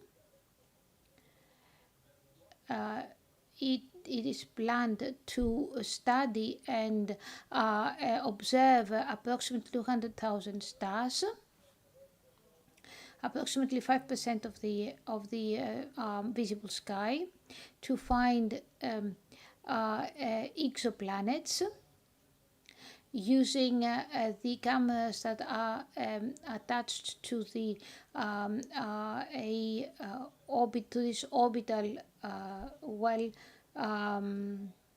a telescope. Then also using ground-based calculations to extract conclusions. It will play an important role in planetary exploration in the coming decades. What is very important about Plato is that we have provided a number of infrastructure for this planetary system. The including the central software of the planetary vehicle, and also a number of cabling systems. You can see here the consortium in ASCO, Elfon, and other companies. In ASCO, our company built the part of the skeleton and carbon wires that are used to align the 26 cameras that are attached, as we said, to the telescope. These wires are very high resistance and very low weight. and are designed to work together. You can see here the completed skeleton in Switzerland. As I said before, there are many Greek companies at the heart of this mission.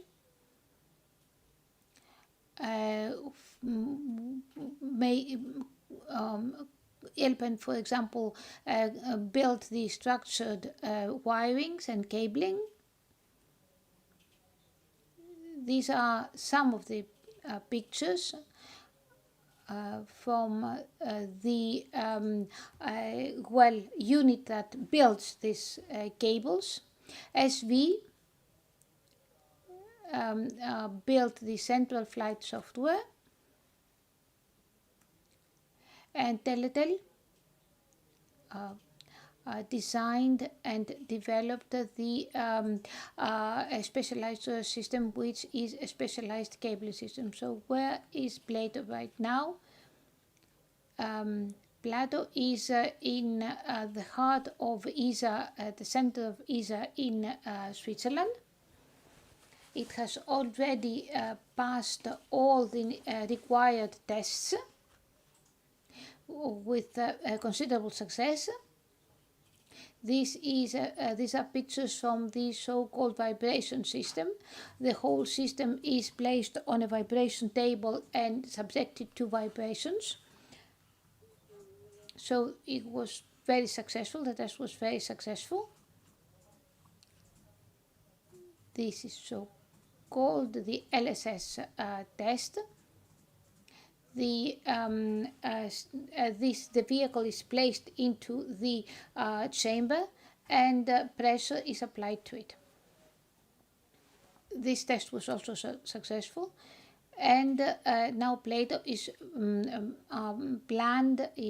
scheduled for launching in January 27. The second mission I would like to speak to you about is so-called JUICE mission. JUICE is the first big mission in Europe for Zeus. It is now on course and will arrive there in July 2031. The vehicle is well equipped with a number of tools that will observe Zeus, Ganymede, and another two more satellites to study whether there can be life in the satellites of Zeus. In ASCO Hellas, our company planned the functional model for this vehicle that was used. It was a multi-annual and long process. It was one of two of the infrastructures that were built. I would like to also show that it was done in very close cooperation with Airbus. These are some pictures from the design phase. We also designed and built the so-called NGSE and the MGSE that were necessary to mount and test the flight models. So in JUICE, there are also other companies. For simulation and analysis, we had a Snake and Adamant. For electrical ground support equipment on board SV components, we had Teletel, ISD, and Prisma Electronics and MTech. That in the part of magnetic simulations.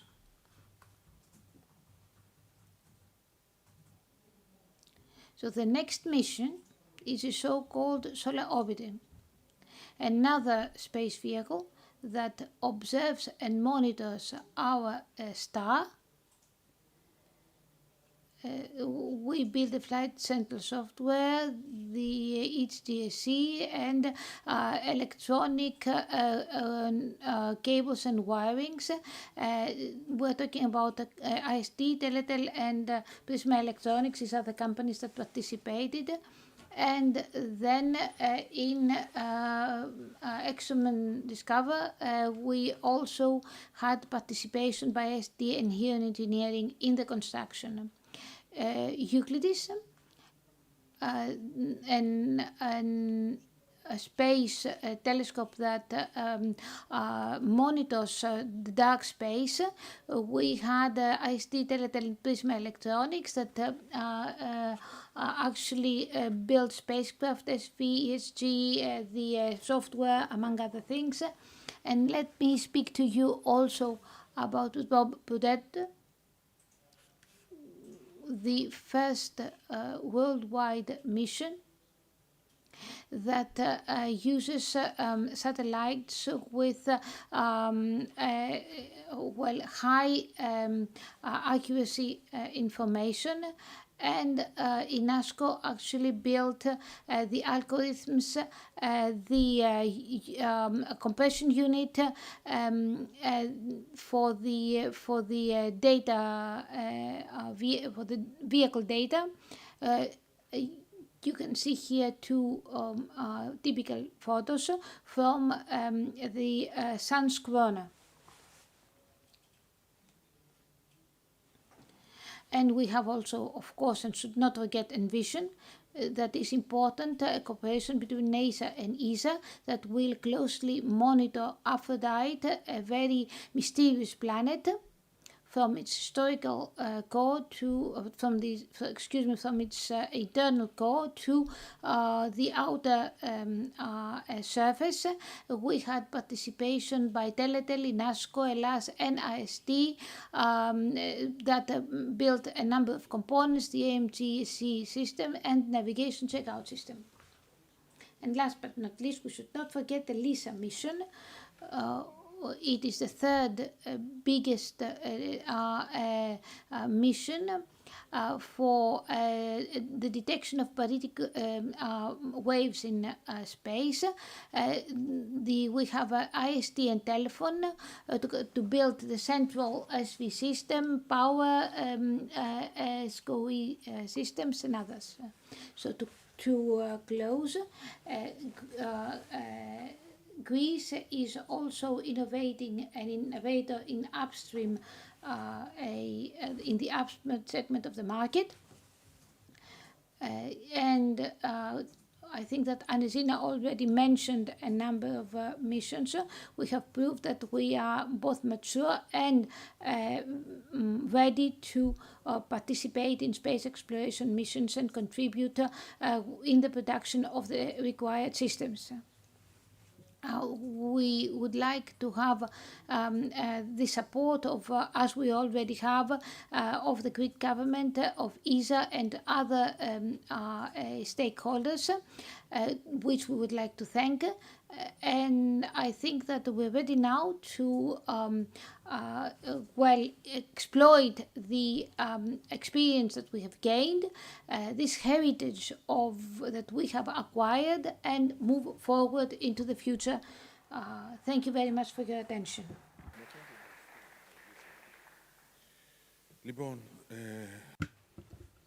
So, we will continue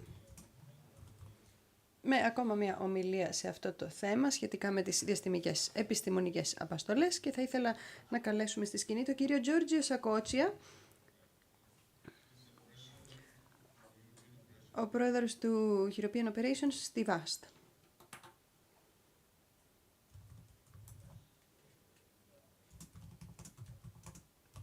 Καλησπέρα σε όλους. Μιλάμε για το διάστημα και την εξερεύνηση.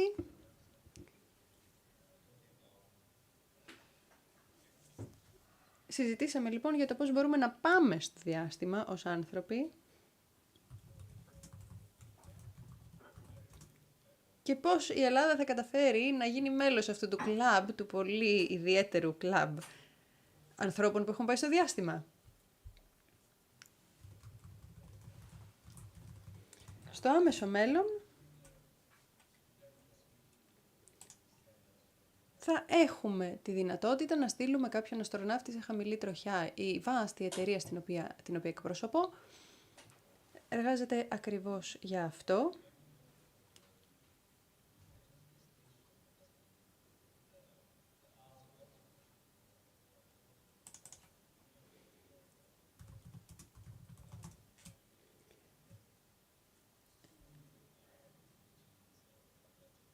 Ο δορυφόρος που έχουμε εδώ και 25 χρόνια σύντομα θα πρέπει να αποσυρθεί και λάβαμε την απόφαση ότι η επόμενη υποδομή σε χαμηλή τροχιά δεν θα σταλθεί από κυβέρνηση, αλλά θα είναι μία επιχειρηματική αποστολή.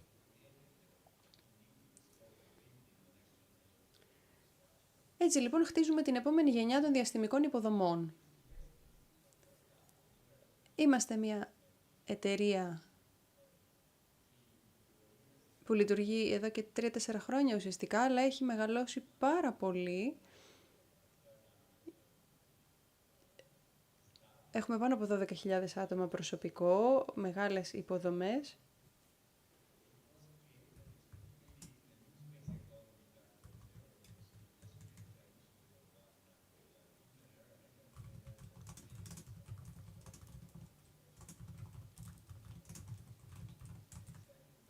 Ένας λοιπόν Αμερικανός επιχειρηματίας δισεκατομμυρίουχος αποφάσισε να επενδύσει σε αυτό το τομέα, να χτίσει ένα σπίτι στο διάστημα για ανθρώπους. Έχει βάση στο Long Beach, στην Καλιφόρνια. Έχει γραφεία στο Houston, στη Washington, στο Τόκιο και τώρα ανοίγουμε και το ευρωπαϊκό μας γραφείο στο Παρίσι.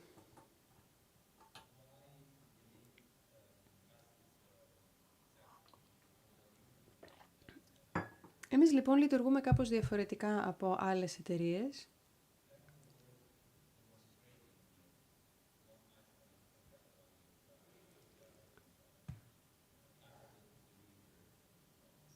Και φυσικά θέλουμε να μπορούμε να παραδίδουμε αυτό που υποσχόμαστε. Ο στόχος μας είναι να είμαστε οι πρώτοι που θα βγούμε στην αγορά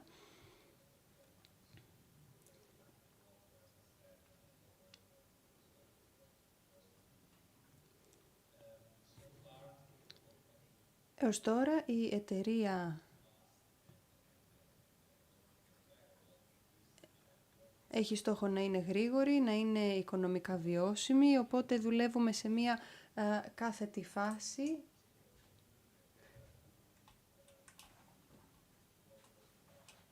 Και θέλουμε να κάνουμε και πολλές συνεργασίες με διεθνείς άλλους φορείς.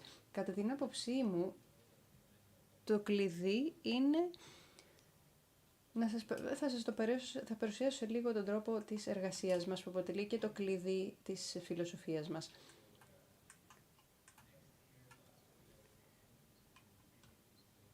Την επόμενη χρονιά θα έχουμε τη δυνατότητα να ανεβάσουμε στο διάστημα τους πρώτους αστροναύτες. Με ιδιωτικές αποστολές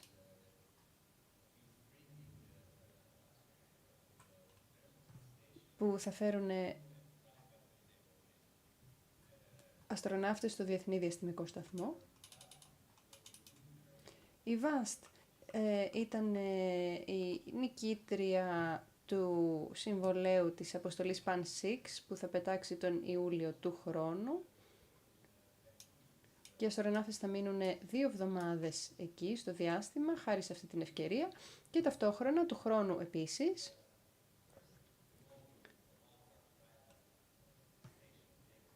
Το πρώτο μόντουλ του δικού μας διαστημικού σταθμού, το Haven 1, θα εκτοξευθεί.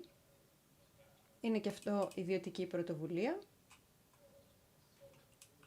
Και θα στείλουμε με αυτό 4 αστροναύτες. Οπότε έχουμε την ευκαιρία να έχουμε στο διάστημα 8 αστροναύτες για αρχή.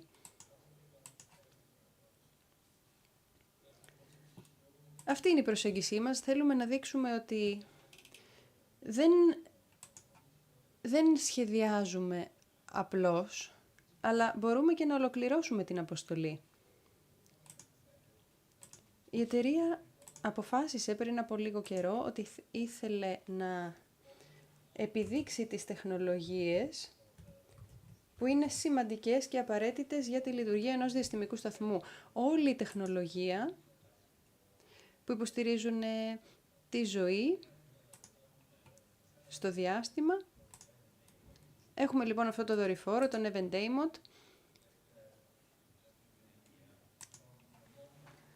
Από τη στιγμή που πάρθηκε η απόφαση να ξεκινήσουμε αυτό το πρόγραμμα μέχρι την εκτόξευση, χρειάστηκαν 18 μήνες. Και εδώ βλέπετε όλη τη λίστα με τις τεχνολογίες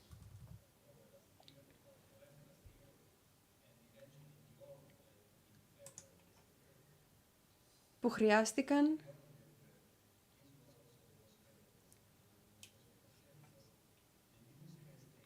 γιατί ο νέος αυτός εμπορικός διαστημικός σταθμός θα πρέπει φυσικά να μπει σε τροχιά με ασφάλεια. Ο Διεθνής Διαστημικός Σταθμός αυτή τη στιγμή χρειάζεται να ανανεωθεί σε σχέση με αυτά τα συστήματα.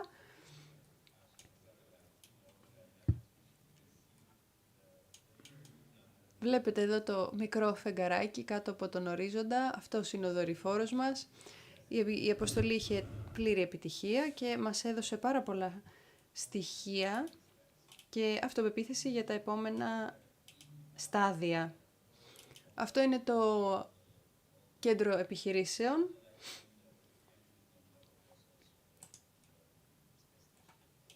Από όπου ελέγχουμε και τον διαστημικό σταθμό.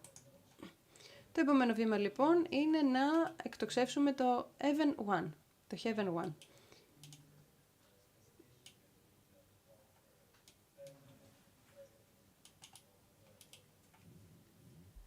Θα είναι το διαστημόπλοιο που θα μπει σε τροχιά ώστε να μπορέσει να μεταφέρει ανθρώπους στο διάστημα.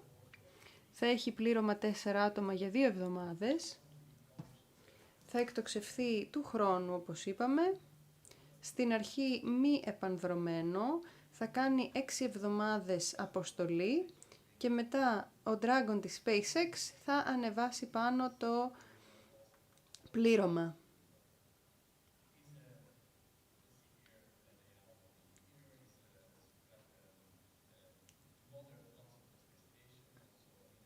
Εδώ βλέπετε το διαστημικό σταθμό, είναι πιο μοντέρνος, ας το πούμε έτσι. Χωράει 4 άτομα όπως είπαμε και έχει και πολύ βασικές λειτουργίες οι οποίες δεν υπάρχουν πλέον σήμερα.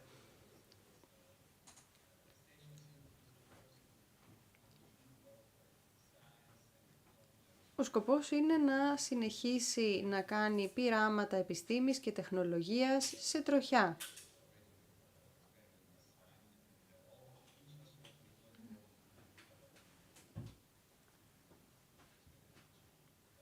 Το θέμα είναι να υπάρχει δυνατότητα πειραματισμού.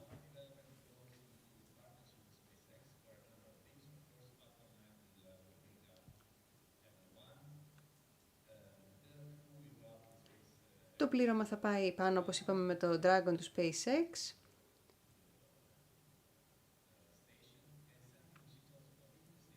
Και το ενδιαφέρον είναι ότι αυτός ο διαστημικός σταθμός θα είναι ο πρώτος που θα έχει σύνδεση στο ίντερνετ με το Starlink, το Starlink Connectivity.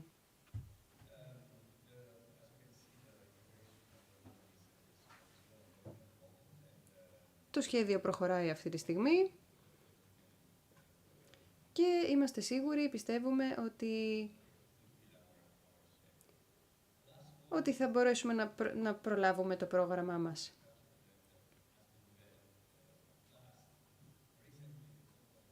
Πρόσφατα η εταιρεία επίσης έχει πάρει την απόφαση να επεκτείνει τις δραστηριότητές της, να κάνουμε μια καινοτόμα πλατφόρμα ενός διαστημικού λεωφορείου,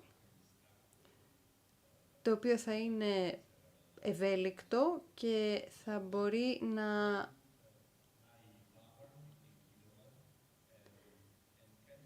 υποστηρίζει 50 κιλοβάτ ισχύ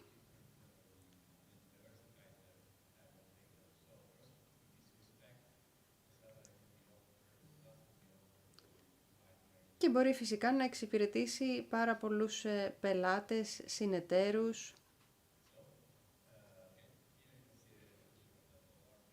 Εδώ βλέπετε τις εγκαταστάσεις μας.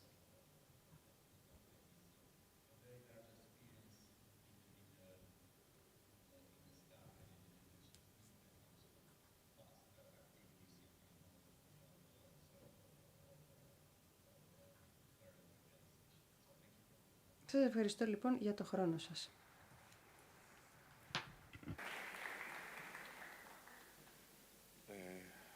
Okay. Λοιπόν. So let's go now to space diplomacy and strategic cooperation. We are going to slightly change the program because we're a bit late. Θα ξεκινήσουμε λοιπόν με τον κύριο Ντανίλο Ρουμπίνι, που είναι ο επικεφαλής του Γραφείου για τις σχέσεις με την Ευρωπαϊκή Ένωση του Ιταλικού Οργανισμού Διαστήματος. Γεια σου Ντανίλο. Κύριε Ρουμπίνι, με ακούτε? Νομίζω ότι έχουμε... με ακούτε? Είμαι ο Δημήτρης Μαλάς. Ναι, σας ακούω. Εσείς με ακούτε? Έχουμε ένα θέμα με την εικόνα σας, με το βίντεο, αλλά νομίζω ότι θα το λύσουμε άμεσα. Ναι, σας ακούω. Απλώς έχουμε ένα θέμα μικρό.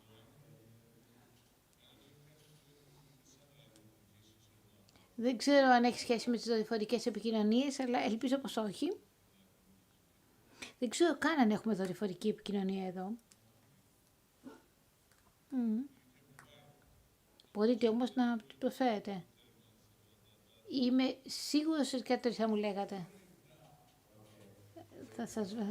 Δεν με ακούτε δηλαδή. Σας ακούμε και βλέπουμε την παρουσίασή σας, αλλά δεν σας βλέπουμε εσάς. Τουλάχιστον αυτή τη στιγμή. Θα θέλετε να ξεκινήσετε? Τώρα και σας βλέπουμε και σας ακούμε. Βλέπετε και την παρουσίασή μου λοιπόν, Όλα ωραία, όλα εντάξει, ξεκινήστε. Ευχαριστώ πολύ, μεγάλη μου χαρά. Θα ήθελα να πω καταρχήν ότι με τιμά ιδιαίτερα η πρόσκλησή σας για να μιλήσω λίγο για τις ιταλικές δραστηριότητες. Είμαι ιδιαίτερα χαρούμενος που επίσης έχω τη δυνατότητα να μιλήσω για το ιταλικό διαστημικό οικοσύστημα και να προωθήσω την πιθανότητα να συνεργαστούμε πιο στενά στο μέλλον. Είπα ότι είμαι ο επικεφαλής του γραφείου που ασχολείται με τις σχέσεις με την Ευρωπαϊκή Ένωση.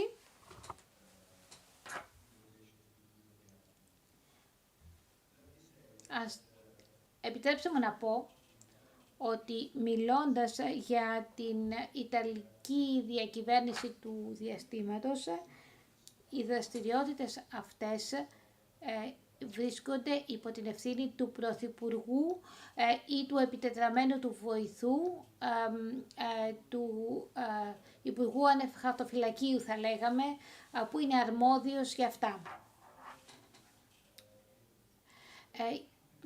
Και βεβαίως έχουμε δημιουργήσει, όπως και στην Ελλάδα, μια διαυπουργική επιτροπή στην οποία αναφέρεται και ο Ιταλικός Διαστημικός Οργανισμός και την οποία προσφέρει άμεση υποστήριξη. Όσον αφορά τις κατευθυντήριες γραμμές που αφορούν τη λειτουργία της δραστηριότητες αυτές, υπάρχει μια διακοπή. Από ό,τι φαίνεται υπάρχει μια ακόμα τεχνική διακοπή.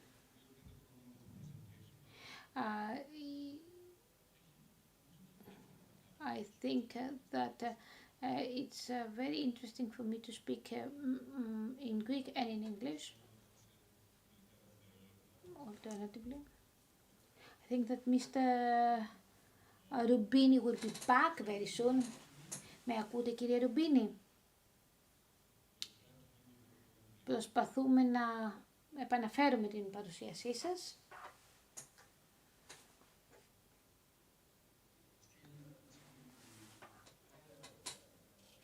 Έλεγα λοιπόν για τις υψηλού επίπεδου κατευθυντήριες γραμμές σε εθνικό επίπεδο που αφορούν την διαστημική διπλωματία και η οποία είναι πάρα πολύ σημαντικό εργαλείο γενικότερα, όπως επίσης και τους στόχους της βιωσιμότητας, της διαστημικής βιομηχανίας. Επίσης, η εξίσου σημαντική θεωρείται αυτή η δραστηριότητα από εξαιτίας της κληρονομιάς της χώρας μας από τη δεκαετία του 50 και εξής, καθώς είχαμε πολύ σημαντικούς επιστήμονες, τον κ. Γκριμάλη και τον Πόλιο, οι οποίοι πρωτοστάτησαν στις δραστηριότητες στο διάστημα, στο διάστημα. Για μας η πολυμερής και διμερής συνεργασία στον τομέα του διαστήματος είναι πολύ σημαντική. Ήμασταν από τους ιδρυτές ΕΣΡΟ και ΕΣΡΟ, που ήταν ο προπομπός του Ευρωπαϊκού Οργανισμού Διαστήματος.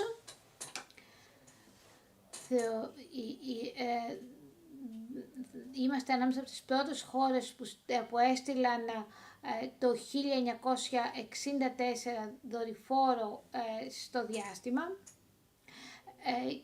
Σήμερα έχουμε πάνω από 150 εργαζόμενους και έχουμε 4 εγκαταστάσεις, μία στην Κένια, το κέντρο Πρόλιο με 200 τοπικούς εργαζομένους και αρκετούς από άλλα μέρη της Ιταλίας, που ασχολούνται με διάφορα ζητήματα.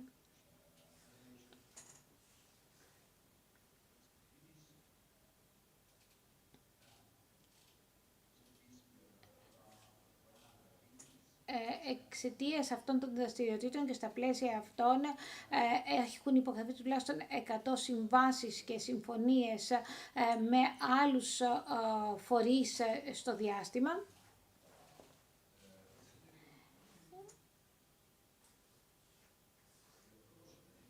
Όσον αφορά την προσέγγιση της Ιταλίας, όσον αφορά τις δραστηριότητες της στο διάστημα και σε τροχιά, έχουμε 3 επίπεδα. Το ένα σε εθνικό επίπεδο, που περιλαμβάνει όλες τις δραστηριότητες νέας γενιάς που υποστηρίζονται από την Ευρωπαϊκή Επιτροπή και την Ευρωπαϊκή Ένωση. Κατόπιν έχουμε δραστηριότητες σε ευρωπαϊκό επίπεδο στα πλαίσια της EDA,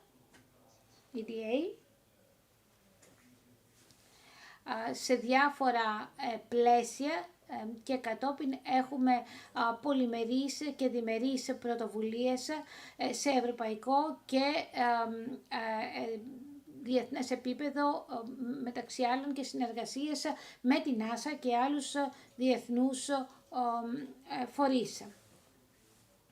Στην Ιταλία έχουμε πολλά στοιχεία, ένα ευρύ φάσμα στοιχείων θα έλεγα, που χαρακτηρίζουν την κοινότητα, τη διαστημική μας κοινότητα, περισσότερες από 300 εταιρείες, πάνω από 23.000 εργαζόμενους, 3 συλλόγους, οι ενώσεις, πάνω από 60 πανεπιστήμια και ερευνητικά κέντρα, 50 τεχνολογικούς τομείς, όπως επίσης και συμφωνίες ανάμεσα σε καθένα από αυτούς τους τομείς και την διαστημική κοινότητα. Κάτι άλλο που θα ήθελα να σας θυμίσω είναι ότι στην Ιταλία διαθέτουμε μια ομοιόμορφη δραστηριότητα, μια ομοιόμορφη κατανομή αυτών των δραστηριοτήτων στην χώρα μας. Πράγμα που έχει επιτευχθεί κατά τη διάρκεια των ετών με ομοιόμορφη, αν θέλετε, προσπάθεια κατανομής.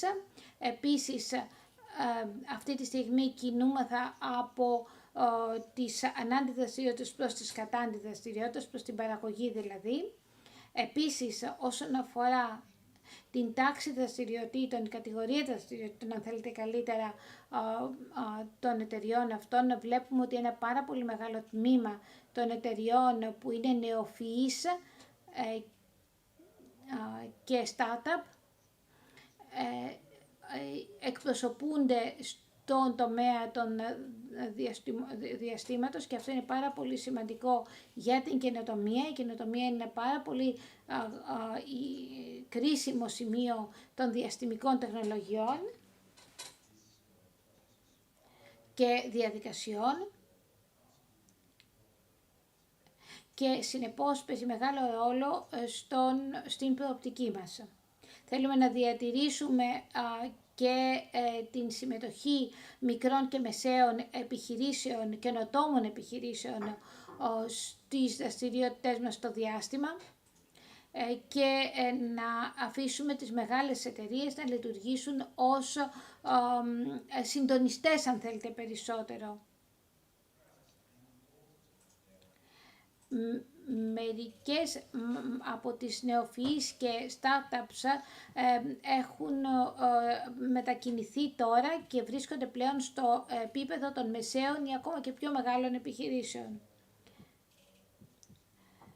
Κατάντι έχουμε πολλούς εκπροσώπους του λεγόμενου midstream, δηλαδή δραστηριοτήτων που βρίσκονται μεταξύ της παραγωγής και της παροχής υπηρεσιών. Εδώ βλέπετε παραδείγματα αυτών των υπηρεσιών που ουσιαστικά αφορούν προγράμματα άμυνας και προγράμματα εξερευνητικά. Θα ήθελα να σας θυμίσω κάποιες από τις αποστολές. Καταρχήν συμμετέχουμε στην Earth Observation, ένα πρόγραμμα το οποίο εδράζεται στην Αργεντινή και έχει να κάνει με την παρατήρηση διαφορετικών δραστηριοτήτων, όπως επίσης και το κλάστερ δορυφόρων Πρίσμα, το οποίο έχει να κάνει με υπερφασματικές δραστηριότητες παρατήρησης. Μετά έχουμε τους μικροδορυφόρους και την ειδική πλατφόρμα εφαρμογών μικροδορυφόρων και ένα τελευταίο, αν θέλετε, επιτευγμά μας, έναν αστερισμό, θα λέγαμε, ένα constellation μικροδορυφόρων, που μπορεί να ανοίξει το δρόμο για ευκαιρίες και ανάπτυξη δυνατοτήτων επόμενων γενναίων. Από πλευράς των τηλεπικοινωνιών και της πλοήγησης θα ήθελα να σας θυμίσω το Moonlight, το οποίο είναι καρπός της συνεργασίας με το Νομολίζα. Είναι ένα σύστημα πλοήγησης στην σελήνη και το οποίο έχει δοκιμαστεί και κατέδειξε ήδη την δυνατότητα να χρησιμοποιηθούν οι υφιστάμενα GNSS σήματα για την πλοήγηση στο έδαφος της σελήνης, όπως επίσης και άλλα συστήματα τα οποία στοχεύουν τον Άρη. Εδώ βλέπετε την συμμετοχή μας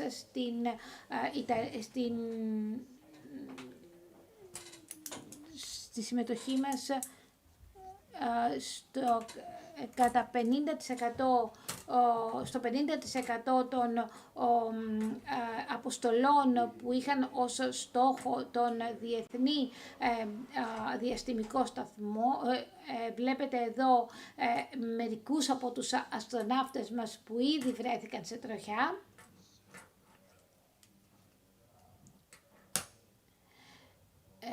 Και κάτω βλέπετε τους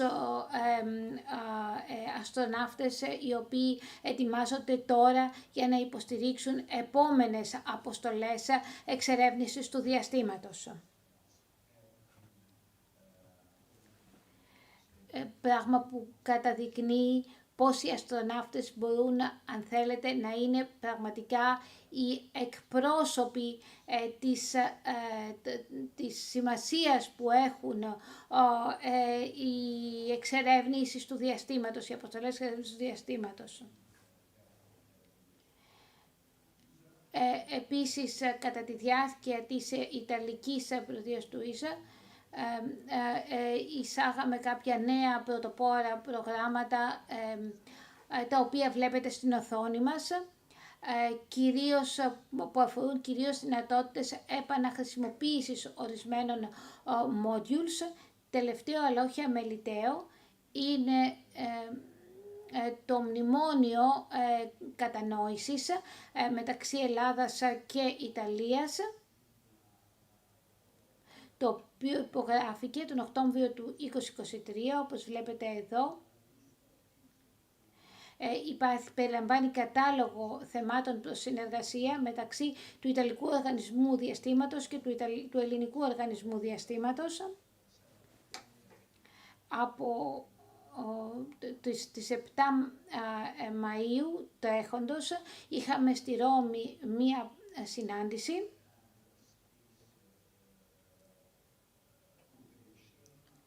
με θέμα την ψηφιακή και διαστημική συνεργασία με συμμετοχή των αρμόδιων υπουργών εκάστου κράτους και από την Ιταλική πλευρά και από την ελληνική πλευρά, και στο ήρθα από την ελληνική πλευρά. Βέβαια συμμετείχαν και ο κύριος Βαλέντο και ο κύριος Ράμος από οι πρόεδροι των οργανισμών Ιταλίας και Ελλάδας. Θα ήθελα να κλείσω λέγοντας ότι τα μνημόνια συνεννόησης είναι πάρα πολύ σημαντικοί πυλώνες και ενάυσματα για την ανάπτυξη συνεργασίας και συνεργειών,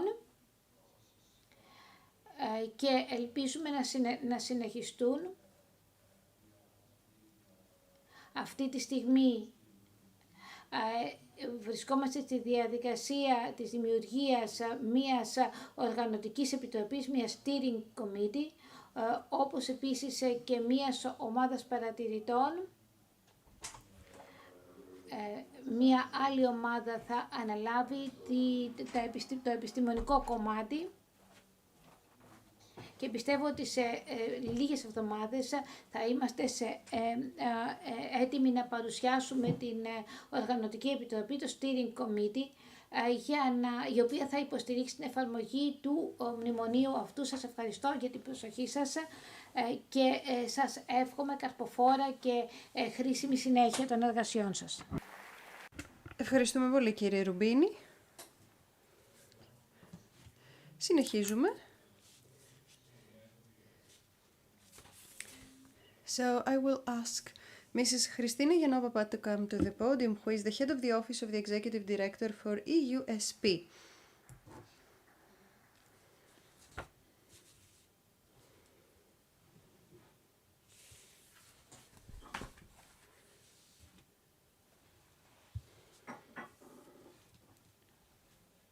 Καλησπέρα σε όλους, ευχαριστώ πάρα πολύ. Είναι μεγάλη μου χαρά που βρίσκομαι εδώ σήμερα να σας μιλήσω για την Ευρωπαϊκή Υπηρεσία για το Διαστημικό Πρόγραμμα, την EUSPA. αλλά και για το πρόγραμμα της Ευρωπαϊκής Ένωσης για το διάστημα εν γέννη. Ποιοι είναι λοιπόν οι πυλώνες του Ευρωπαϊκού Διαστημικού Προγράμματος? Βασικά ασχολούμαστε με την πλοήγηση, το Γαλιλαίο και το Έγνος. Είμαστε πάρα πολύ περήφανοι ως Ευρωπαίοι που ο δορυφόρος Γαλιλαίο είναι το καλύτερο σύστημα στον κόσμο. Είναι το πιο ακριβές σύστημα πλοήγησης που υπάρχει. Και κάθε κινητό τηλέφωνο που χρησιμοποιούμε χρησιμοποιεί το σύστημα Γαλιλαίο. Μετά έχουμε την παρατήρηση της Γης, έχουμε το σύστημα Κοπέρνικους, είναι τα μάτια της Ευρώπης που κοιτούν τη Γη και παρέχουν δεδομένα όχι μόνο για δορυφόρους αλλά και από τη Γη και από το έδαφος. Μετά έχουμε και τις τηλεπικοινωνίες, το GovSatcom και το IRIS. Όσον αφορά το GovSatcom, έχει χρησιμοποιήσει τις ήδη υπάρχουσες δυνατότητες από τα διαφορετικά κράτη-μέλη και τους δίνει ένα context ώστε να μπορούν να διαμοιραστούν σε όλα τα κράτη-μέλη. Και η Ελλάδα είναι ένα από τα κράτη που έχει το Elasat, ώστε να παρέχει υπηρεσίες σε άλλα κράτη-μέλη. Συγκεκριμένα, η Κύπρος ήταν η πρώτη χώρα στην Ευρωπαϊκή Ένωση που ξεκίνησε αυτό τον μηχανισμό και έλαβε δεδομένα από το Elasat. Και το IRIS είναι ο μελλοντικός δορυφόρος που θα έχει η Ευρωπαϊκή Ένωση για να βελτιώσει τις δυνατότητες του να γνωρίζουμε το τι συμβαίνει στο διάστημα, και η EUSPA είναι ο μοχλός ουσιαστικά που ρυθμίζει όλες αυτές τις δραστηριότητες.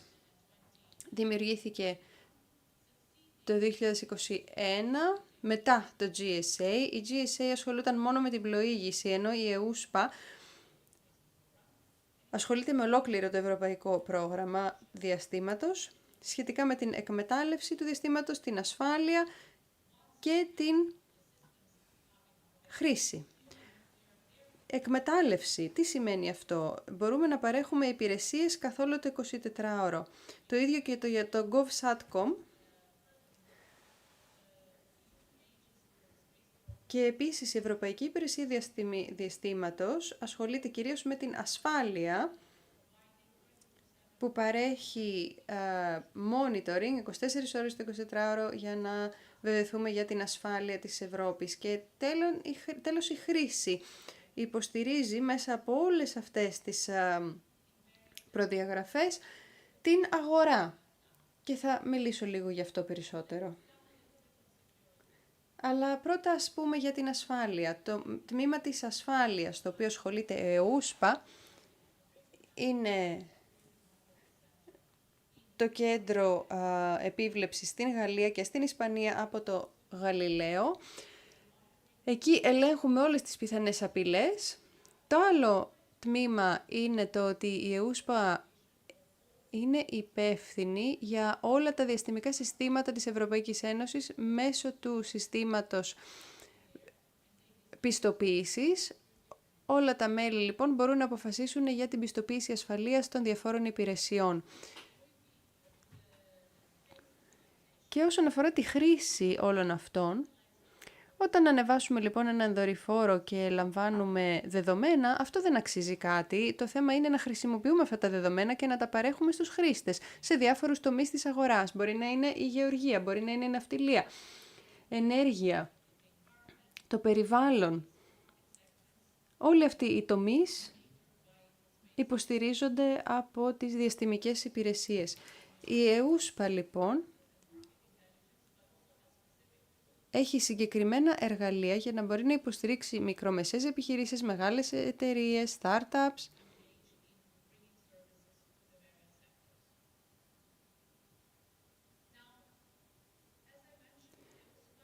Όπως είπα λοιπόν, η EUSPA αφορά κυρίως τις υπηρεσίες. Για το Γαλιλαίο, για παράδειγμα, έχουμε διαφορετικές υπηρεσίες, θα αναφέρω μερικές, όπως η έρευνα και διάσωση. Η Ελλάδα είναι ναυτική χώρα και αν συμβεί ένα ατύχημα στη θάλασσα, πρέπει να μπορούμε να ψάξουμε και να βρούμε τους διασωθέντες. Μετά το spoofing και το jamming.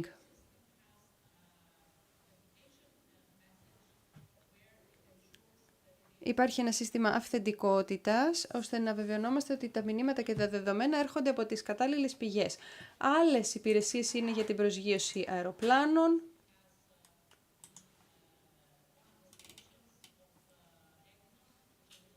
Ένα από τα συστήματα είναι το EGNOS, που το χρησιμοποιούμε για την ασφαλή προσγείωση αεροπλάνων, αλλά και για την ασφαλή κυκλοφορία των πλοίων στη θάλασσα. Το Κοπέρνικος έχει διαφορετικές υπηρεσίες και για το κλίμα και για την ασφάλεια. Η ΕΟΥΣΠΑ κυρίως θέλει να υποστηρίξει την εμπορευματοποίηση όλων αυτών των δεδομένων του διαστήματος και να βοηθήσει εταιρείες σχετικά με αυτό. GovSatcom, ήδη σας έχω πει ορισμένα πράγματα γι' αυτό. Μας παρέχει ασφαλή επικοινωνία που χρειάζεται η Ευρωπαϊκή Ένωση και πρέπει να είναι λειτουργική. Η Ελλάδα επίσης εδώ θα διοργανώσει το GovSat Hub σε συνεργασία με τη Γερμανία. Όπως είπαμε, να ξέρουμε τι συμβαίνει στο διάστημα. Ήδη ένας μεγάλος αριθμός χρηστών λαμβάνουν δεδομένα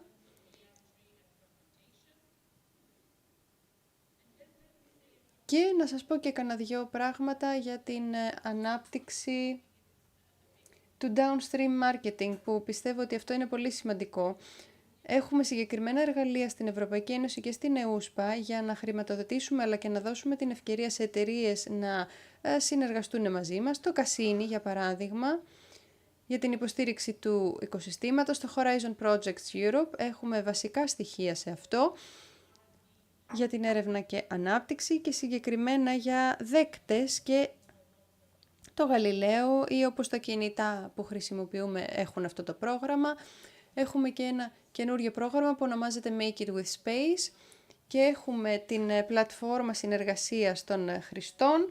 Σας καλώ όλους να χρησιμοποιήσετε αυτή την πλατφόρμα. Έχετε την δυνατότητα να δείτε τους διαφόρους τομείς και για το πώς μπορείτε κι εσείς να πάρετε μέρος.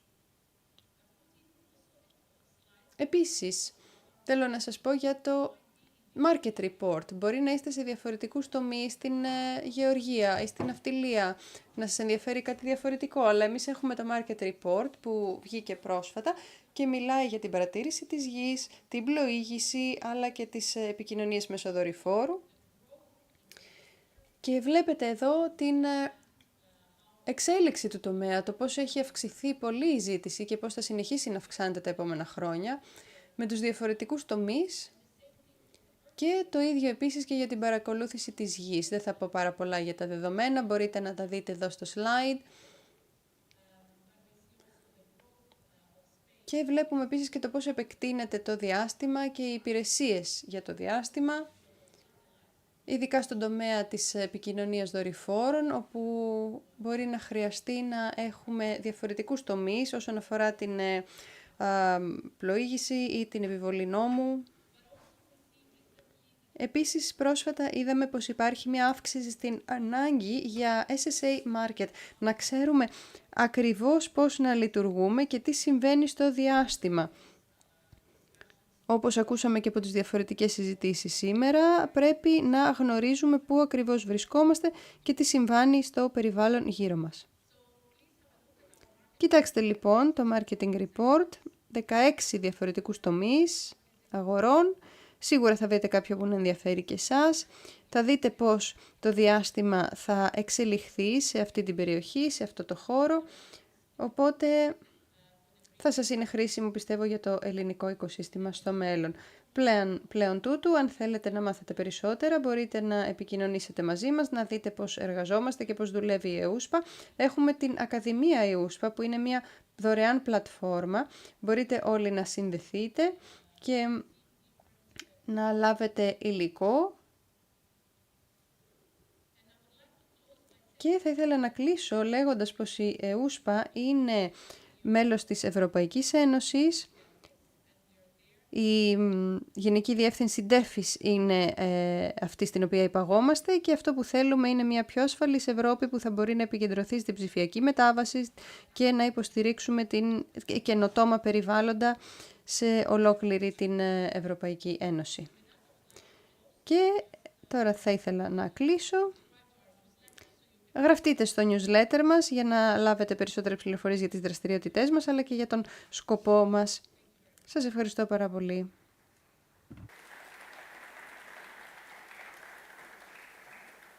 Ευχαριστούμε πολύ. Thank you very much. Μιλήσαμε λοιπόν για την διαστημική διπλωματία. Η επόμενη μιλήτριά μας λοιπόν είναι από την Πολωνία, η Εύα Πάντσακ. Ελπίζω ότι έτσι προφέρεται. Είναι αναπληρώτρια επικεφαλής υποστολής της Πρεσβείας της Δημοκρατίας της Πολωνίας στην Αθήνα.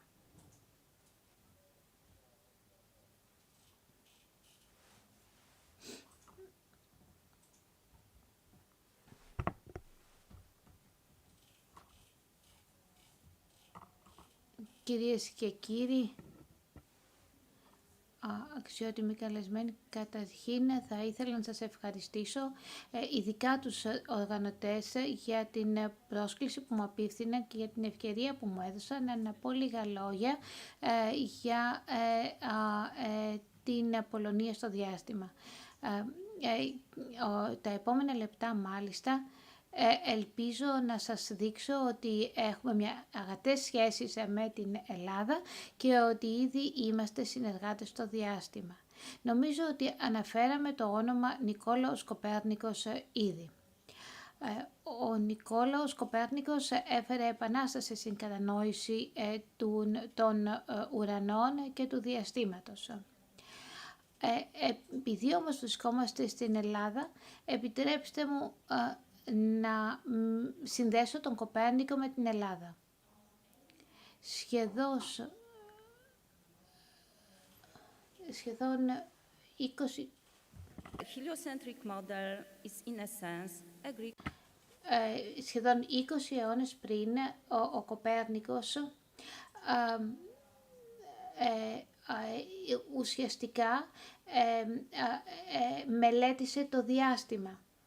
Χρειάστηκαν 400 χρόνια μετά τη μελέτη του Κοπέρνικου για να φτάσει κανείς στα αστέρια, καθώς ο πρώτος Πολωνός αστροναύτης έφτασε στο διάστημα 480 χρόνια μετά τον Κοπέρνικο.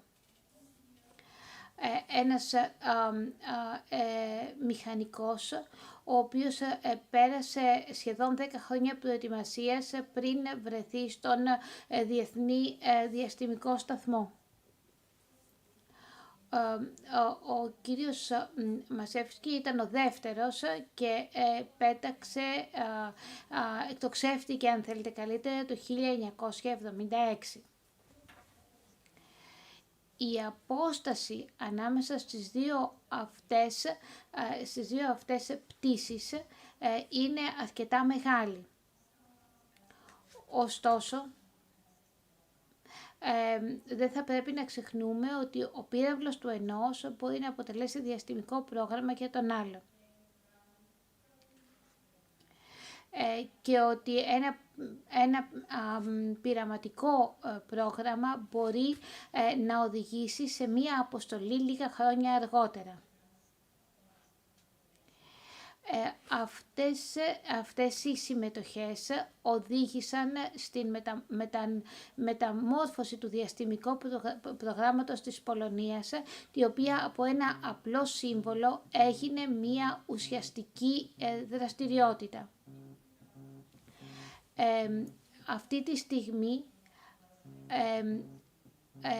οι 75 από τους συνολικά 500 κοσμοναύτες οι οποίοι συμμετείχαν στον σταθμό μας ή πήγαν στο διαστημικό σταθμό είναι από την Ευρώπη.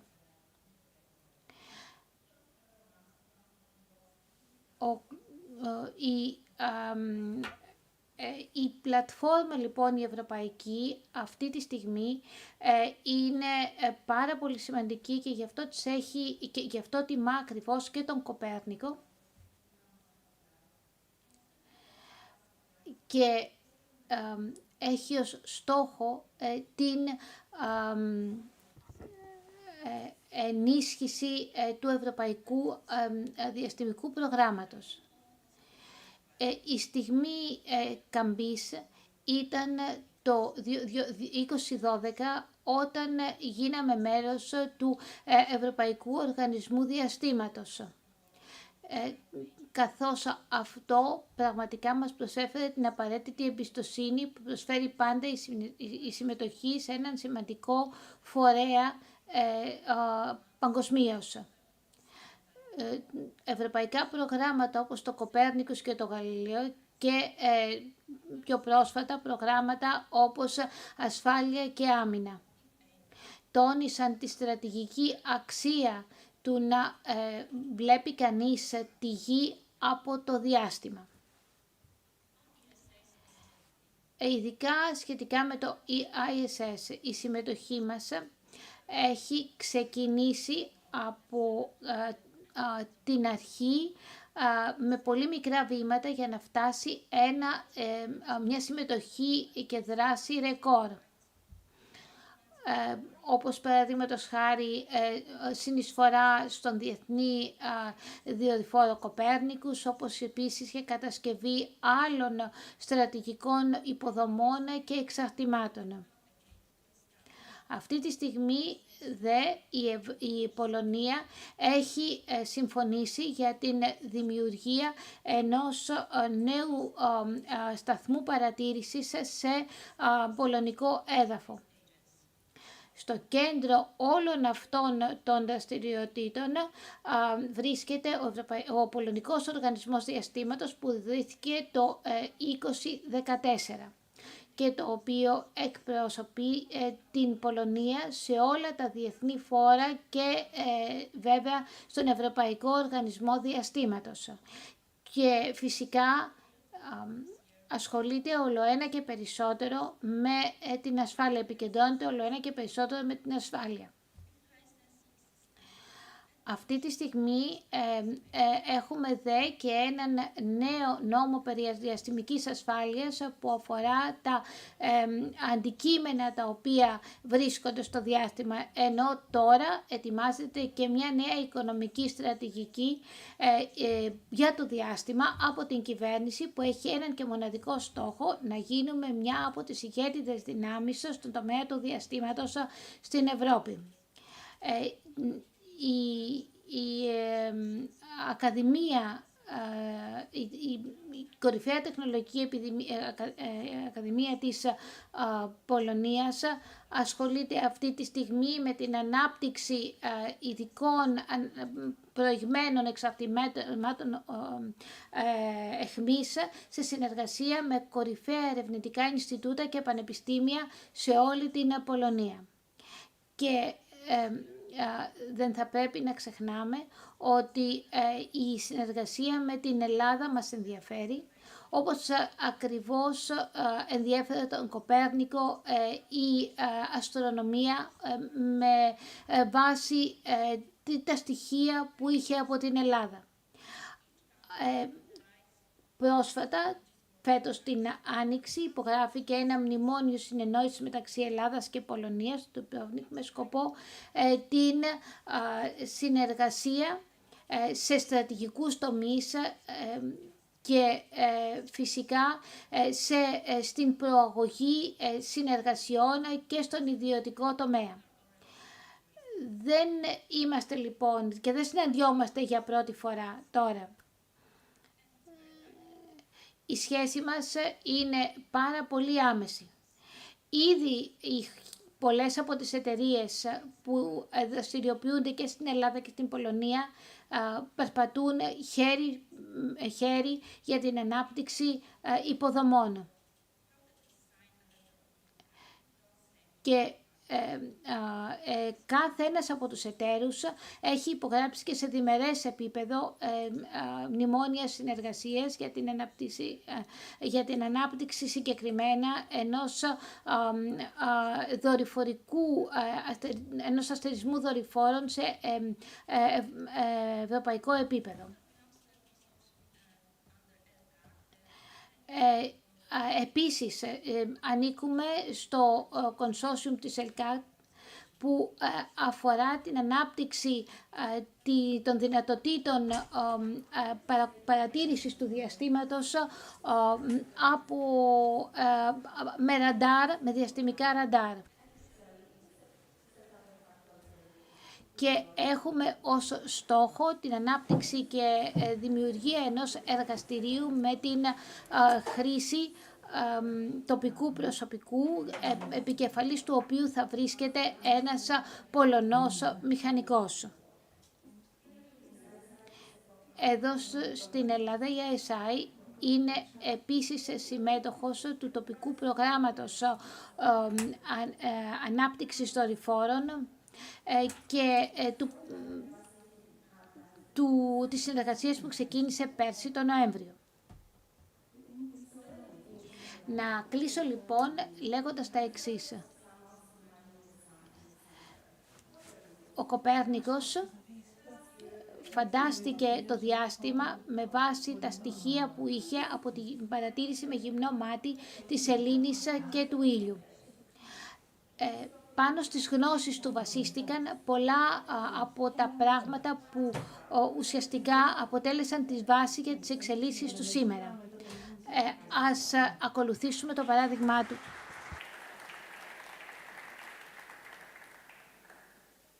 Thanks very much.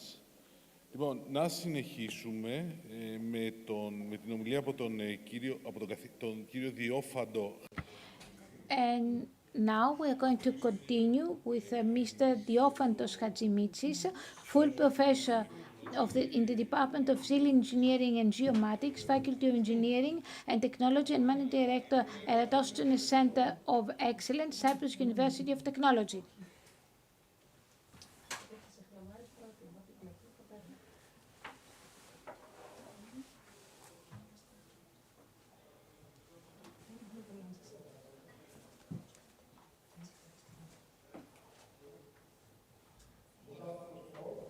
Καλό σας απόγευμα.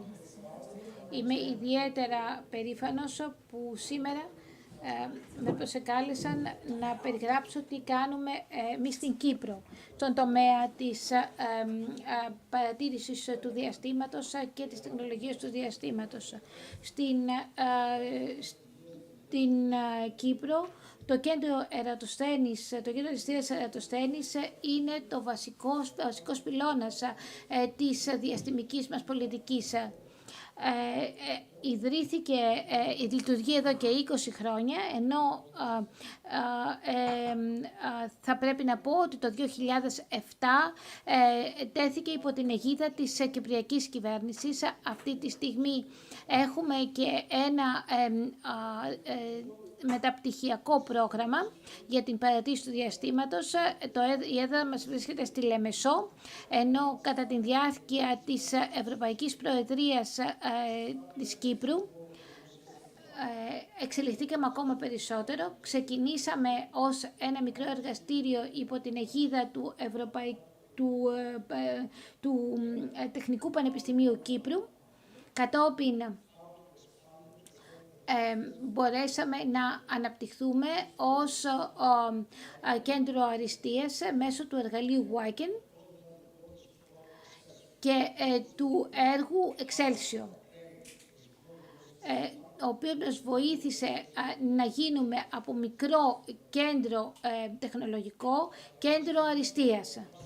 Είπα ότι το έδρα μας είναι στη Λεμεσό, αλλά έχουμε διάφορα κέντρα και στην Αμόχωστο, αλλά και στην Λευκοσία και σε άλλα κέντρα και σε άλλες πόλεις της Κύπρου.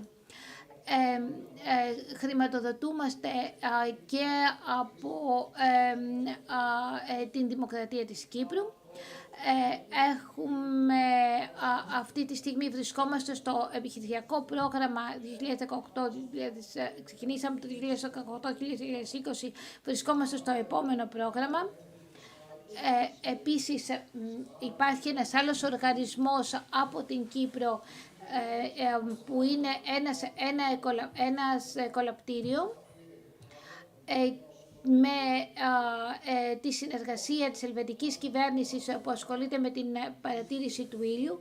Κάτι πολύ σημαντικό επίσης σε αυτή τη συνεργασία είναι ότι η κυβέρνηση της Κύπρου επίσης είναι συνεργάτης μας, ειδικά στην ψηφιακή πολιτική και στον ηλεκτρονικό μετασχηματισμό.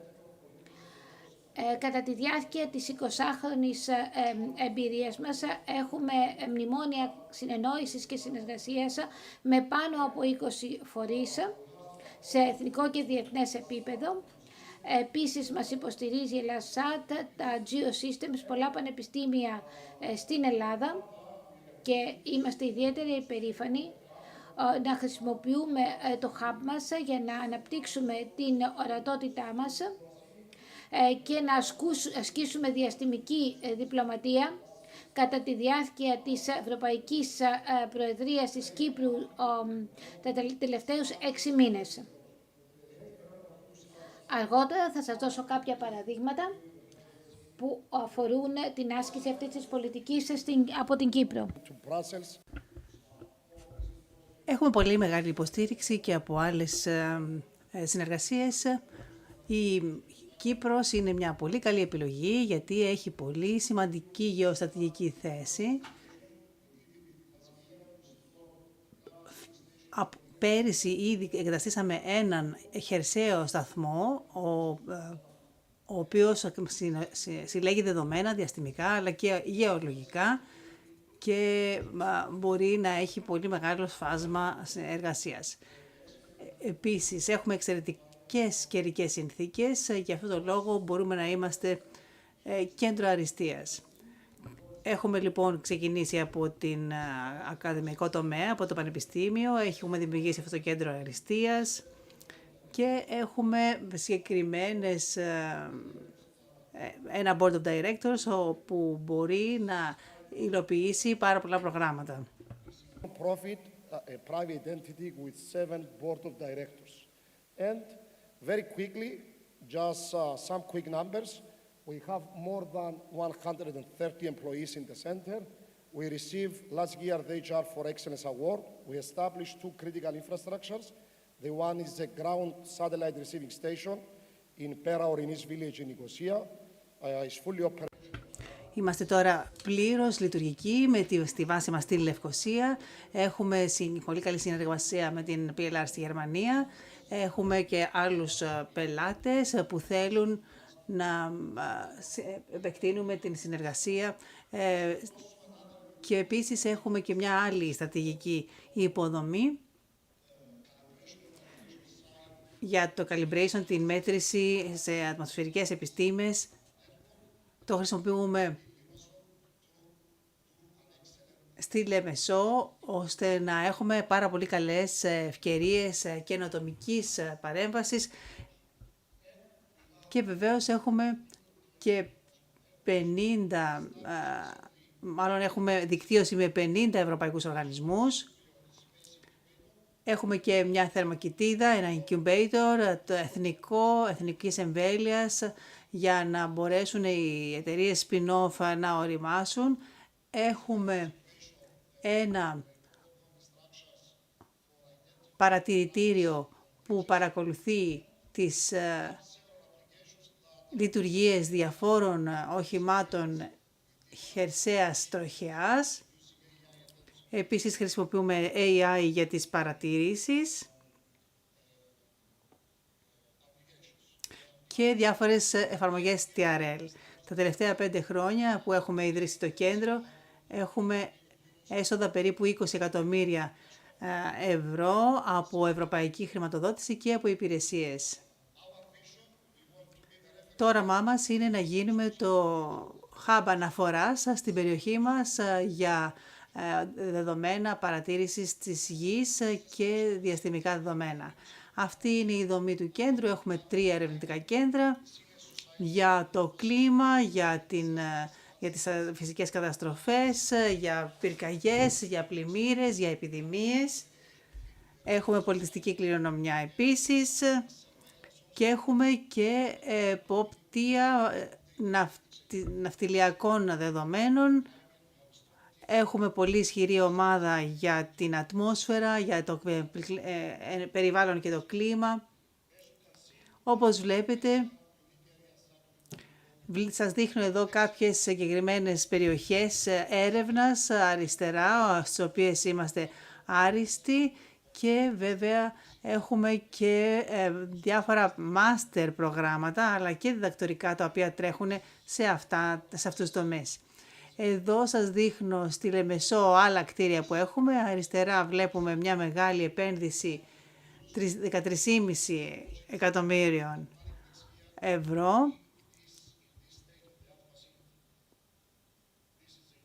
Εδώ αυτό είναι το νέο κτίριο για τον Ερατοσθένη. Αυτή είναι η υποδομή την οποία σας ανέφερα πριν. Υπάρχει ευκαιρία να παίρνει κανείς δεδομένα δορυφορικά, real time, και βλέπετε στο χάρτη ποια είναι η εμβέλεια της κάλυψης των δεδομένων αυτών. Βαλτικές, Τινησία, Κασπία, Ορμούζ, φτάνουμε σε πάρα πολύ μεγάλη απόσταση και δίνουμε την ευκαιρία να έχουμε δεδομένα σε όλες αυτές τις ζώνες, 3 σε 3 ζώνες. Λοιπόν, δεν έχουμε πολύ χρόνο, λέει ο μιλητής, οπότε τα λέω πολύ γρήγορα. Άλλη μια υποδομή που έχουμε εδώ. Ένα παρατηρητήριο νεφών και αεροζόλ και άλλη μια υποδομή εδώ, μισού εκατομμυρίου, δίκτυο ηλιακής ακτινοβολίας, και είμαστε πολύ περήφανοι, είμαστε πολύ ενεργοί στο Horizon, το 2020, στο Horizon Europe και άλλα προγράμματα. Είμαστε focus point για το UN Spider, για τις φυσικές καταστροφές. Έχουμε αναπτύξει σε εθνικό επίπεδο το Data Cube και θέλουμε να επεκταθούμε σε άλλες χώρες. Μπορούμε να συζητήσουμε. Θέλουμε να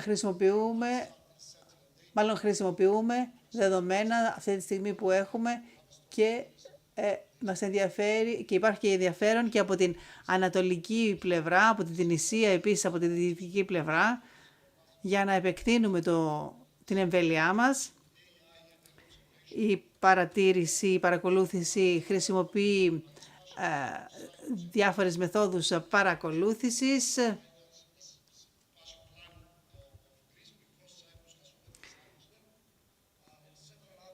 Και υπάρχουν και πολλά άλλα έργα τα οποία τρέχουμε αυτή τη στιγμή μέσα στο Horizon Europe για τη δασική ασφάλεια, για παρακολούθηση, για το αποτύπωμα άνθρακα, για παρακολούθηση ναυτικών οδών και επίσης έχουμε και έργα στην εκπαίδευση. Όπως σας είπα, έχουμε μεταπτυχιακά και διδακτηριακά και στην επιχειρηματικότητα έχουμε και μια θερμοκοιτίδα, incubator, από όπου βγαίνουν διάφορες spin-offs, διάφορες επιχειρηματικές ιδέες. Και όσον αφορά το TRL, χρησιμοποιούμε AI για την παρακολούθηση και όλα αυτά τα έχουμε ελέγξει από τις βάσεις μας στην Κύπρο, αλλά και με συνεργασίες με άλλες χώρες όπως η Τινησία. Χρησιμοποιούμε Living Labs μεθοδολογία για την παρακολούθηση.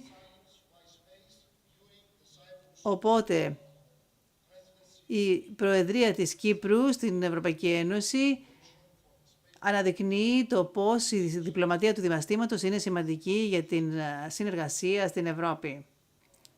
Η διαστημική τεχνολογία δίνει πολύ ισχυρές πολιτικές. Κατά τη διάρκεια της Προεδρίας υπάρχουν αρκετά μνημόνια συναντήληψης, όπως αυτό που βλέπετε εδώ.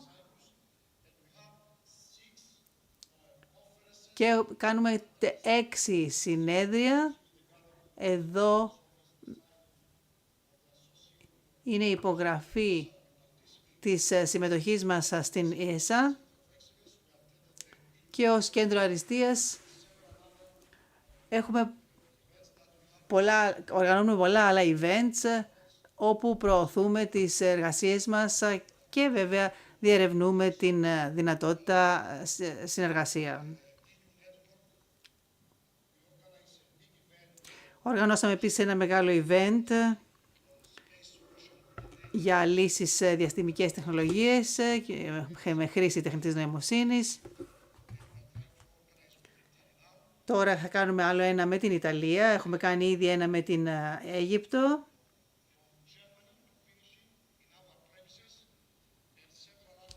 Και έχουμε κάνει φυσικά και πάρα πολλές επισκέψεις. Η τελική διαφάνεια είναι και τελειώνω εδώ. Είμαι ευτυχής που βρίσκομαι εδώ ανάμεσά σας και ελάτε να με βρείτε και στο διάλειμμα. Θα είμαι ευτυχής να συζητήσω μαζί σας πιθανότητες συνεργασίας με άλλα κέντρα αριστείας ή σε άλλα projects τα οποία έχουν να κάνουν με τη διαστημική τεχνολογία. Ευχαριστώ πολύ.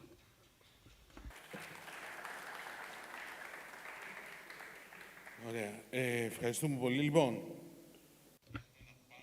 Now, we have a panel and one more speech.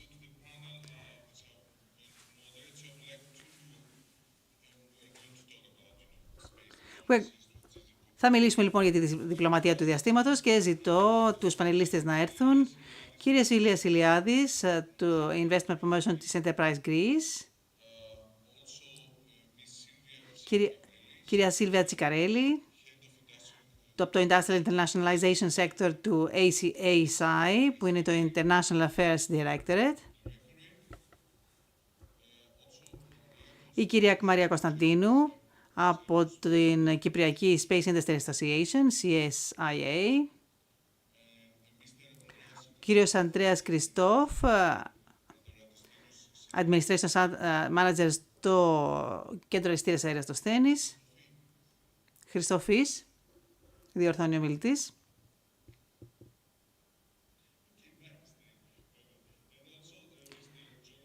Και ο κύριος Γιώργιο Σεκότσια, πρόεδρος της Europe Vast.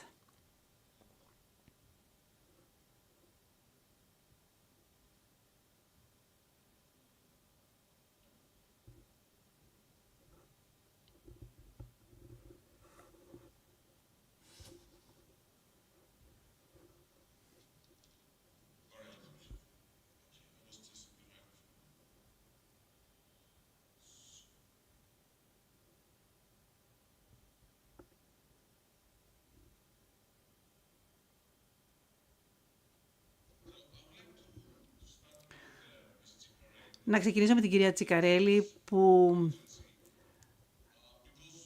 είναι μαζί μας από την Space Agency. Έχουμε μιλήσει για την διαστημική διπλωματία και για τις διεθνείς σχέσεις. Από την δική σας πλευρά, γιατί η διεθνή συνεργασία είναι πιο σημαντική τώρα για το μέλλον του τομέα διεθνώς? Καλησπέρα σας. Ελπίζω ότι με βλέπετε και με ακούτε.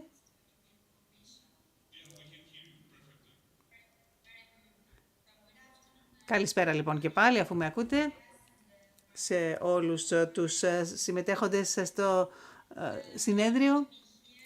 Χαιρόμαστε πολύ που είχαμε την ευκαιρία να συμμετάσχουμε. Στην ερώτησή σας, όπως υπόθηκε και στις προηγούμενες ομιλίες, το διάστημα έχει μεγάλο ιστορικό συνεργασίας. Η διαστημική διπλωματία έχει βασιστεί στις συμμαχίες και η συνεργασία είναι ένας βασικός πυλώνας για την ανάπτυξη της σχετικής τεχνολογίας. Φυσικά, προσπαθούμε να διατηρούμε και την βιομηχανική ανταγωνιστικότητα. Επίσης, η διπλωματία είναι πολύ σημαντική και για την ανάπτυξη της εθνικής ανταγωνιστικότητας, δηλαδή την ανάπτυξη των εθνικών προγραμμάτων. Λαμβάνοντας υπόψη τις διαφορετικές συνθήκες που υπάρχουν σε αυτή τη στιγμή στο διεθνές σκηνικό, θα πρέπει να λάβουμε υπόψη ότι η διαστημική διπλωμασία πρέπει μάλλον να διευρύνει τον ορισμό της και να μην συνδέεται μόνο με την πολιτική, αλλά με την ευρύτερη κοινωνική αξία.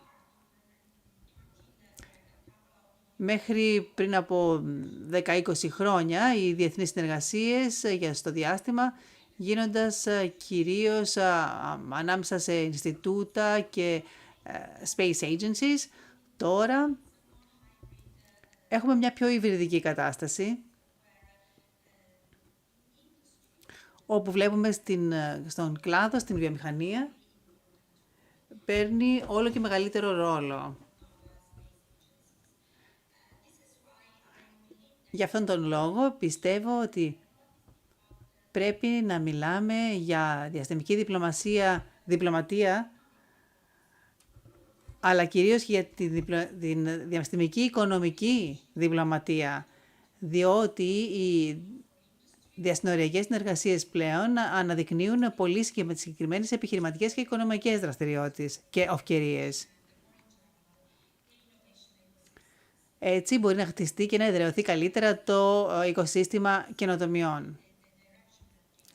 Αυτή είναι η κατεύθυνση την οποία έχουμε λάβει τώρα και γι' αυτόν τον λόγο εστιάζουμε όλο και περισσότερο στη δυνατότητα να ενθαρρύνουμε τις διεθνείς συνεργασίες με διάφορες πρωτοβουλίες, διαφόρων τύπων πρωτοβουλίες. Ειδικότερα, για παράδειγμα, υπάρχουν διάφορες πρωτοβουλίες οι οποίες οργανώνονται μέσω εικονικών συναντήσεων. Πάμε βήμα-βήμα μέχρι να φτάσουμε σε πιο απτά αποτελέσματα, μέχρι να φτάσουμε στις ανταλλαγές και στο networking, σε επίπεδο διαστημικών φορέων. Ο συντονιστής λέει ότι δεν έχουμε πολύ χρόνο, οπότε ας κλείσει την εισήγησή της η ομιλήτρια. Να πω κάτι τελευταίο όσον αφορά την σχέση που έχουμε με την Ελλάδα. Βεβαίως υπόθηκε και στην εισαγωγή ότι υπάρχει ένα μνημόνιο συναντήληψης και συνεργασίας και έχουμε αλλαγές με πολλούς άλλους συναδέλφους στην Κύπρο. Μια που είπατε την Κύπρο, να πάω στην κυρία Κωνσταντίνου και για να μιλήσουμε για το πώς η Κύπρος έχει αναπτύξει πάρα πολύ τον κλάδο τα τελευταία χρόνια. Ποια είναι τα μαθήματα που μπορεί να πάρει κανείς από τη δική σας ιστορία επιτυχίας? Πράγματι, η Κύπρος έχει καταφέρει να είναι πολύ ανταγωνιστικός εταίρος σε διεθνές επίπεδο για δύο βασικούς παράγοντες. Κατάφερε να συνδυάσει η Κύπρος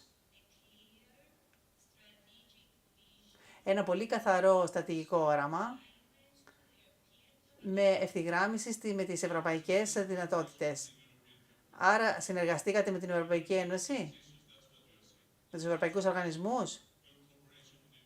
Συνεργαστήκατε με τους ευρωπαϊκούς οργανισμούς. Ναι, βεβαίως.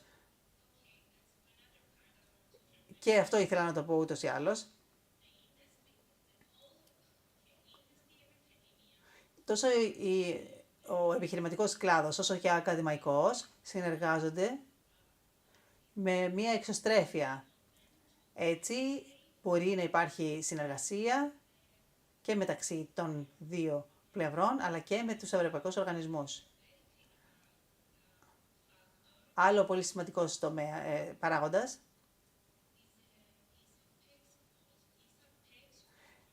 είναι τα προγράμματα ISAPEC, τα οποία ISAPEC δίνουν τη δυνατότητα σε διαστημικούς οργανισμούς της Κύπρου. Ακούω, λέει, 2 φορές τη φωνή μου, λέει η ομιλήτρια.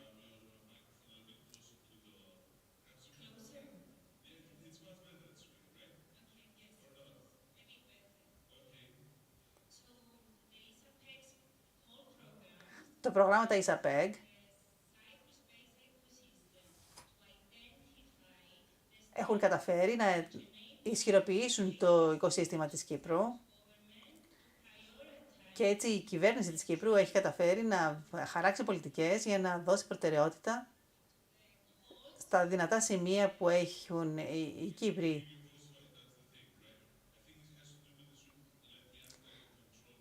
Ίσως το control room μας βοηθήσει, λέει ο moderator, γιατί οι ομιλητές ακούνε και τη φωνή τους στα αυτιά τους.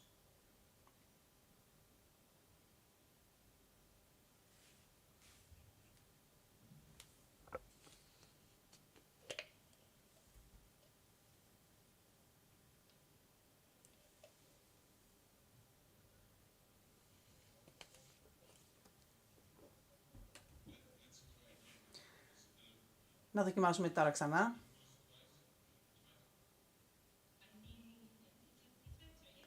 Ναι, είναι λίγο καλύτερα τώρα.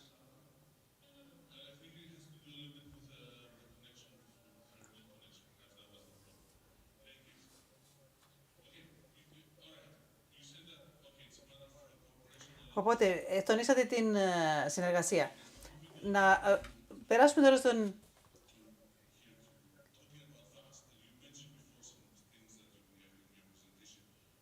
κύριο Σακότσια. Έχετε μιλήσει για το VAST και θα ήθελα να ρωτήσω το εξής. Μπαίνουμε σε μια καινούργια εποχή. Πώς αλλάζουν τα πράγματα στις διεθνείς συνεργασίες και πώς αυτό δημιουργεί νέες ευκαιρίες. Ευχαριστώ για την ερώτηση. Κατά κάποιο τρόπο αυτό υπόθηκε ήδη από την κυρία Τσικαρέλη. Στο παρελθόν, το διάστημα ήταν ένας χώρος διπλωματίας, κυρίως για τα εθνικά κράτη, για λόγους πολιτικής. Υπήρχαν συμφωνίες, υπήρχαν καινοτομίες, τις οποίες προωθούσαν οι κυβερνήσεις.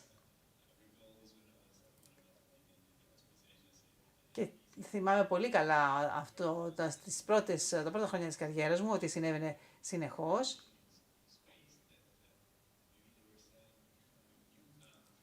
Και υπήρχαν συμφωνίες με νέες χώρες,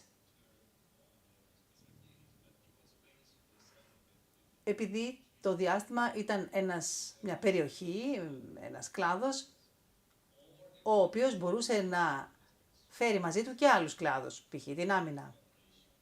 Έτσι η συνεργασία είχε πολλαπλούς πολιτικούς σκοπούς. Σήμερα όμως τα πράγματα έχουν λίγο αλλάξει, διότι υπάρχει πάρα πολύ εκτεταμένη ιδιωτική πρωτοβουλία, υπάρχουν ιδιωτικές εταιρείες οι οποίες έχουν μπει στο παιχνίδι και η αλληλεπίδραση έχει αλλάξει λίγο χαρακτήρα. Αυτή τη στιγμή το διάστημα γίνεται ένας χώρος υβριδικών συνεργασιών. Υπάρχουν πρωτοβουλίες, υπάρχουν πόροι για διαστημικές δραστηριότητες που όμως δεν κινούνται μόνο από τις κυβερνήσεις, αλλά υπάρχει και η ιδιωτική πρωτοβουλία. Το έχουμε δει αυτό πολλές φορές και το έχουμε πει πολλές φορές από το πρωί. Έτσι έχουμε αλληλεπίδραση. Άρα λέτε ότι πλέον η διπλωματία γίνεται πιο παγκόσμια και εισάγαγει μέσα στον χώρο της και τον ιδιωτικό φορέα. Βεβαίως και μάλιστα η ιδιωτική πρωτοβουλία πολλές φορές είναι το ενακτήριο λάκτισμα για την δημιουργία κάποιων συνεργασιών ή προγραμμάτων. Και αυτό είναι ένα πολύ ενδιαφέρον καινούριο θέμα, το ζήτημα. Και θέλουμε να δούμε πώς μπορούμε να γεφυρώσουμε τα συμφέροντα των όλων των πλευρών. Άρα χτίζετε καινούριες γέφυρες ουσιαστικά μας λέτε. Ακριβώς, ναι, εξορισμού το διάστημα χτίζει γέφυρες. Αυτό ισχύει προφανώς και για τα κέντρα έρευνας, τα ερευνητικά, και να δώσω το λόγο στον κύριο Χριστοφή. Πόσο σημαντικός είναι αυτός ο ρόλος της διεθνούς συνεργασίας για τα ερευνητικά κέντρα, ώστε να φέρουν τη δουλειά τους μέσα στον κόσμο, στον πραγματικό κόσμο. Ακούσατε για τον Διόφαντο, για τον Ερωτοσθένη. Πιστεύω ότι όλα αυτά είναι πολύ σημαντικά που συζητάμε μέχρι τώρα, διότι καταφέρουμε να γεφυρώσουμε το κενό, μάλλον την απόσταση που υπήρχε ανάμεσα στην κυβέρνηση, στην έρευνα, στο ακαδημαϊκό χώρο και στον επιχειρηματικό χώρο. Και φέρνουμε όλες αυτές τις πλευρές μαζί, αντιμετωπίζονται ως όλες τις σύνθετες προκλήσεις που προκύπτουν στην διαδρομή. Μπορούμε λοιπόν να μετασχηματίσουμε όλα αυτά τα οποία έχουμε στα χέρια μας σήμερα σε πολύ πρακτικές λύσεις. Αυτή η δυνατότητα επιταχύνει την εδραίωση του περιβάλλοντος της διαστημικής τεχνολογίας και βοηθά όλες τις πλευρές. Ποιος είναι ο ρόλος σας λοιπόν στις διεθνείς συνεργασίες? Είναι πολλαπλός ο ρόλος, διότι όλες οι προκλήσεις, αυτές τις οποίες συζητάμε από το πρωί, δεν έχουν σύνορα, είναι παντού ίδια. Άρα λοιπόν, σε όλη την Ευρώπη υπάρχει συνεργασία μεταξύ ερευνητικών κέντρων. Ναι, βεβαίως υπάρχουν κοινές προκλήσεις, άρα προσπαθούμε να έχουμε συνεργασία για να τις λύσουμε. Και κάτι τελευταίο, αν μου επιτρέπετε. Θεωρώ ότι στο κέντρο αριστείας ο ρόλος μας είναι να διαχέουμε την ικανότητα να παράγουμε όχι μόνο επιστημονικό έργο, αλλά και πρακτικό έργο με λύσεις που δίνουμε στην κοινωνία. Αυτός είναι ο βασικός μας ρόλος. Να δίνουμε λύσεις για την καθημερινή ζωή.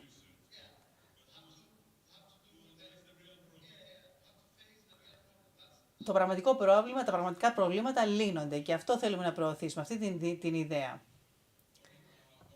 Ωραία. Κύριε Ηλιάδη,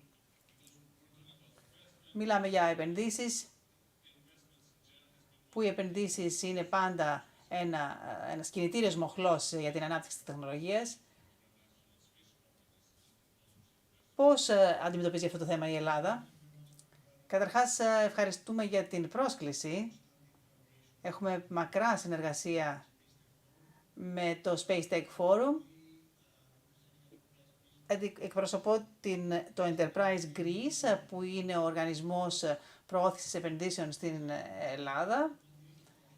Θέλουμε και να προσελκύουμε επενδυτές και επίσης από την άλλη πλευρά να βοηθούμε τις ελληνικές επιχειρήσεις να οριμάσουν για να είναι εξαγωγικές, ανταγωνιστικές και ικανές χρηματοδότησης. Οπωσδήποτε μπορώ να πω ότι η Ελλάδα είναι ένας πολύ ελκυστικός προορισμός για επενδύσεις στο διάστημα και διαστημικές εφαρμογές. Είναι σημαντικό να δούμε ποιοι είναι οι παράγοντες πίσω από αυτήν την ελκυστικότητα. Είναι ένας συνδυασμός συγκεκριμένων πραγμάτων. Δεν επανεφευρίσκουμε τον τροφό φυσικά, αλλά μερικές φορές το προφανές είναι το πιο κρίσιμο. Καταρχάς, έχουμε πάρα πολύ ισχυρό ταλέντο στην Ελλάδα. Είναι πλεονέκτημα αυτό. Δεύτερον, έχουμε ανταγωνιστικές δυνατότητες. Έχουμε έρευνα και ανάπτυξη πολύ ισχυρή. Αν συγκρίνουμε την Ελλάδα με άλλες αγορές, για παράδειγμα τις ευρωπαϊκές. Επίσης μπορούμε να προσφέρουμε πρόσβαση στις ευρωπαϊκές, στις χώρες της Ευρωζώνης.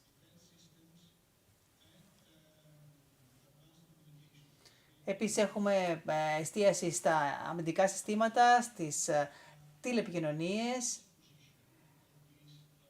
Κάτι άλλο που είναι σημαντικό είναι ότι η Ελλάδα είναι σε μια πολύ ισχυρή γεωπολιτική θέση, οπότε είναι ένα ιδανικό σταυροδρόμι που προσελκύει πολύ σημαντικές επενδύσεις και βεβαίως μιλάμε για έναν δημόσιο τομέα ο οποίος μπορεί να εκμεταλλευτεί την προστιθέμενη αξία των επενδύσεων. Ωραία, να δούμε τώρα ένα διαφορετικό θέμα, μια που μιλάμε για την συνεργασία. Ξεκινάω από τον κύριο Χριστοφή. Μιλάμε για τα κοινά προβλήματα, για τη συνεργασία στην Ευρώπη. Πού είναι οι σημαντικότερες ευκαιρίες στην διαπεριφερειακή συνεργασία? Οι κοινές προκλήσεις είναι αυτό το σημείο από όπου πηγάζουν οι ευκαιρίες. Έχουμε αυτή τη στιγμή στο πάνελ Ιταλία, Κύπρο, Ελλάδα. Ήδη είμαστε διασυνοριακή συζήτηση. Βλέπουμε ότι είμαστε και όλοι μετανάστες στο διάστημα. Είναι πολύ σημαντική αυτή η συνειδητοποίηση ότι είμαστε όλοι γύροι και δουλεύουμε για την συνεργασία. Οι αρχές στην Κύπρο έχουν βοηθήσει πολύ να αναπτυχθεί αυτή η νοοτροπία και να αναπτυχθούν έργα όπως το Ερατοσθένης. Το περιβαλλοντικό αποτύπωμα, το οικολογικό αποτύπωμα θέλουμε να φτάνει μέχρι την κοινωνία. Επίσης, όπως ξέρετε, στην νοτιοανατολική Μεσόγειο έχουμε πολλές προκλήσεις. Είναι ευάλωτη περιοχή και πολύ κρίσιμη περιοχή για τον πλανήτη.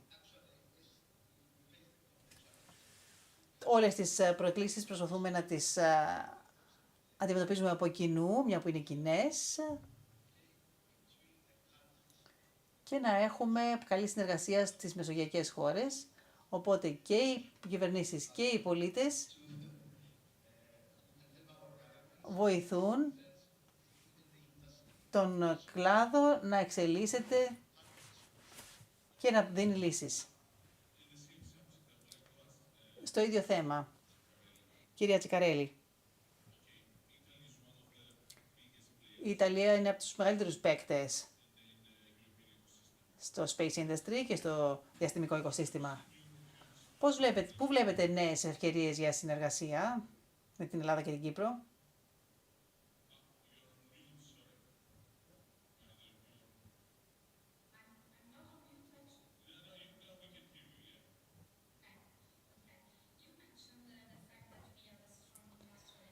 Έχουμε ένα πολύ ισχυρό βιομηχανικό οικοσύστημα και το επιβεβαιώνω αυτό, το οποίο είναι και ισχυρό αλλά και διεθνές. Στην περίπτωση της Ελλάδας πρέπει να πω ότι πριν από 20 χρόνια, μάλλον η Ιταλική διαστημική βιομηχανία ήταν πριν από 20 χρόνια σε μια παρόμοια κατάσταση όπου ήταν και η Ελλάδα πριν από 5 χρόνια. Άρχιζε να επεκτείνεται πολύ γρήγορα και να δημιουργεί πολλούς νέους δεσμούς.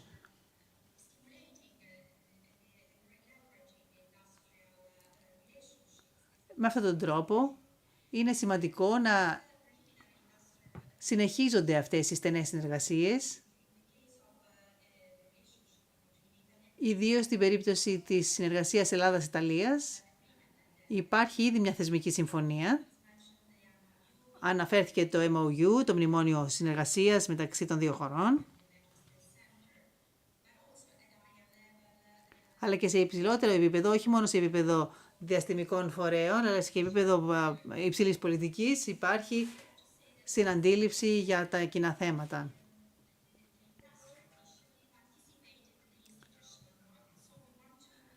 Θέλουμε βεβαίως να συνεχίσουμε να εργαζόμαστε πάνω σε αυτό το θέμα και να επεκτείνουμε τις συνεργασίες. Στην περίπτωση της Κύπρου, να τονίσω ότι ξεκινήσαμε τις πρώτες σχέσεις. Έχουμε ήδη επισκεφθεί το κέντρο αριστείας Ερατοσθένης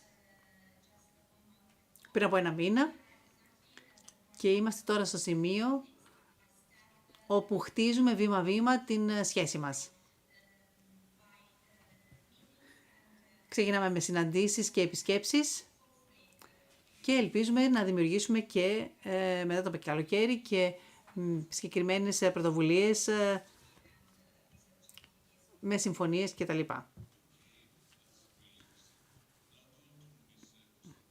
Κυρία Κωνσταντίνου, για τις συνεργασίες αυτές, η Ελλάδα και η Κύπρος έχουν στενή συνεργασία σε πολλούς τομείς και στο διάστημα φυσικά. Νομίζετε ότι εσείς μπορείτε να ηγηθείτε μιας πιο δομημένης συνεργασίας γενικότερα στην περιοχή? Τι περισσότερο μπορούμε να περιμένουμε? Ναι, βεβαίως είναι πολύ καλή χρονική στιγμή να ενισχύσουμε την περιφερειακή διαστημική συνεργασία.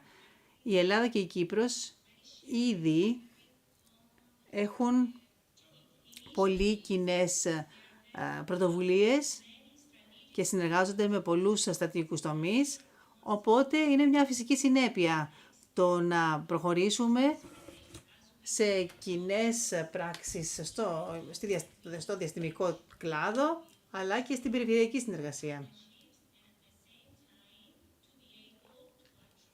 Έτσι θα μπορέσουμε να προσελκύσουμε πιο προηγμένες τεχνολογίες. Οπότε έτσι θα έχουμε πολύ καλύτερο impact, πολύ καλύτερες επιπτώσεις και θα μπορέσουμε να ενισχύσουμε γενικότερα την ευρωπαϊκή θέση. Δεν έχουμε πλέον χρόνο, αλλά να κάνω μία τελευταία ερώτηση στον κύριο Ηλιάδη όσον αφορά τη συνεργασία την οποία συζητάμε. Πώς μπορεί η Ελλάδα να δημιουργήσει ένα οικοσύστημα όπου όχι μόνο θα υπάρχει επένδυση, αλλά θα υπάρχει και μακροχρόνια έρευνα ανάπτυξη? Εύκολη ερώτηση. Μπορούμε να δημιουργήσουμε το κατάλληλο σχήμα κινήτρων. Η δημιουργία αυτού του επενδυτικού σχήματος είναι η μία απάντηση. Ωστόσο, θεωρώ ότι και οι προτεραιότητες πρέπει να ενισχυθούν μεταξύ της επιχειρηματικής και της ακαδημικής πλευράς, startups, πανεπιστήμια, εταιρείες να συνεργαστούν σε ένα ενιαίο οικοσύστημα, ώστε οι δραστηριότητες να επεκταθούν και να υπάρξει ένας τρόπος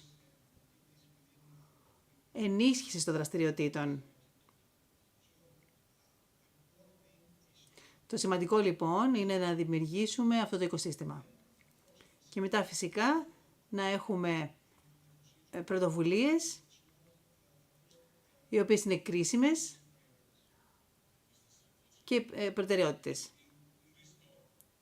Κύριε Σακότσια, κάτι τελευταίο πάνω στο αυτό το θέμα. Την επόμενη γενιά των εμπορικών συνεργασιών. Από τις κυβερνήσεις τι περιμένετε για να επιταχυνθεί η καινοτομία?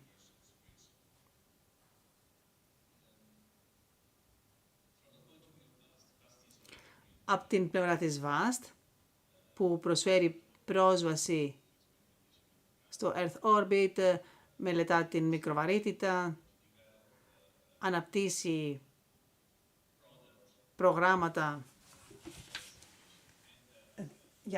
με λύσεις σε διάφορες προκλήσεις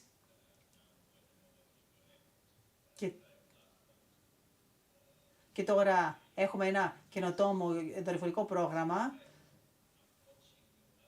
οπότε το να προσεγγίσουμε άλλες εταιρείες ή άλλους φορείς ή και κυβερνήσεις, τι περιμένουμε εμείς από τις κυβερνήσεις, είναι να γίνουν υποστηρικτές και διευκολυντές αυτών των συνεργασιών, ώστε να υπάρχει διάχυση της γνώσης, των ευκαιριών και των συνεργασιών.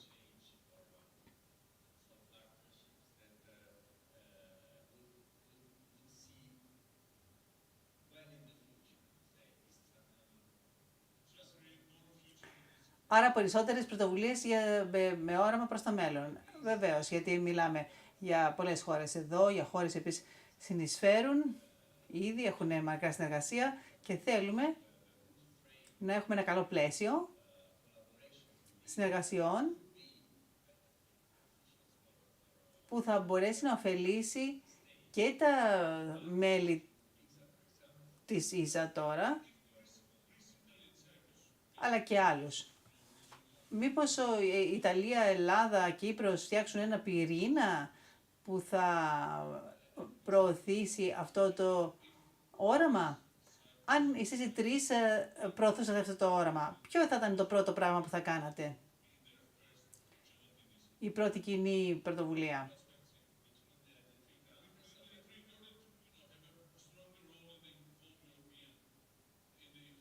Για να ενισχυθεί ο ρόλος στον ευρωπαϊκό διαστημικό χώρο.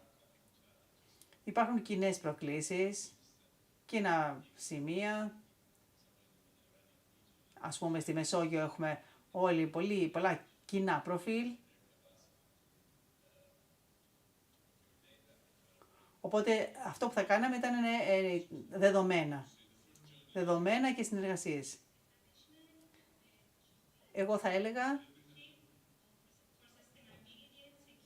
δυνατότητες, μηχανισμούς βιωσιμότητας και ασφάλειας. Για να μπορέσουμε να φέρουμε όλους τους συνεργαζόμενους μαζί σε συνεργασία και μετά μπορούμε να αντιμετωπίσουμε τις κοινές προκλήσεις. Γιατί έχουμε κοινές προκλήσεις? Λόγω της γεωγραφικής μας θέσης. Οπότε οι περιφερειακές συνεργασίες θα περιλαμβάνουν και αυτές. Η κυρία Τσικαρέλη, η πρώτη κοινή συνεργασία.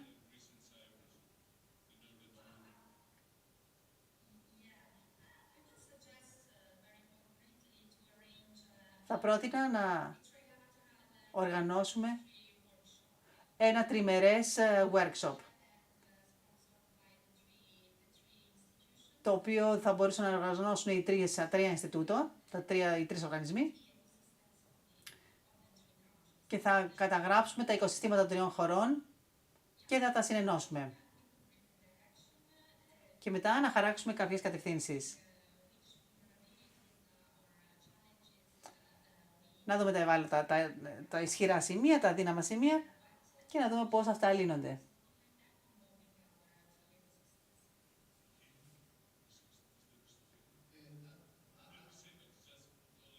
30 δευτερόλεπτα έχουμε μόνο, λέει ο moderator. Συμφωνώ. Η πρώτη κοινή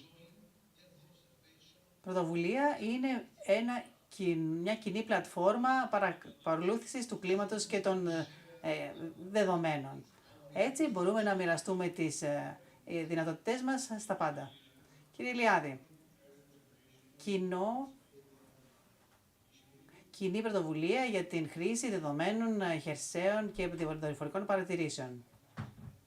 Με καλή ανάπτυξη για προϊόντα για το κλίμα και το περιβάλλον. Σας ευχαριστώ όλους.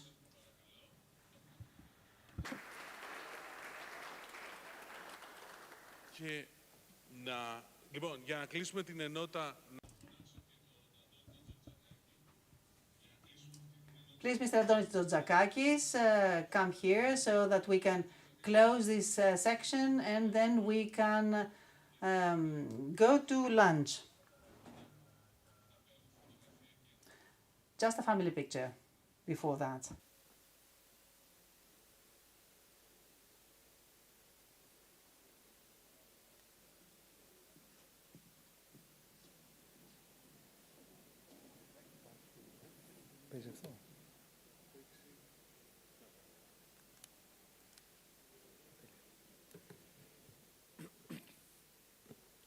Ευχαριστώ πολύ για την πρόσκληση. Δύσκολη ώρα πριν το lunch, οπότε θα προσπαθήσω να είμαι σύντομος. Με 2-3 λέξεις να πάρετε τα βασικά σημεία της ομιλίας και για ποιο λόγο στην ουσία ένα... Let me focus on why a fund would be a good solution for space cooperations. Vestos is a venture capital with 101 million to invest. It has been established in March 16 of 2022, and since then, in the last 4 years, it has invested 70 million, focusing on investments of average 6.4 million. We have 64 co-investors, and we have an ecosystem of 13 strategic partners, organizations, research centers, academia, universities, which enhance the progress of the ecosystem. The investment sectors are 6. First is space, with 28% of investment capital, 22 chips and semiconductors, 17% drones, IT, logistics, 17 fintech and sortech, retail 12%, and 3% cybersecurity. If you asked me in 2022 if I would believe that the largest percentage of our investments would be on space, I would say I would laugh. I could not foresee that. Of course, space was a strategic priority, but we wouldn't expect that 1/3 of our monies would go there. But of course, nowadays everyone can see the commercial opportunity that space has. But 5 years ago, this was not obvious. For a fund of participatory fund, it is important to have this forecasting ability. So 11 of the companies, 3 have establishment in the USA, 4 are in the European Union, 2 have Greek founders, and 4 are in Greece. They operate in 22 countries, 27 cities, and they have more than 1,000 employees. Now, about space. We have invested in 2 major companies that you probably know. D-Orbit in Italy, operating in Greece also. Planetech, which is its affiliate in Greece. And also OQ Technology, based in Luxembourg. We spoke about it yesterday, with its affiliate in Greece, with participation in Hermes 1 and Hermes 2 of the Greek microsatellite program. These satellites were planned, designed, and manufactured totally in Greece, in cooperation with the National Kapodistrian University of Athens. So these are exactly satellites made in Greece.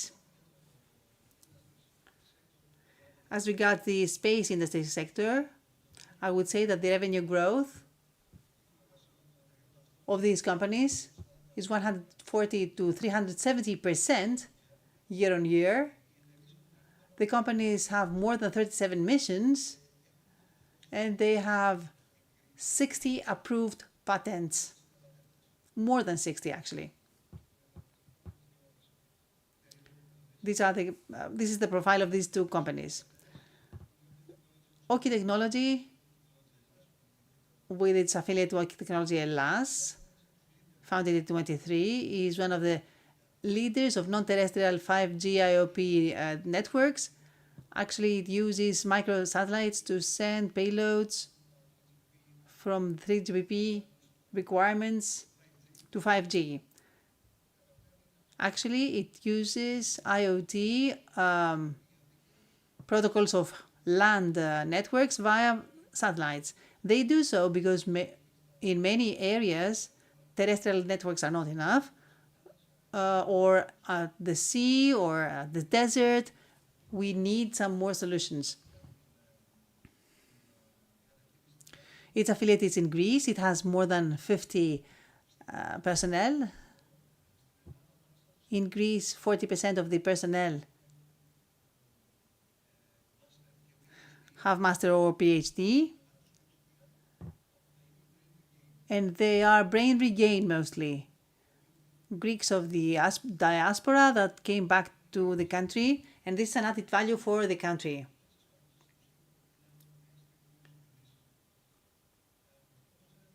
As you know, OQ Technology had the first direct mobile broadcast message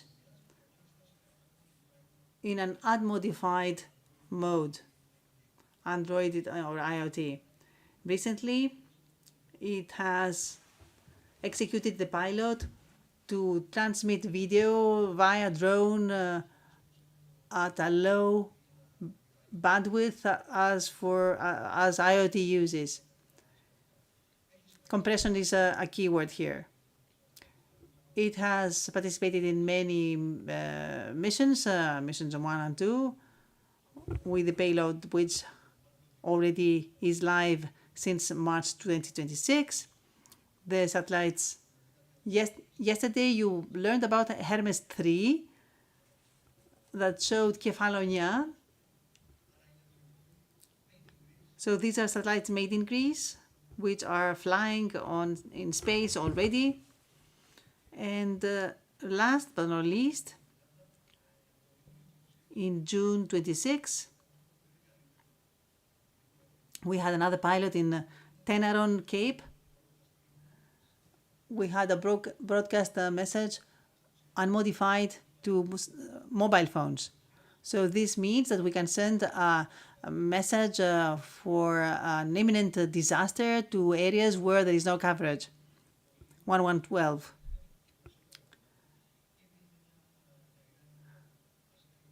The other company is one of the most important ones. It is based in Italy. Its affiliate is in Greece is very strong. It has more than 650 associates. It has affiliates in the USA.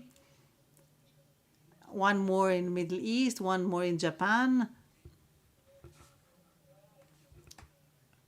This is very interesting for Greek funds to invest in so important companies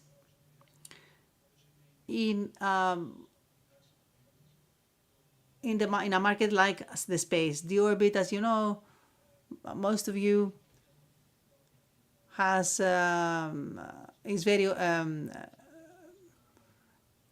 very strong profile in many areas. Planetech is the Greek affiliate of the Orbit, is one of the most important players in Greece in the downstream area, image analysis, Earth observation, geospace observation, satellite of sorts. Already, we are speaking about a company that is doubling its size every year, 42 associates now, and we're very happy that we manage to enhance these types of, to strengthen these companies that will be the protagonists of the next years. Very quickly, our basic milestones: Command and Control Center in Athens, the microsatellite OptiSat, CubeSat for observation, and one more ESA project, 3.7 million. That's everything I wanted to say. I'm just finishing with one phrase. It is difficult to invest in a market when it is in its beginning, but nevertheless, we believe that we could enhance this market. 5 years ago, we started investing in space. You remember that many humorists would speak about space at that time back, but we are very happy that apart from the cartoonists, now it is all the more scientists that are following these programs. It's very so important to see that after initiatives like the first microsatellite program and the Space zero that is now being created, a new market is opening, which is related to commercial applications and also to the resilience of the national sovereignty and critical infrastructures, because space is a critical infrastructure. And very soon, extraterrestrial networks are going to be national infrastructure for every country for defense, security, and everything. Thank you. Thank you, Mr. Zouzakakis. Light lunch for 20 minutes, and let's come back.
It's about the security of our assets in space, but also the utilization of the EU space program for safety and security missions.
I'm Omar Casey, founder and CEO of OQ Technology, the 5G non-terrestrial network satellite operator here in Luxembourg.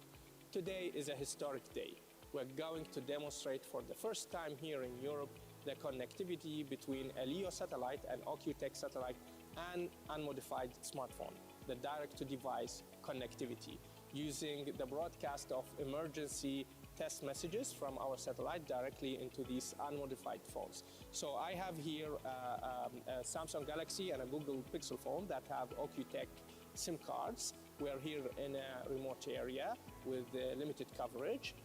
And the idea here is that once the satellite pass starts in about 10 to 15 minutes, and we switch off the flight mode of the phones, we should be able to receive these broadcast test emergency messages from our satellites. This has a huge importance, especially during disaster and catastrophe times or during cyber attacks when the cellular network is not available. Our satellites could be used to broadcast emergency messages to communities, first responders, and also people in areas where there's no coverage. We're very happy to have achieved that as the first European company to achieve direct-to-device connectivity over full sovereign European infrastructure. So let's wait for the pass, and then we will show you the demo.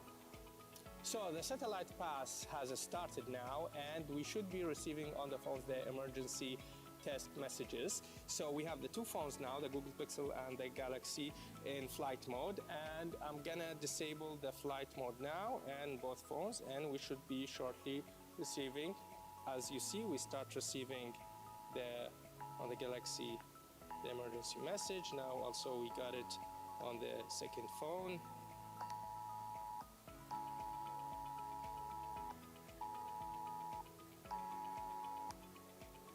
OQ Tech Satellite Emergency Broadcast Test Message.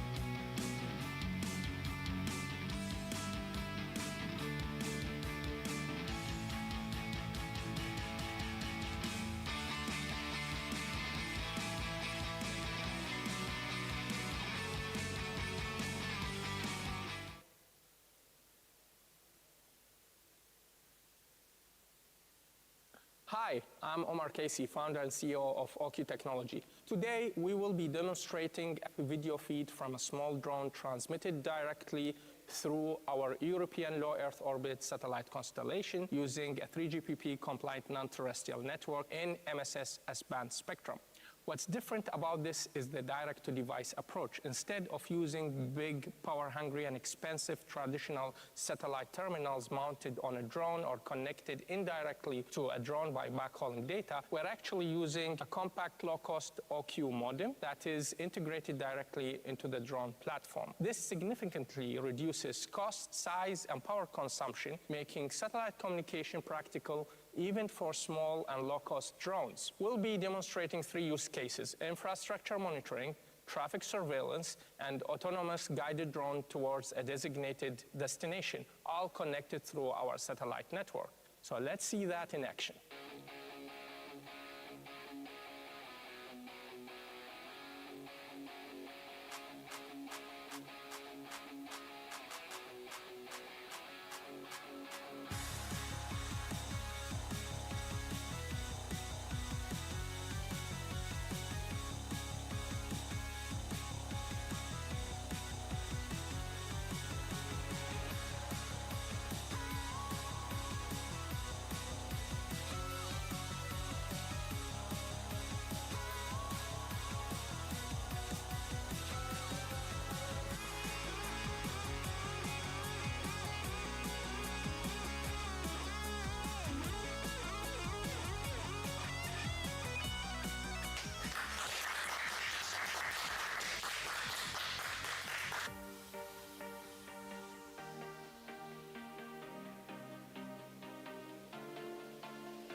security of our assets in space, but also the utilization of the EU space program for safety and security missions.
Hi, I'm Omar Casey, founder and CEO of OQ Technology, the 5G non-terrestrial network satellite operator here in Luxembourg. Today is a historic day. We're going to demonstrate for the first time here in Europe the connectivity between a LEO satellite, an OQ Tech satellite, and unmodified smartphone, the direct-to-device connectivity, using the broadcast of emergency test messages from our satellite directly into these unmodified phones. So I have here a Samsung Galaxy and a Google Pixel phone that have OQ Tech SIM cards. We're here in a remote area with limited coverage. And the idea here is that once the satellite pass starts in about 10 to 15 minutes, and we switch off the flight mode of the phones, we should be able to receive these broadcast test emergency messages from our satellites. This has a huge importance, especially during disaster and catastrophe times or during cyber attacks when the cellular network is not available. Our satellites could be used to broadcast emergency messages to communities, first responders, and also people in areas where there's no coverage. We're very happy to have achieved that as the first European company to achieve direct-to-device connectivity over full sovereign European infrastructure. So let's wait for the pass, and then we will show you the demo. So the satellite pass has started now, and we should be receiving on the phones the emergency test messages. So we have the two phones now, the Google Pixel and the Galaxy, in flight mode, and I'm gonna disable the flight mode now and both phones, and we should be shortly receiving. As you see, we start receiving on the Galaxy the emergency message. Now also we got it on the second phone.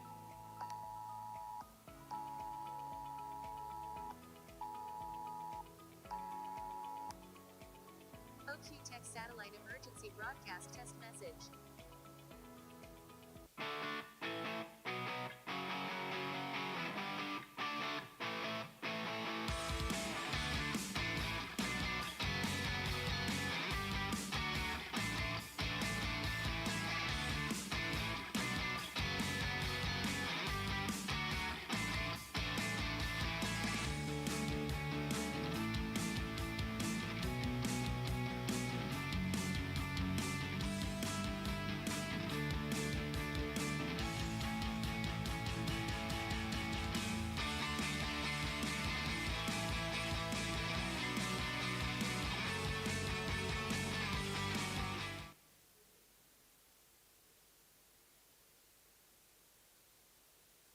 Hi, I'm Omar Casey, founder and CEO of OQ Technology. Today, we will be demonstrating a video feed from a small drone transmitted directly through our European low Earth orbit satellite constellation using a 3GPP compliant non-terrestrial network in MSS S-band spectrum.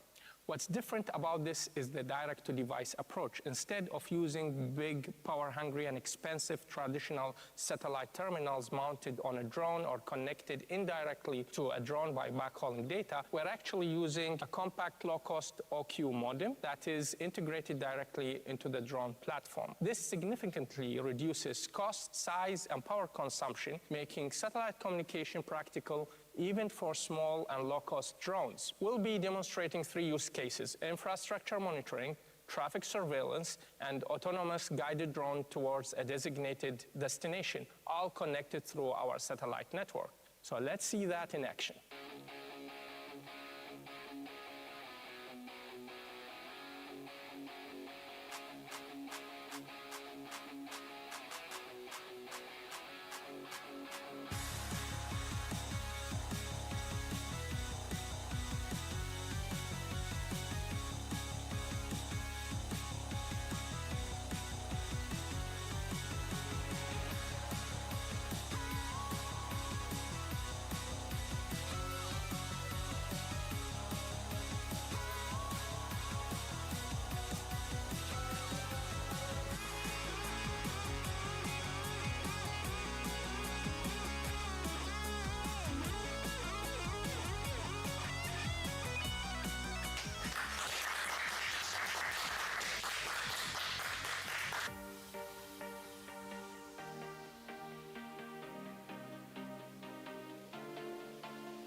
also the utilization of the EU Space Program for safety and security missions.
Hi, I'm Omar Casey, founder and CEO of OQ Technology, the 5G non-terrestrial network satellite operator here in Luxembourg.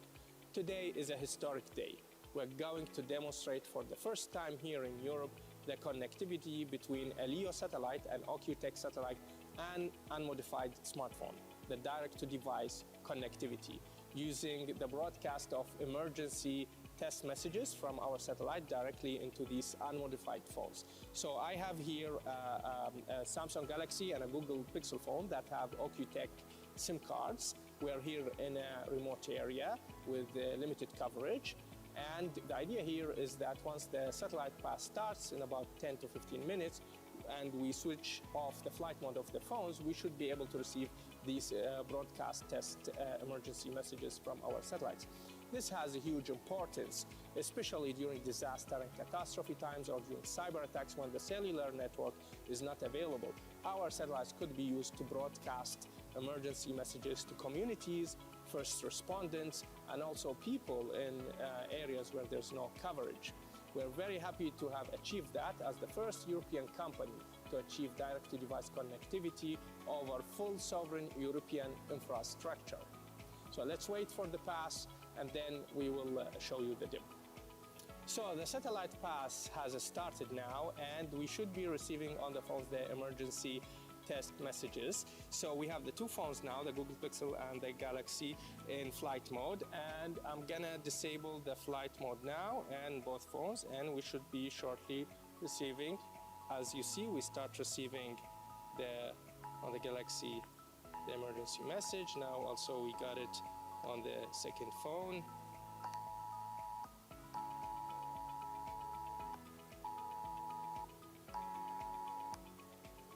OQ Tech Satellite Emergency Broadcast Test Message.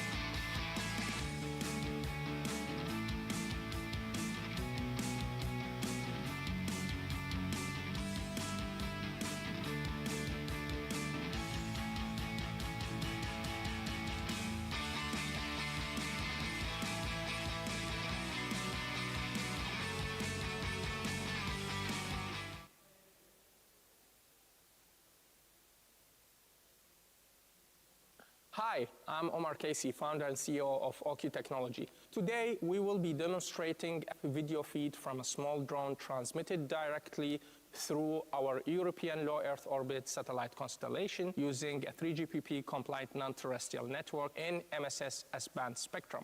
What's different about this is the direct-to-device approach. Instead of using big, power-hungry, and expensive traditional satellite terminals mounted on a drone or connected indirectly to a drone by backhauling data, we're actually using a compact, low-cost OQ modem that is integrated directly into the drone platform. This significantly reduces cost, size, and power consumption, making satellite communication practical even for small and low-cost drones. We'll be demonstrating 3 use cases: infrastructure monitoring, traffic surveillance, and autonomous guided drone towards a designated destination, all connected through our satellite network. So let's see that in action.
Μ' άρεσε η μουσική, γιατί την κόψαμε άραγε, τέλος πάντων. Λοιπόν, καλησπέρα και πάλι, να επανέλθουμε. Είναι δύσκολη ώρα τώρα, το ξέρω, μετά το φαγητό. Welcome back after the lunch. Of course, it's not so easy to participate, but nevertheless, we do have very interesting things. We're going to speak about real-world scenarios, and we'll see how space technologies can be utilized in real applications, critical applications. For example, in the next section, we're going to speak about Earth observation, the environment, how AI can be used, data infrastructures. And let us start with a keynote speech by Kostas Pilavtsis, Business Development Manager of Planetech Hellas.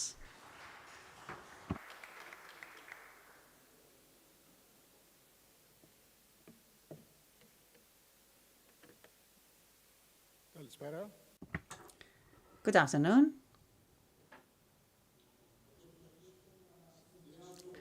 I shall try to combine the four elements that we already have, because the microsatellite program already introduces an integrated approach to observation of Earth data, the data infrastructures, the environment technologies, the AI technologies, but we also have this awareness integration, including all the aforementioned. We still use human intelligence in order to interpret what we see. So we have this example of transformation.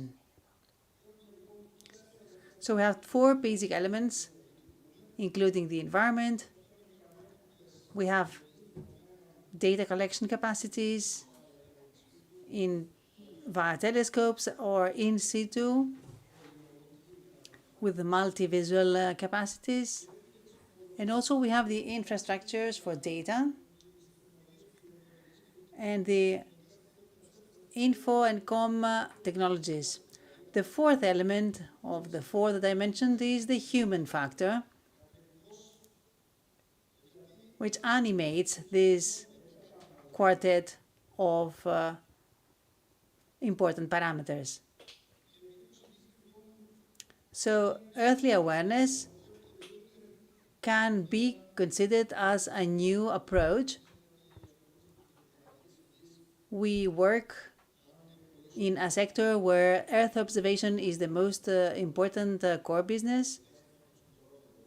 We started that 60 years ago with Corona satellites. Nowadays, we see that we have entered a new chapter, a new era, where the cognitive scientists, we can make sense of what we see, and we can make sense not only of information, but of the entrepreneurial side of what we do. So satellites collect images, and also they provide entrepreneurial or business knowledge. Now we see a full stack convergence. I believe that the Greek terms, says the speaker, are not so well developed, conveying the sense of stack, but nevertheless, we have an automation and reliability based on the high quality data, and that's why we can speak about applied cognition, resilience, and scalability. So we are speaking about that because nowadays we see the parallel convergence of technologies, perceptions, and also practices. In other words, we go beyond methodologies, beyond technocratic understandings of information, and we introduce the doctrine of understanding, of sense-making, in order to approach economies of technology. We also have autonomy brought about due to the use of AI, computing plus cloud technologies, which provide several layers of the information in Earth observation. And also we have the carrot verticalization, so we can understand how the Earth was millions of years ago. And let us refer to the previous missions. We can get a carrot of the Earth to understand how the Earth was 10 years ago or 100 years ago. This knowledge can be used in multiple ways. And of course, we have the supercomputers like Daedalus in Greece or the AI factory, Pharos. They're going to operate in a similar way to multiply the consequences, then the impact. So the edge computing can now be lifted to space. And we have very resilient industrial capacities now, plus business models like New Space and the new defense area if we transition into a productive capacity there. So we have new approaches as societies, as governments, as scientists. It is an experienced eye to understand what we see. I cannot understand what the image is before my eye if my brain hasn't been trained to elicit the information from the image. If I do not know what a chair is, if I see an image of a chair, I cannot understand what I'm seeing. So this same, the same simple approach can be utilized in the space technologies. Of course, the environment, the ecosystem, is integrated. We call it an ecosystem because it is our home, but it is a space that we have to manage. Since yesterday, we have spoken a lot about the various operational observational approaches to Earth data. I would say that it is this comes after documented knowledge collected by the society, science, and state. We are, of course, at the crossroad of geopolitical and scientific emergencies. We have heard a lot about critical infrastructures. For thousands of years, Greece was in the same geopolitical position, and it was also a crossroad of technologies. Of course, artificial intelligence has enhanced sense-making. I'm not an expert on AI, but I use it as we all do. In our sector, it's revolutionary because people get tired, they have needs to cover, and also the human failure of subjective nature are sometimes critical, dangerous maybe.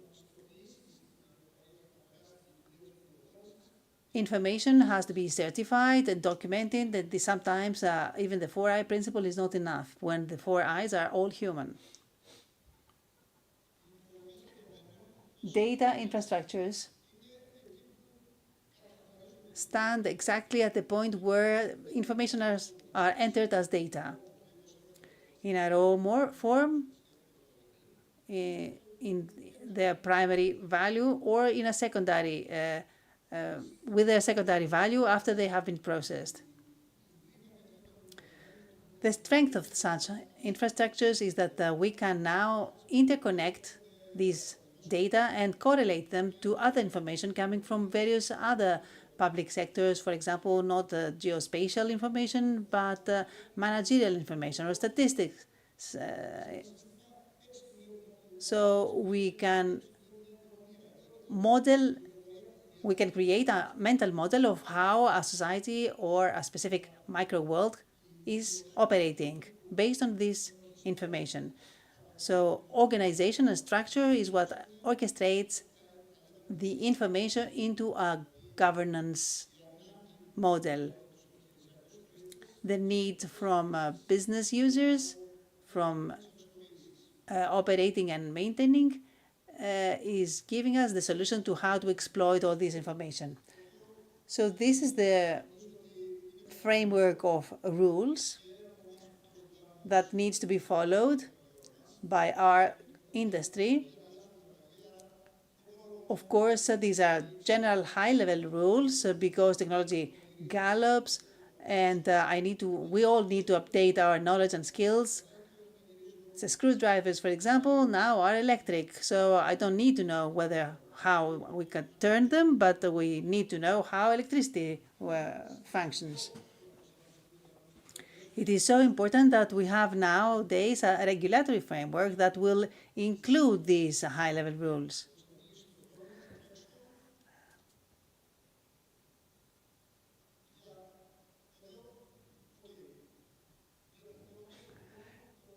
In order to be brief, I can just tell you that money bang for your buck is what we need to find.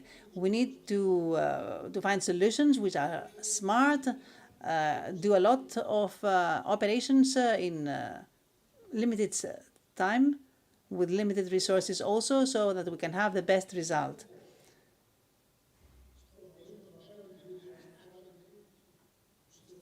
So what do we see in the horizon after 2030? Until 2030, we'll have a very good knowledge of which is the initial entrepreneurial capacity of Greece as a sovereignty after the microsatellites program. For me, we need to find a way to provide a future-proof Greece to our citizens. Thank you so much.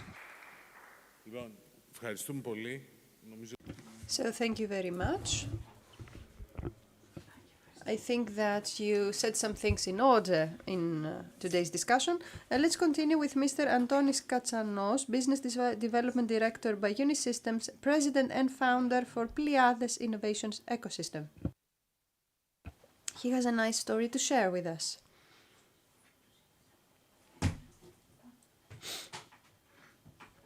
Good afternoon. So let's see a different perspective of an organization, a system integrator,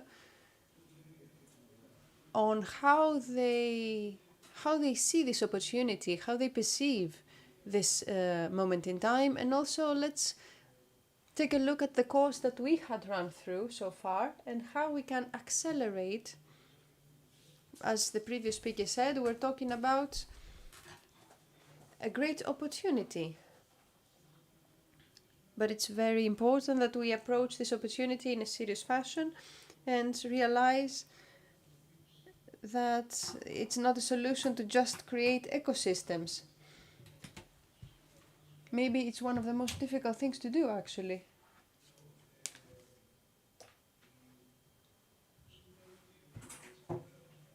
Europe is rewriting the rules in space economy. 1.8 billion. We have the US Space Art. We have 290 satellites. The European Shield. Many important statements for Europe regarding the importance of space.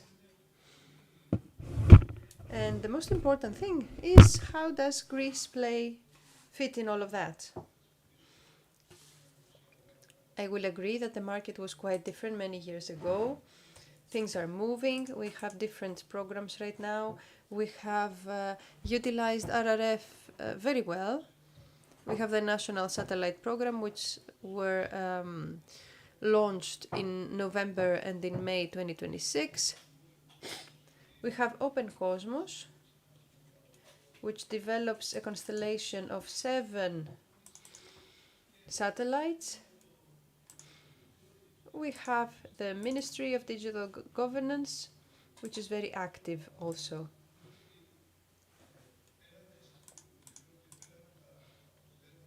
Apart from the results that are quite tangible, we have managed to find our own data, and a very important thing is access free from us.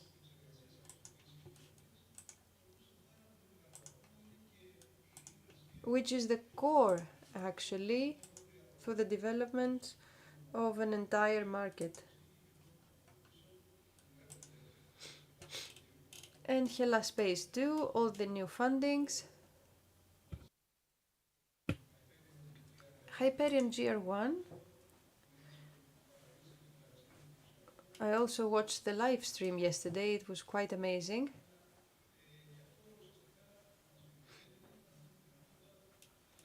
Which gives us the opportunity with Open Cosmos Aegean to have even more data and have true satellites that have been built in Greece.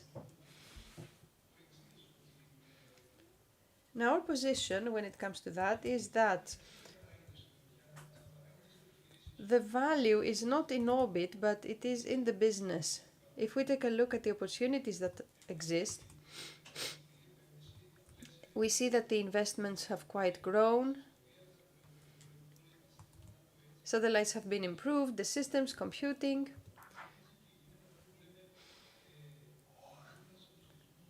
But we see that there is some sort of bottleneck, let's say, when it comes to data and the opportunities that they create. And the question here is, are we going to use it as a project to implement works in the public sector? Or use the best practices abroad and create new services through synergies? This is very important. So the transformation of all those data to a service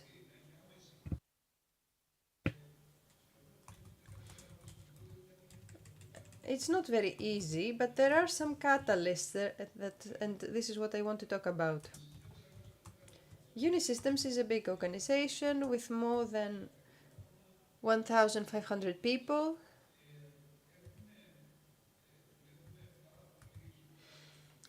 We work at the defense sector and we have a framework with NATO. And we're very active with applied AI. We see that this is a great opportunity for us. Now, can we do it by ourselves? This is where the ecosystems comes into place. We cannot do it by ourselves. We can give a lot of help as integrators, but the experience, the knowledge, the specialization when it comes to information and satellites, we need synergies for that. We collaborate with GED a lot. It has a great relationship with Open Cosmos as well. So we have a lot of opportunities in the wider area. So apart from these collaborations that we already have open, we are very interested in the international market and the creation of collaborations in Greece and abroad.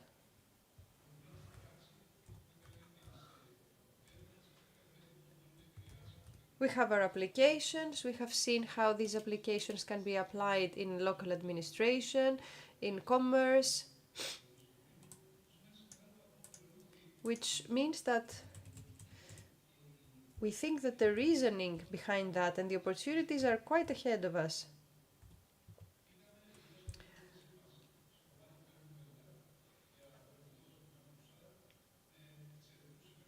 We have excellent collaborators in the SAR sector with the European and Greek experience that we have.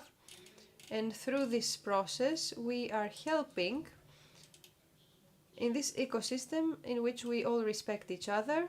We have the capability to create a value, an added value.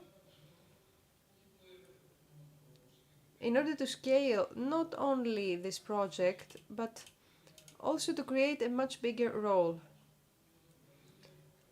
We, as an organization, we have more than 110 million euros investments abroad. We have eight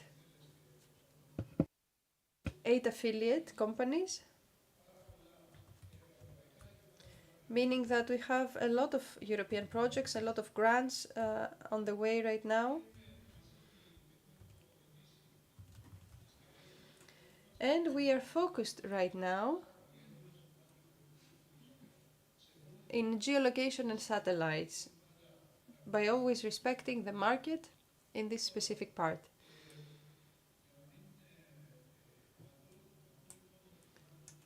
So this dual use notion that exists as an opportunity.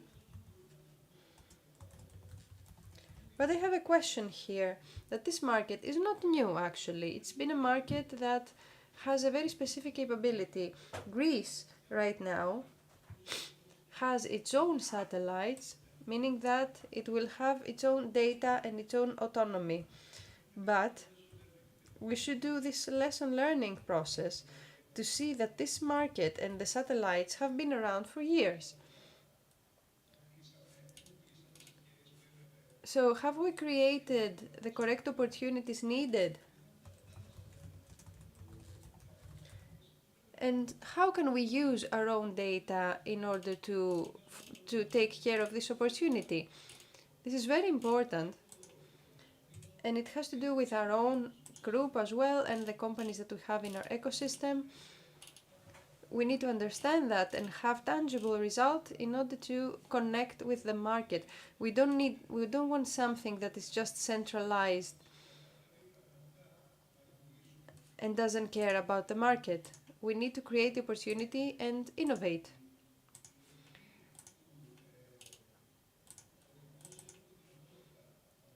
Now we have the capability to create this AI storm, and we call this, we say that this is something very urgent, because AI creates a decision-making process. We can use the data, petabytes from data in Copernicus, that have the capability to give us a reply, to give us AI untapped opportunity and make it even bigger. Let's make this market even bigger and innovate. Create even more opportunities. This will help us to create computing and be able to move forward under the reasoning of dealing with our own data and having an autonomy. And at the same time, we say that we don't want just to create a simple ecosystem, but an ecosystem that is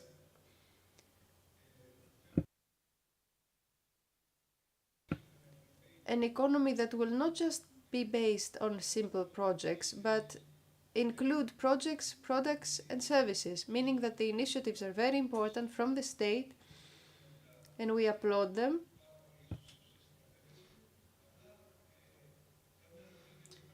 And we also want to trigger the market in the companies that we offer digital services and integration.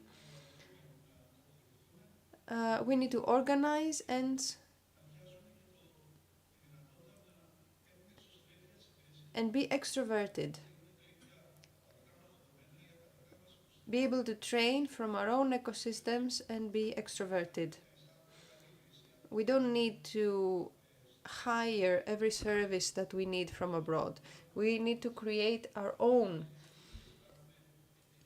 services. Do we have the capability to do that? Yes, but we need to be bolder.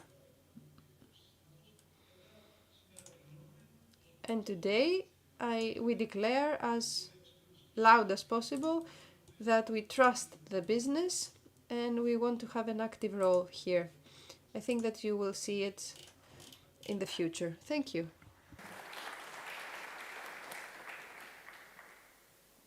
Λοιπόν, πάμε τώρα για το πάνελ σε αυτή την ενότητα που θα συντονίσει ο κύριος Πιλάκης. Now we're ready for the next panel that will be coordinated, moderated by Mr. Pilavchis, and with the participation of Maria Kalama, Managing Director of Open Cosmos Aegean, Mr. Paskalis Veskos, Head of Space Industry Projects of Softcom International, and Mrs. Vana Yavi,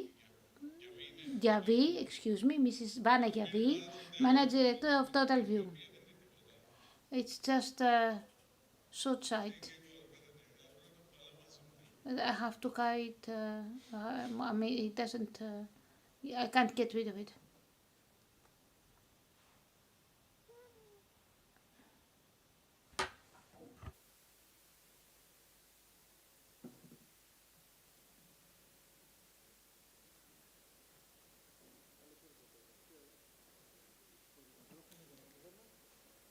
Ένα-δύο. Καλώς ήρθατε. Νομίζω ότι μπορούμε να... Welcome. I think that we can have an open discussion on the issues at hand, and that is why I have chosen a set of very general open questions that would allow all of us to express our views, because space and Earth observation from space are a very multifocal issues. So Greece's potential and access to Earth observation data is constantly increasing. And of course, the road was paved with Copernicus and Landsat, but also with or by private missions. And we have the pleasure to have with us Savannah, who actually was part of the first American project at the beginning of the year 2000.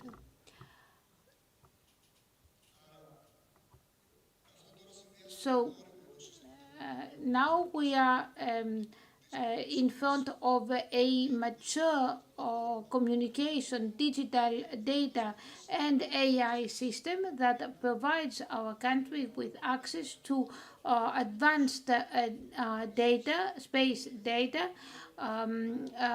even with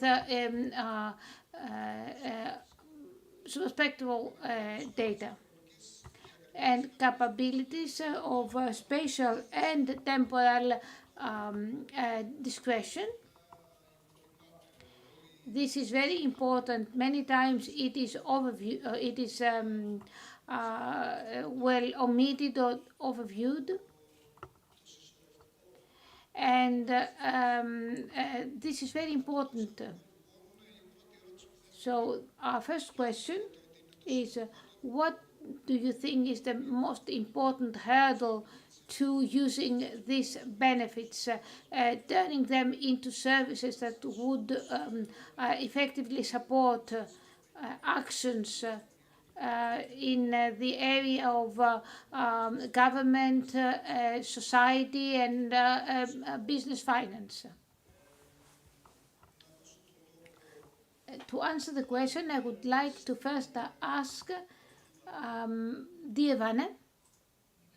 Yes, I'm ready to speak. Let me begin with AI. Thank you very much, dear Kostas.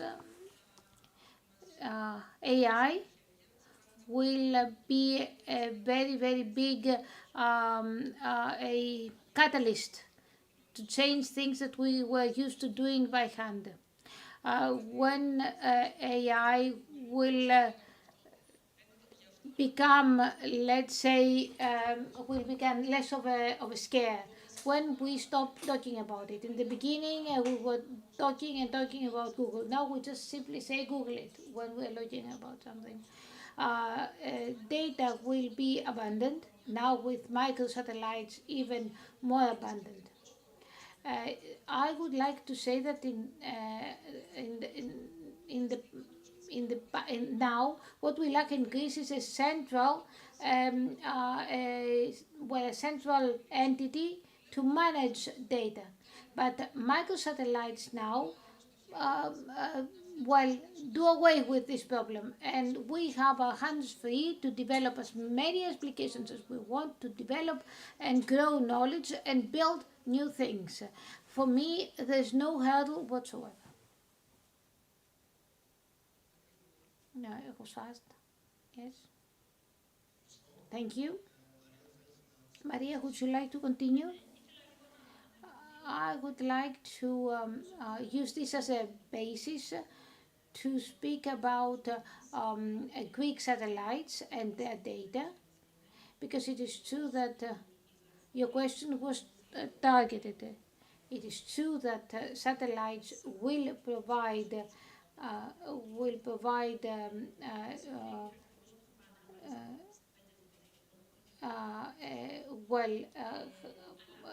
resolution data. I don't know what about the how the distance will from orbit will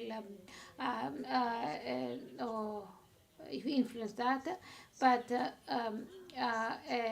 spectral view provides information which is what we see.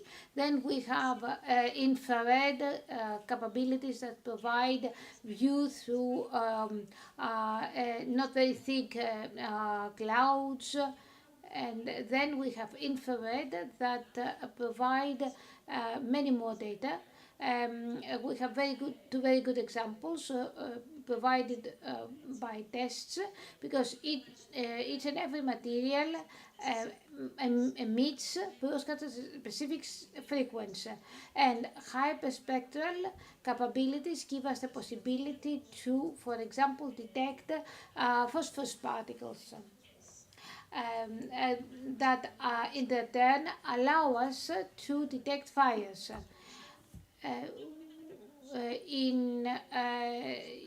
Without that, we would not be able to see nothing but smoke, even at a very small distance. So, resolution is very important, and we have to focus on that. And a wealth of data is very important also. However, we need better infrastructure, but I think that both the ministry and the National Defense General Staff has given adequate answers.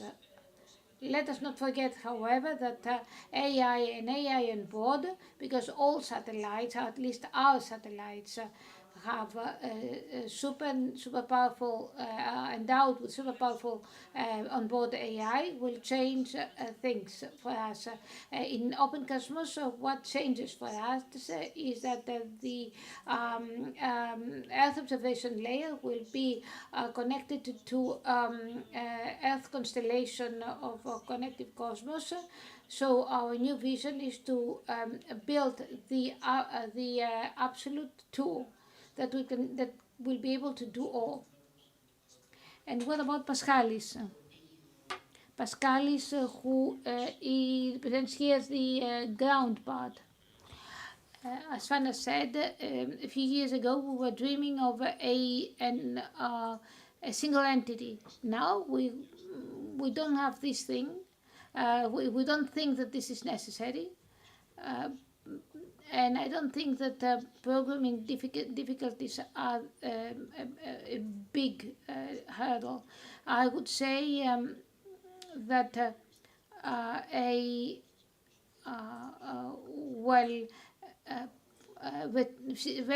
distance from, let's say, government stakeholders may be a big problem. If we add that on top, or if we had AI on top of data sovereignty, and the question of to whom models belong and who will provide the necessary license to use them, I think that we'll conclude that there are risks in relation to using AI, and when computing and models become too big, what will be important is a strategy, a realistic strategy for independence. We cannot all become OpenAI. So what we need is to stress the fact that as a country we need to try and secure something really viable. Thank you very much. It is really good to conclude that there are no problems. Let us see, however, if there are any new challenges that are generated by new technologies and new formats. It is very optimistic that current problems do not exist anymore or are not as important as they were. So my second question, without further ado, is that in view of the fact that Europe is moving towards Earth intelligence, measurements with AI, digital twins, and other tools, and that this trend is also reflected in Greece in, among others, national actions with the supercomputer Daedalus and the space observatory. What do you think should be a realistic role for Greece? Should it be an apt technology user, a single consumer, a local, regional producer and exporter? Speaking, of course, always for 2030 and beyond. Now, from our side,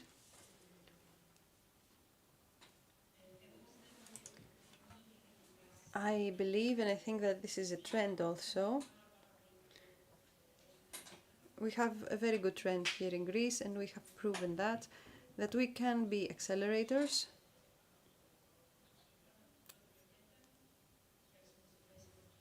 which we made in basement clean room, up to the satellite that will be built in Greece. And I think that now what we need to do is to see the critical components which we should also start having a state sovereignty. And of course I'm not gonna reply it by myself. We all have a pain point and we care about the camera. So if we have a horizon of about 10 years, let's say, I don't know, if we start now, we will be ready in 10 years. If we never begin, we will never be ready. And we, as a company, we have proven that we can also do exports when it comes to these products. So I personally think that we can move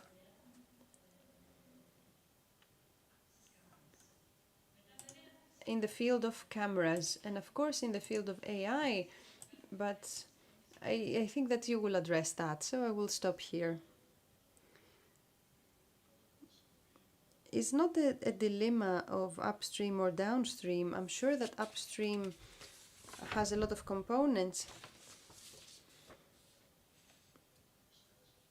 We cannot consume just data. Of course we are consumers, but we should also be a supplier, and we should become the regional leader in something.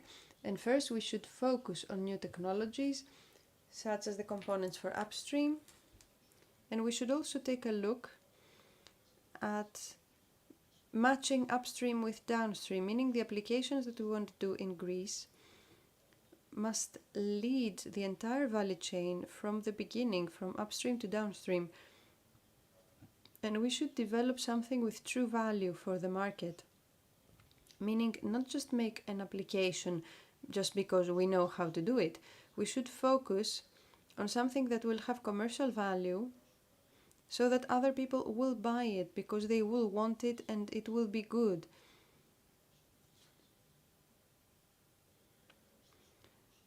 So let's shift our focus on real needs, and I'm sure that national needs can operate as a guide for all of that. And we should also take a look at the commercial value, something that can be exported.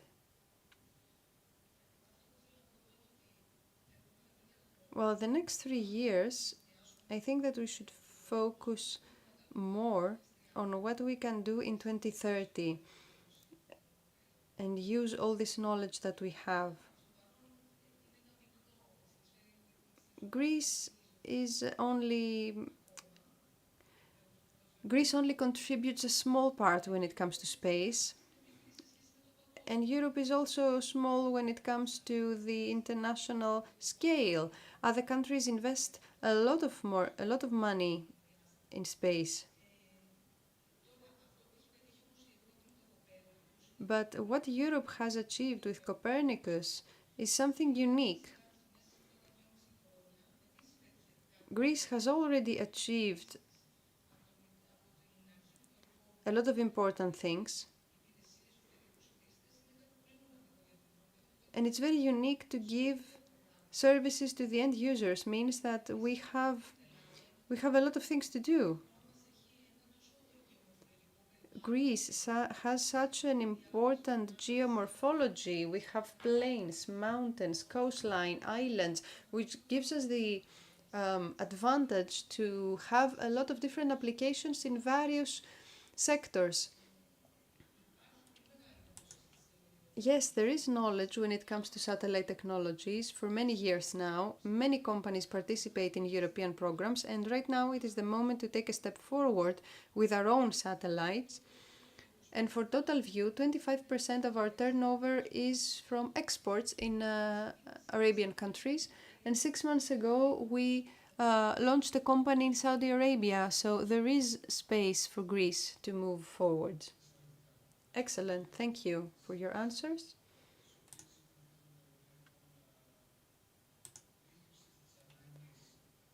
We realize that there is a need for state sovereignty when it comes to data, and also many times when it comes to usage of data.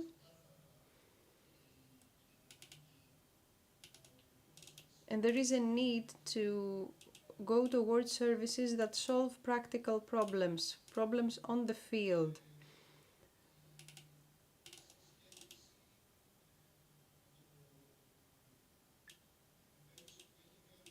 And the connection with the investment that Greece has done collectively.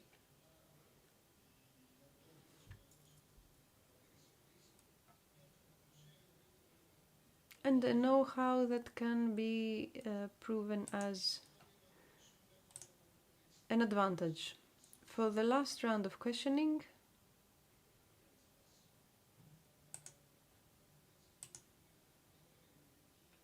let's take a look at these specific questions here, because you have different opinions, you have different roles, and I'm very interested in your experience.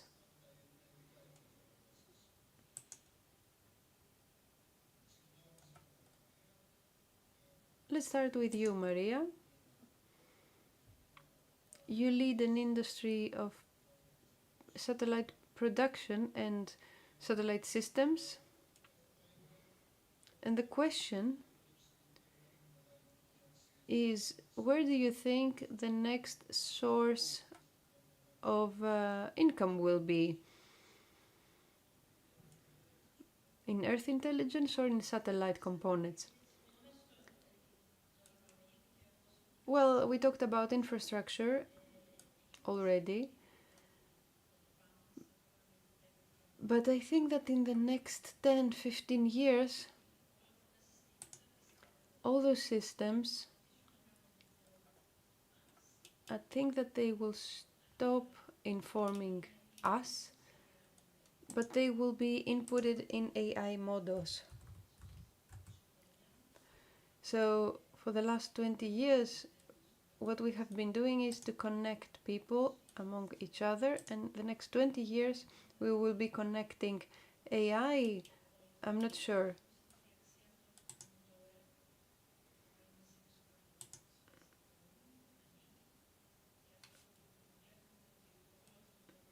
And we will see that all this data, well, of course, this is already done when it comes to defense. But it will also move to business processes. And I think that the greatest breakthrough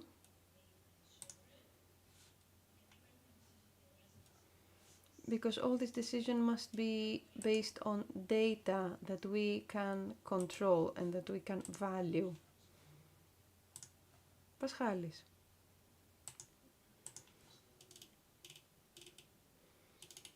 I think that we should take a look at integration, which we don't consider as glamorous many times, but it is truly something that can make or break an achievement. Integration right now is not only among hardware and software, mechanics and software, we also have the layer 2 data. And data is not just storing data, but mostly computing and processing. And as we said,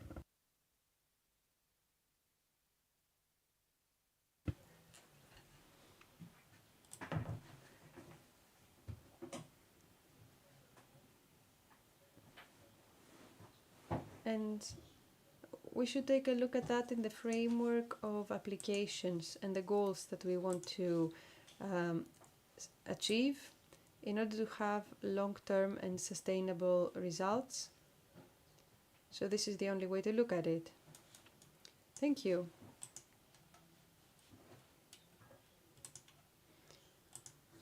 Vanna, a different question. There are many applications of geolocation that have already proven their worth, but from the operational side of view, what stops organizations from adopting these applications? I don't think that there is a problem, but we need to listen to the end users and listen to their needs and guide them.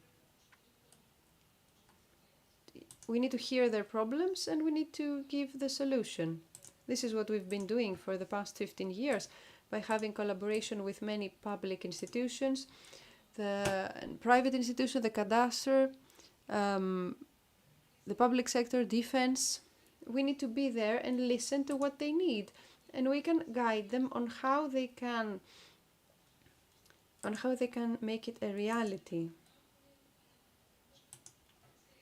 But the end user does not know how to use this information. We have this knowledge and we have to share it with them.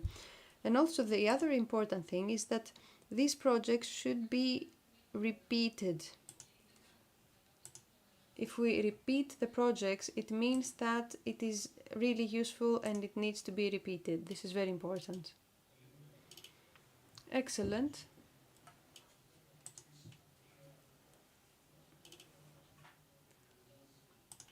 This is something that I realize that changes through the discussion that we had.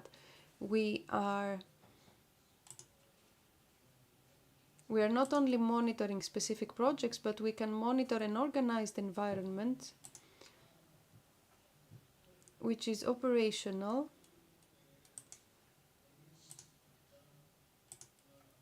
and we can systematically understand what's going on in our ecosystem. And of course, all the ideas that we got from this discussion regarding property, because when we're talking about sovereignty, we need to have the location here. We need to be the owners of all those data and safeguard all that with a Greek sensitivity, let's say. I liked this comment regarding machine to machine because this is the only way to understand. I remember the Toffler brothers of MIT, and they always said that we are always going to have a problem with the last 18 inches, meaning from the eyes to the screen. This is the space that we need to understand, to see what comes off at the computer screen. So machine to machine will be the way to accelerate this time frame. And of course, this doesn't mean that the experience doesn't play any important role, of course, from this linear time. We don't have a lot of time. Okay, we're done. Thank you. No more time. Ήταν τα 2 λεπτά που πήρατε πριν. Πάει έτσι. Τι? Φωτογραφίες εγώ, όχι. Ήσταν ένα άτομο λιγότερο. Γι' αυτό ξέρω τι λέω. Λοιπόν. So there's one person less in this panel. And we're ready to continue. On this very nice discussion, let us look now at space applications for climate, civil protection and maritime resilience.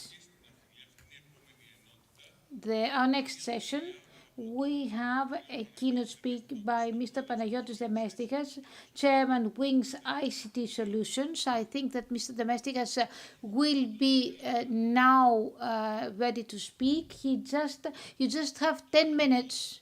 Just 10 minutes, Mr. Demestikas. So be warned.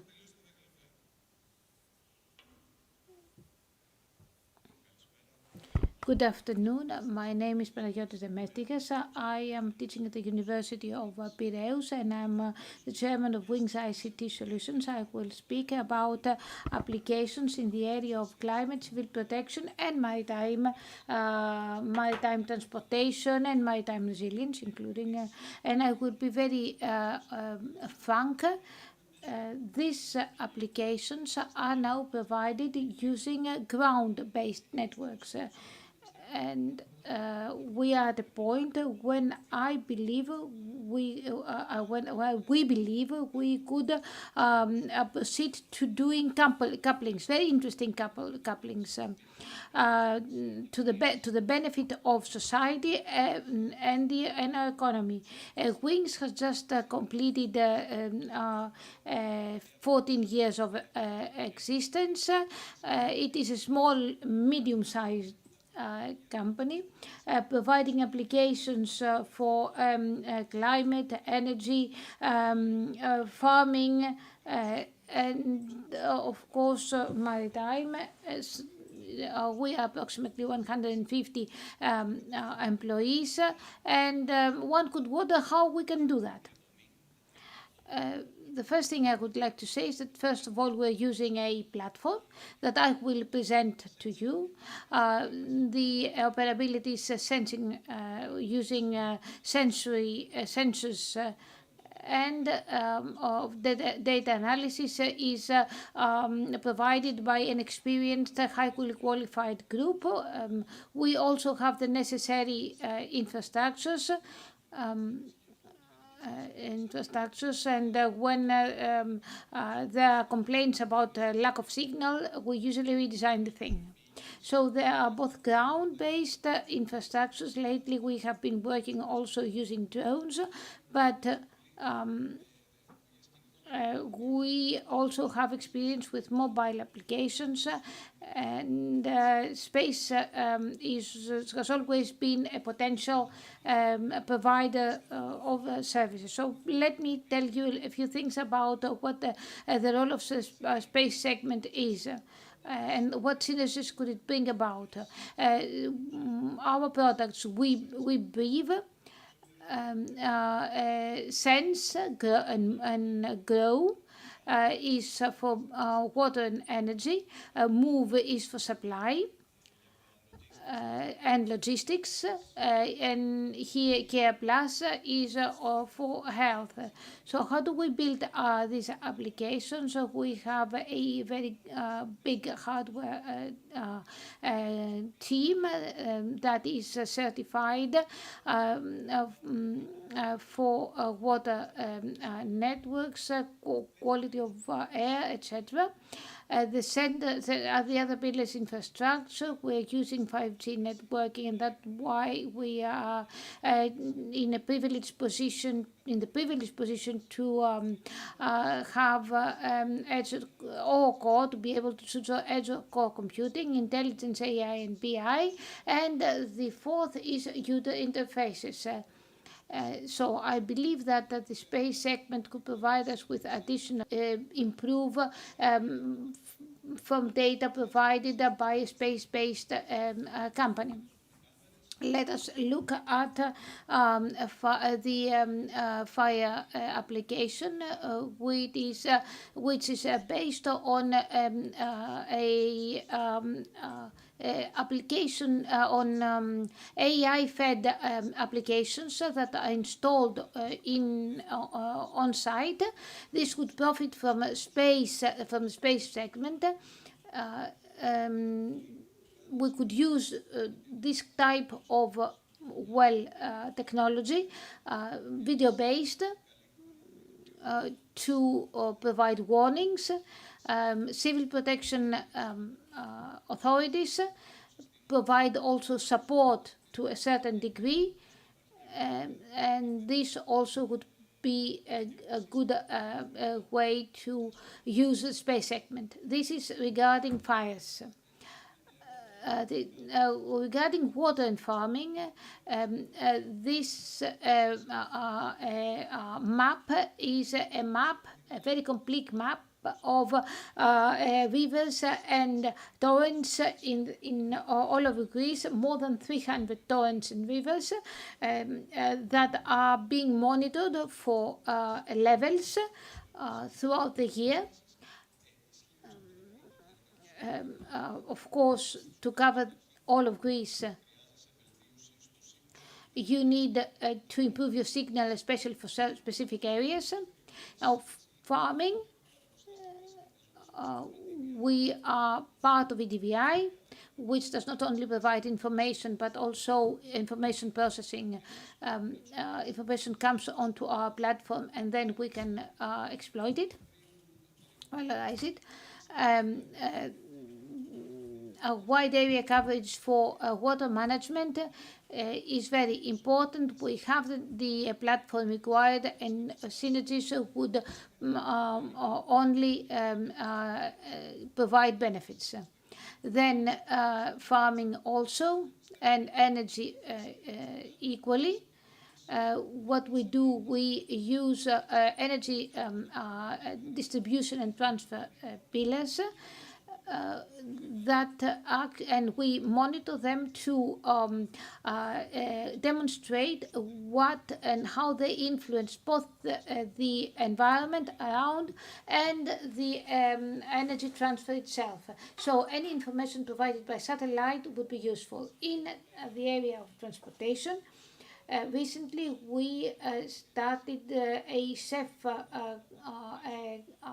project, but not more on multimodal transportation. To monitor this kind of transportation, van-related, lorry-related, train-related, that we started from lorries and heavy duty vehicles, and now we go on to trains and then on to maritime transportation. I think that this is where we have a lot of potential for partnerships to improve and acquire constant control and data. And in health, connecting European facilities, that's a second project, which looks for areas to install 5G antennas. For example, right now we're looking at the Samaria Canyon on Crete to improve connectivity, because the signal is very, very weak there, and we are actually studying whether in similar areas space connectivity would be the solution. And to conclude, there are many, many opportunities, and there's a lot of potential.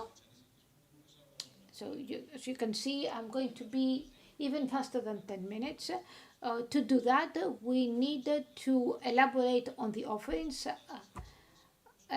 to provide value proposals to the public and private entities.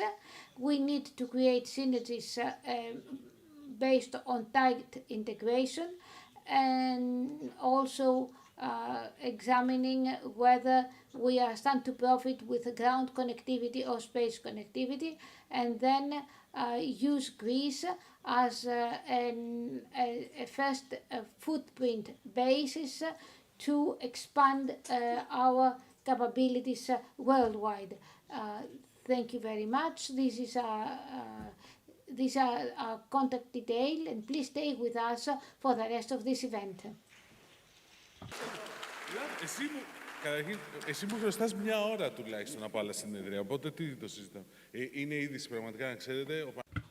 Well, Panagiotis never finishes on time, so this is an amazing thing. But your presentation was very interesting, and it's a very good introduction for the panel that we're going to have right now. Τώρα θα μιλήσω στα αγγλικά, γιατί το πάνελ θα είναι στα αγγλικά. Και θα ήθελα να καλέσω την Prasanna Nagarajan, CTO of OQ Technology, τον κύριο Χρήστο Γεωργδαμλή, Διευθυντή της Prisma Electronics,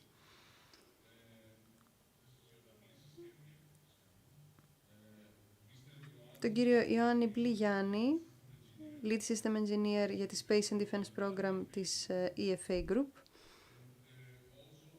και τον κύριο Γιώργιο Εξάρχου, ιδρυτή και CEO της Pollux.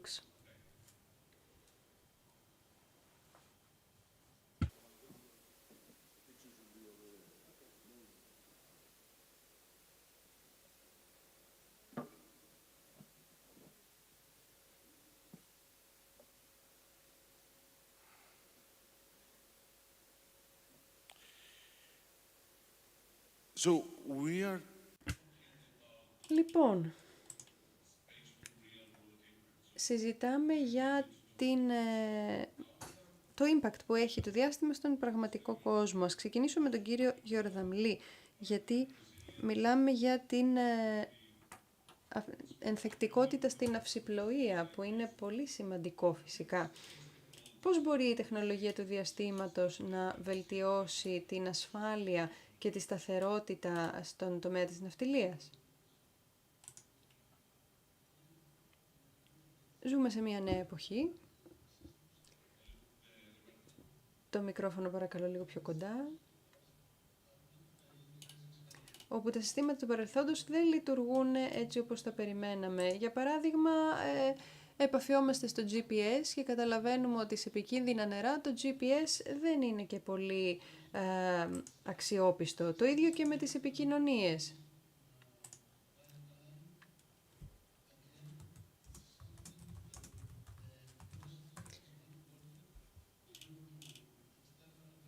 πολλές φορές εξαιτίας διάφορων εξωτερικών παραγόντων είναι πράγματα που μας επηρεάζουν.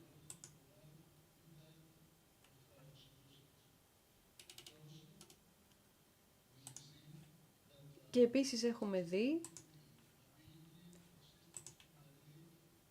πολλά συστήματα τα οποία δεν μπορούν να λειτουργούν με μειωμένες πηγές ενέργειας. Αυτό είναι πολύ σημαντικό. Εάν θέλουμε να προστατέψουμε ζωές, να προστατέψουμε το φορτίο, τα πλοία, αλλά κυρίως τη ζωή των ανθρώπων.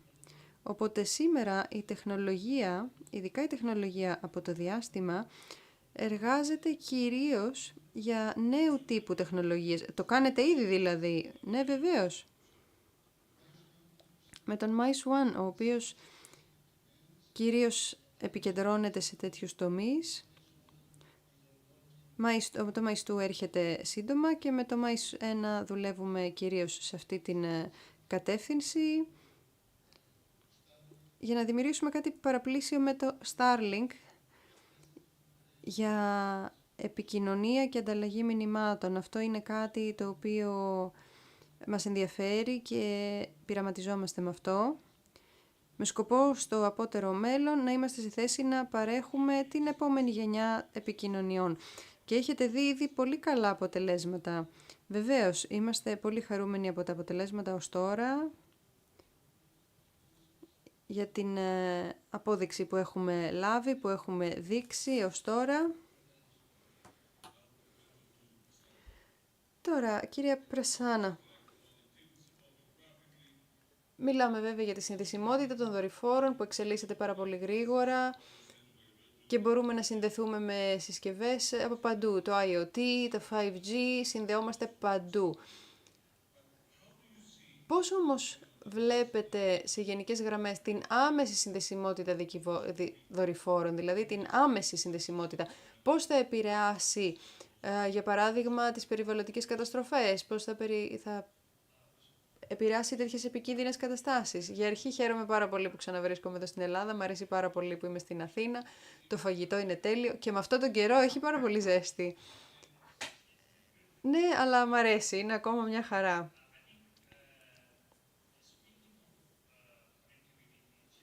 Μιλώντας λοιπόν για συνδεσιμότητα, αυτό που μπορούμε να συμφωνήσουμε όλοι είναι ότι δεν είναι πολυτέλεια, είναι κάτι το απαραίτητο. Τώρα, τούτων λεχθέντων,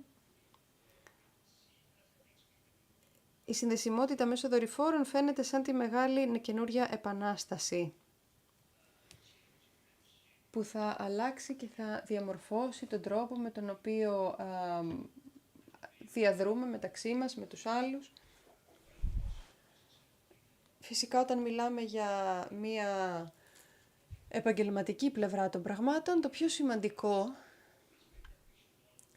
αυτό που πρέπει όλοι να έχουμε στο μυαλό μας, και εγώ φυσικά είμαι πολύ ενθουσιασμένος με αυτό, το πώς θα επηρεάζει την ανθρώπινη ζωή γενικά. Όταν μιλάμε για καταστάσεις εκτάκτου ανάγκης, όπως επίσης και την παρακολούθηση του περιβάλλοντος σε περίπτωση μιας έκτακτης περιβαλλοντικής καταστροφής και πώς θα μπορούσαν οι δυνάμεις προστασίας να επικοινωνήσουν με την πολιτική προστασία. Πιστεύω εκεί είναι που θα γίνει η μεγαλύτερη αλλαγή και πώς γίνεται ένα τέτοιο πλαίσιο, ενιαίο πλαίσιο να υπάρχει για έκτακτες καταστάσεις. Πιστεύω ότι αυτό θα είναι το πιο σημαντικό όσον αφορά την επικοινωνία με τους δορυφόρους. Ακόμα και ένα απλό μήνυμα, για παράδειγμα, από ένα θύμα, να μπορεί να επικοινωνήσει με τις πρώτες βοήθειες και να καταλάβει ότι ναι, θα έρθει βοήθεια, ότι κάποιος ξέρει που βρίσκεται και θα έρθει να βοηθήσει. Ναι, αλλά μιλάμε και για μια διαφορετική προσέγγιση, γιατί ουσιαστικά μιλάμε για συνδεσιμότητα, επικοινωνίες που αλλάζει τη συνεργεία και όχι μόνο για τέτοιου τύπου εφαρμογές. Φυσικά, αν μιλάμε για άλλες εφαρμογές, πιστεύω ότι οι πυρκαγιές που έχουμε στην Ελλάδα είναι διάσημες. Οπότε η παρακολούθηση του περιβάλλοντος, όπως είπε και ο Χρήστος προηγουμένως, επίσης υπάρχει και πολλή δραστηριότητα ναυτιλιακή γύρω στα λιμάνια όλης της Ελλάδος. Βλέπουμε πολλές use cases σχετικά με τον εντοπισμό των πλοίων, την παρακολούθηση του περιβάλλοντος, συστήματα προειδοποίησης όταν αλλάζουν οι συνθήκες του καιρού. Αυτές είναι πολύ καλές εφαρμογές, πιστεύω, που θα επηρεάσουν θετικά την κοινωνία. Κύριε Μπλιγιάννη, παίρνουμε δεδομένα από τους δορυφόρους, έτσι δεν είναι? Και φυσικά όλα αυτά τα δεδομένα είναι πάρα πολλά. Πώς θα μπορέσουμε να το κάνουμε αυτό, να έχουμε τη σύζευξη όλων αυτών των δεδομένων από τους δορυφόρους με την πολιτική προστασία? Η σύζευξη αυτή των δεδομένων με τα συστήματα λήψης απόφασης είναι απαραίτητη για λόγους ανθεκτικότητας αλλά και για λόγους οικονομικής ασφάλειας. Μπορούμε να πούμε, για παράδειγμα, από τα δεδομένα της Ευρωπαϊκής Επιτροπής αλλά και από τη δική μου προσωπική εμπειρία,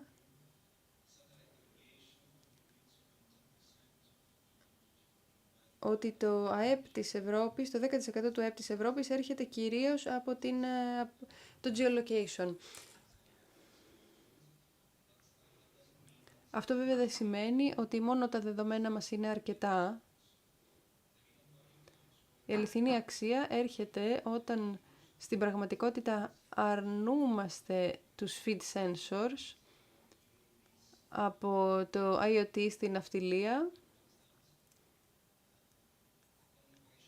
Και αυτό σημαίνει ότι η κοινή επιχειρησιακή εικόνα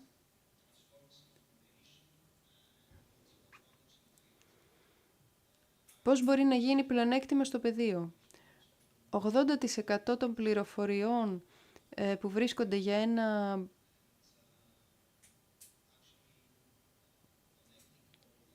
πεδίο της μάχης μας έρχονται από δορυφόρους. Και όλα αυτά βασίζονται στην σωστή επικοινωνία ανάμεσα στους δορυφόρους, 5G, NTN. Οπότε η αξία είναι όλο και περισσότερη. Και αυτό είναι πολύ σημαντικό για την Ελλάδα και την περιοχή της Ανατολικής Μεσογείου, γιατί ξέρουμε, με βάση τη γεωγραφία βέβαια, συμβαίνουν σεισμοί, συμβαίνουν πλημμύρες στα νησιά και στα παράλια.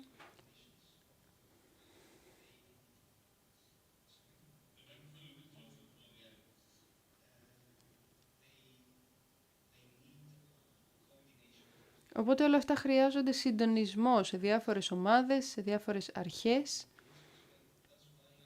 και γι' αυτό χρειάζεται να επιταχύνουμε όλα αυτά τα δεδομένα και την χρήση τους στον τομέα των αποφάσεων. Βλέπουμε αυτή την κοινή επιχειρησιακή εικόνα ως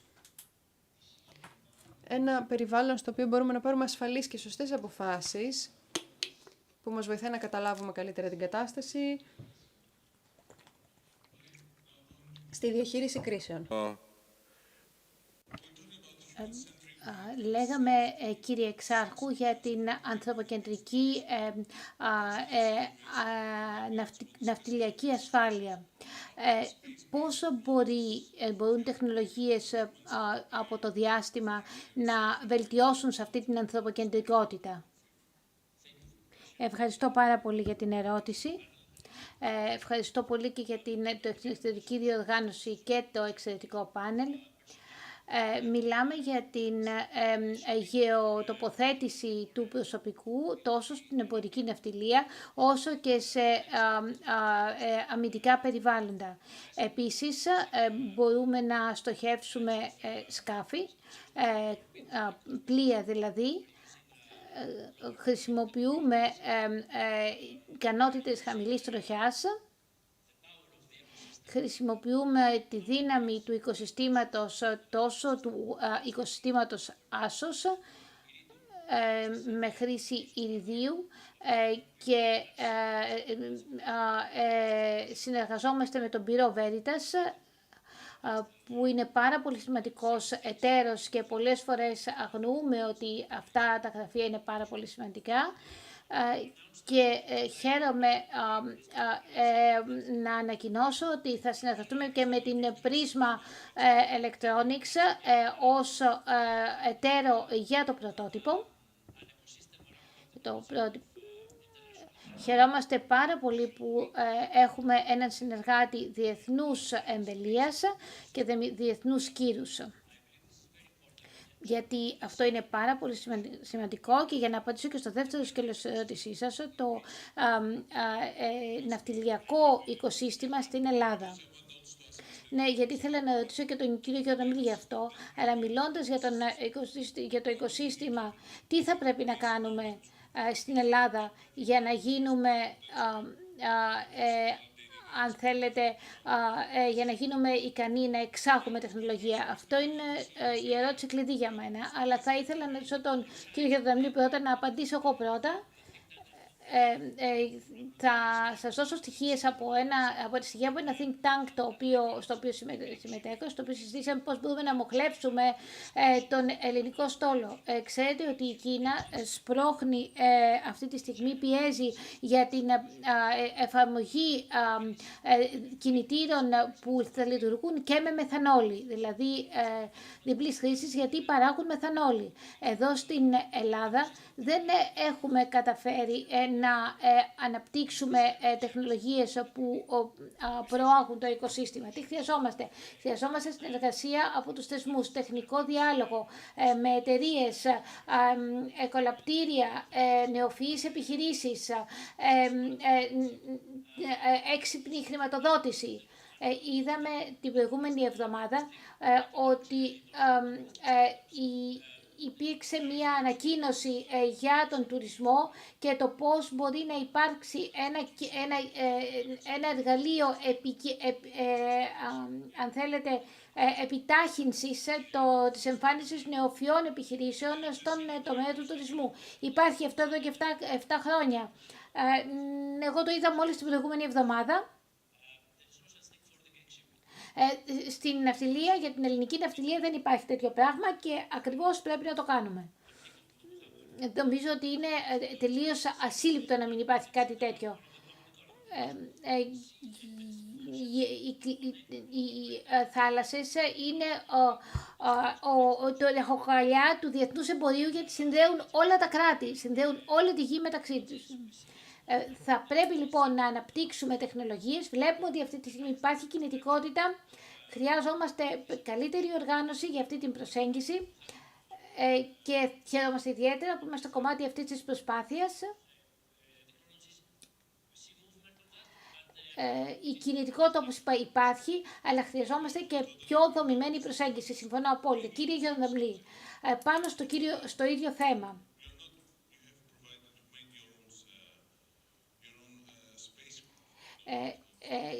Έχετε ήδη θέσει ένα δικό σας σκάφος στη τροχιά. Πόσο δύσκολο ήταν αυτό? Ποια είναι τα επόμενα σχέδιά σας? Ποια είναι η θέση σας απέναντι σε αυτά που είπε ο κ. Εξάρχου? Συμφωνείτε? Καταρχήν, η όλη προσπάθεια, το όλο εγχείρημα είναι εξαιρετική εμπειρία. Γιατί πραγματικά πάμε ενάντια στο ρεύμα. Ωστόσο, όταν έξυπνοι άνθρωποι κάθονται γύρω από το ίδιο τραπέζι και προσφέρουν τη δυνατότητα ένας στον άλλον να ενισχύσουν τις ικανότητές τους, τότε αυτά τέτοια πράγματα, ασύλληπτα πράγματα συμβαίνουν. Η τεχνολογία μπορεί να κάνει πολλά πράγματα. Κάθε είδους τεχνολογίας όμως έχει και πλεονεκτήματα και μειονεκτήματα. Ειδικά στο διάστημα χρειαζόμαστε όλα τα είδη τεχνολογίας, με τα πλεονεκτήματα και τα μειονεκτήματά τους. Έχουμε δορυφόρους με διάφορα είδη αισθητήρων που πολλές φορές δεν θα πρέπει να τα θεωρούμε ως ανταγωνιστικά αυτά τα συστήματα, αλλά ως αλληλοσυμπληρούμενα. Θα πρέπει να καταλάβουμε ότι αυτά όλα τα συστήματα μας βοηθούν να βελτιώσουμε και να εμβαθύνουμε την κατανόησή μας και να λαμβάνουμε καλύτερες αποφάσεις. Σήμερα Η μαθηματική κατανόηση όλων αυτών έχει τεράστια ανάπτυξη στη γη, τα δεδομένα. Δεν είναι κάτι τυχαίο.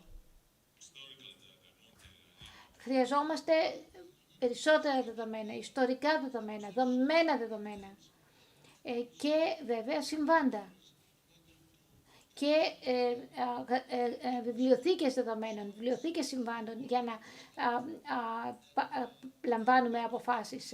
Ένας νέος κόσμος λοιπόν αναδύεται και η Ελλάδα παρά την καθυστέρηση τόσων ετών σήμερα βρίσκεται σε καλή θέση και το μόνο πράγμα που μας λείπει είναι η συνέχεια και ο κατάλληλος σχεδιασμός, ο οποίος θα επιτρέπει τόσο σε θεσμούς όσο και σε ιδιωτικές εταιρείες να λειτουργούν με επιτεύξιμο τρόπο και σε συνεργασία και συντονισμό ο ένας με τον άλλον.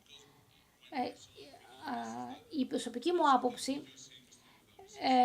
είναι, όπως είπε και ο κύριος Γιωβανλής, ότι δεν υπάρχει γέφυρα ανάμεσα στις τεχνολογίες του διαστήματος και στις πραγματικές ανάγκες του κράτους και των υποδομών.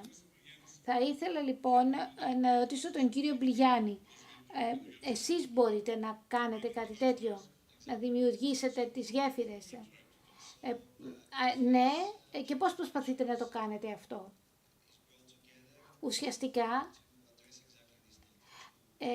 η προσπάθειά μας όλη έχει ως στόχο αυτό. Την ευθυγράμμιση των ικανοτήτων του διαστήματος με τη λήψη αποφάσεων. Αυτή τη στιγμή φροντίζουμε να φέρουμε κοντά εταιρείες που έχουν παρόμοιες εμπειρίες, να τις οργανώσουμε σε 4 διαφορετικά κλάστερ, συστοιχίες. Κάθε ένα από αυτά τα κλάστερ στοχεύει σε συγκεκριμένο οικοσύστημα. Το όραμά μας είναι να συνδυάσουμε όλη την αλυσίδα λειτουργικότητας, από τις δορυφορικές επικοινωνίες μέχρι όλα τα επιμέρους στοιχεία, και αυτά τα 4 κλάστερ συνεισφέρουν σε 3 κεντρικούς τομείς. Καταρχήν στις δορυφορικές επικοινωνίες και στην μελλοντική τους δομή, στην ιδιοκτησιακή γνώση και τις τακτικές συνδέσεις δεδομένων και στην έναρξη και ανάπτυξη αλλά και στην παραγωγή υπηρεσιών σε όλη την Ευρώπη. Αλλά αυτό δεν είναι εύκολο και γι' αυτό ακριβώς καλωσορίζουμε εταίρους που έχουν το ίδιο όραμα με εμάς σε αυτή την κοινή αμυντική ομπρέλα. Κυρία Νακαράτζαν, μία ερώτηση και για σας. Ως No-Q Technology χρησιμοποιείτε τις cellular communications για την επίτευξη των στόχων σας. Τι ευκαιρίες βλέπετε τα επόμενα χρόνια για χώρες όπως η Ελλάδα? Νομίζω ότι το πλαίσιο αυτή τη στιγμή βρίσκεται σε εξέλιξη. Μιλάμε για πάρα πολλούς τομείς, για την ναυτιλία, για τις επίγουσες επικοινωνίες σε ώρα ανάγκης, αλλά και πολλούς άλλους τομείς. Τα επόμενα σημαντικά κομμάτια είναι η άμυνα και οι διακυβερνητικές επικοινωνίες. Όπως είπαν και οι συμπανελίστες μου, σήμερα εξαρτώμεθα ιδιαίτερα από τα αμερικανικά συστήματα. Νομίζω ότι η Ευρωπαϊκή Ένωση έκανε ένα βήμα προς την σωστή κατεύθυνση,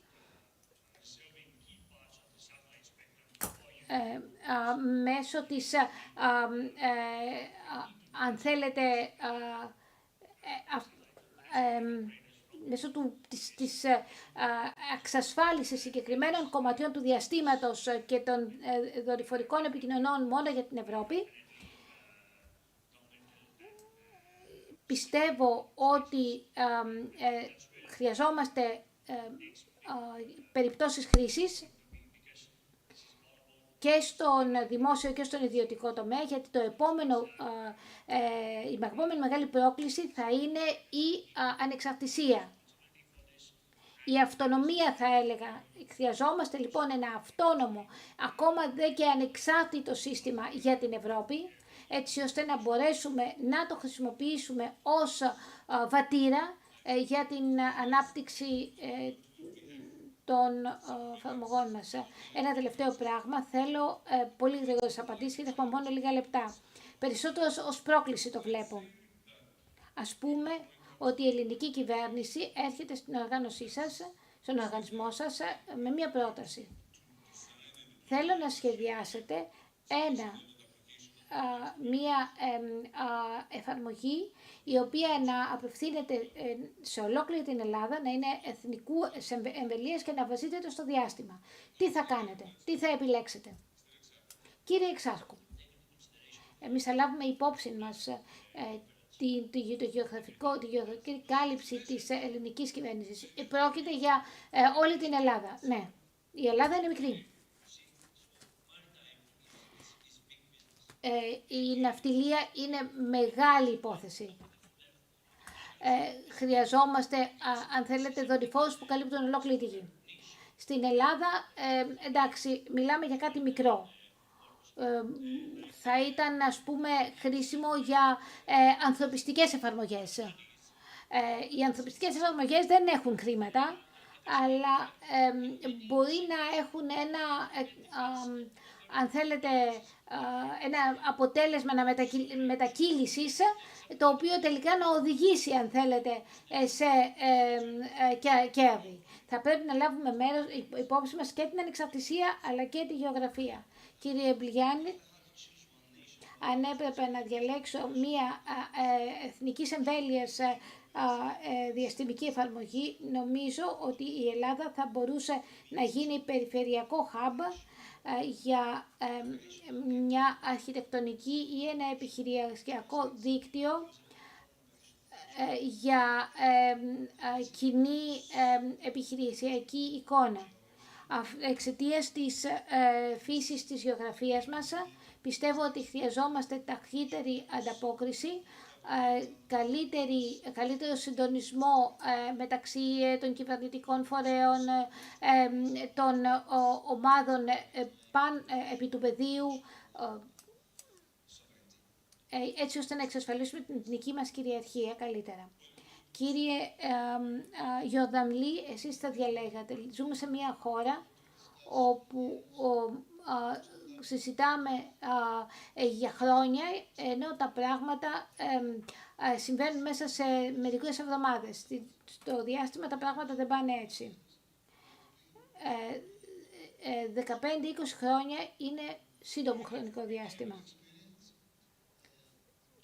Εγώ θα έλεγα ότι σε 2 χρόνια, κατά τη γνώμη μου, θα πρέπει η Ελλάδα να εντοπίσει τεχνολογίες οι οποίες δομικά θα πρέπει να ενταχθούν στους δορυφόρους. Ας μην ξεχνάμε ότι το διάστημα είναι πάρα πολύ μεγάλη μπουκιά για να τη φας μόνος, ούτε η Αμερική δεν μπορεί να τα κάνει όλα μόνης της. Οπότε μιλάμε για σχεδιασμό ο οποίος θα διαρκέσει έτη ολόκληρα. Και κύριε Νακαράτζεν, μία εφαρμογή. Εγώ θα ήθελα να ξεφύγω λιγάκι από την πεπατημένη. Νομίζω ότι όλες οι εφαρμογές που συζητήσαμε σήμερα μπορεί να προσαρμοστούν σε, αν θέλετε, μικρές περιοχές, μόνο αν η Ευρώπη δημιουργήσει την κατάλληλη υποδομή, το κατάλληλο πλαίσιο.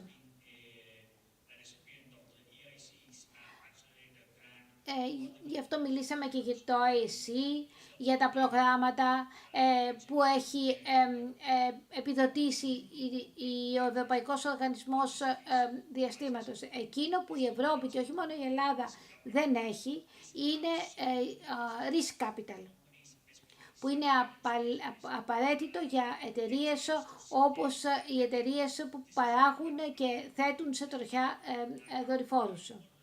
Χρειάζεται λοιπόν η Ευρώπη περισσότερο τέτοιο κεφάλαιο. Και αυτό αφορά και την Ελλάδα και βέβαια κανονιστικά πλαίσια τα οποία θα επιτρέψουν μια ταχύτερη, αν θέλετε, κλιμάκωση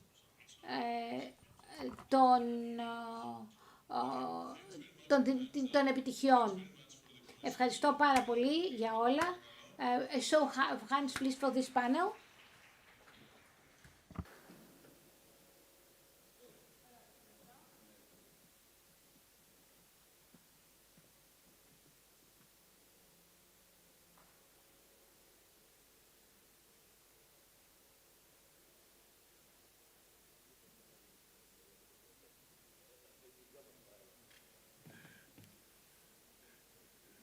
Λοιπόν, να σε...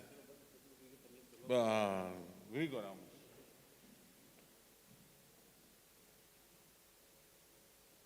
Αυτά τα social media μας. Αυτά τα social media, ώρες. Λοιπόν. Well, let's move to another subject. Utilization of space applications for agriculture, environment, and smart territories in general. We have Mr. Yannis Andrianos, the Deputy Minister of Rural Development and Food of the Hellenic Republic. Please come here to the podium. And an applause for him, please. Thank you, ladies and gentlemen. First of all, I would like to congratulate the organizers of the Greek Space Tech Forum for this initiative and their effort to showcase the dynamic that our country has in the space field.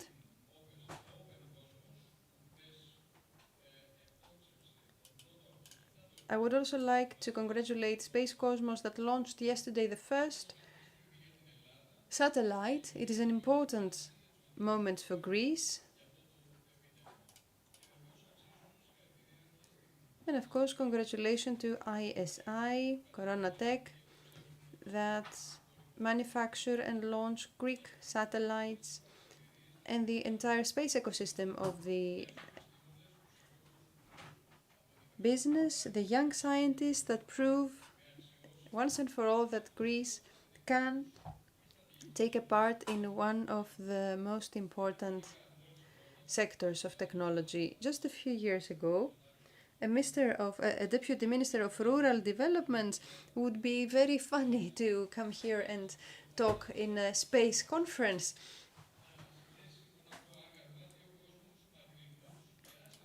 It would seem such an effort to connect two sides, agriculture and satellites, which are quite unconnected.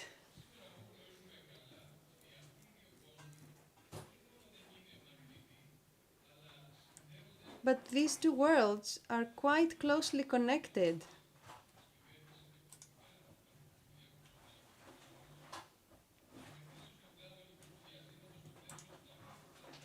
So in the framework of the RRF, Greece is investing in space. It is a dynamic ecosystem for many benefits, not only for the economy, but also for the brain gain, for strategic autonomy and the governance of our country, and also for the support of the state in the public sector.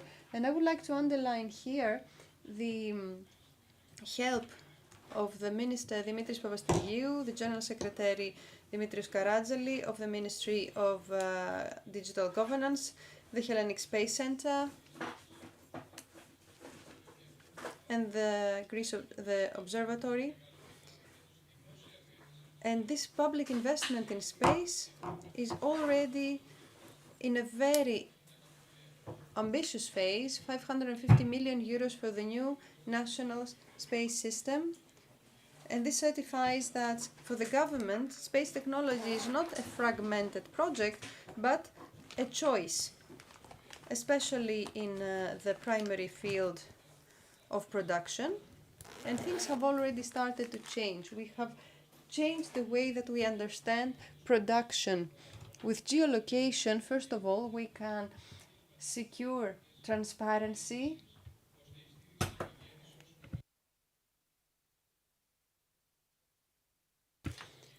in order to monitor the production.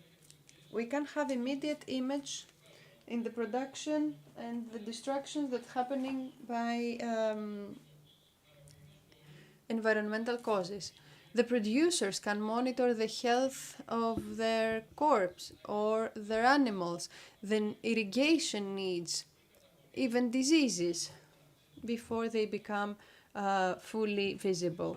This means less water waste, targeted use of fertilizers, lower cost for the producer, and also a less environmental imprint. It means better prediction, better organization of the food supply chain, and great monitoring against the climate crisis. It means that agriculture will be more precise and more competitive. This technology is very important for a country such as Greece that is characterized by small and fragmented agricultural fields, insularity and mountainous regions, different microclimates, but also products of high quality. Now, these specific characteristics show that we have good quality, a great identity and added value. And the utilization of modern tools is of the utmost importance. And of course, this is the new productive model that we are trying to support, a production supported in knowledge, extroversion, sustainability, with more tools for the producer that will make the agricultural production a safe haven for younger people.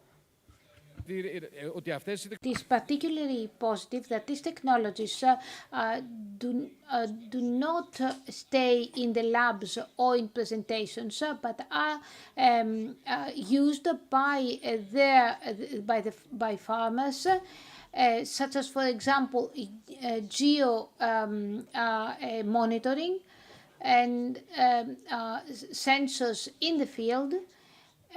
Smart irrigation systems, measurement in real time, and other applications that enable and assist farmers.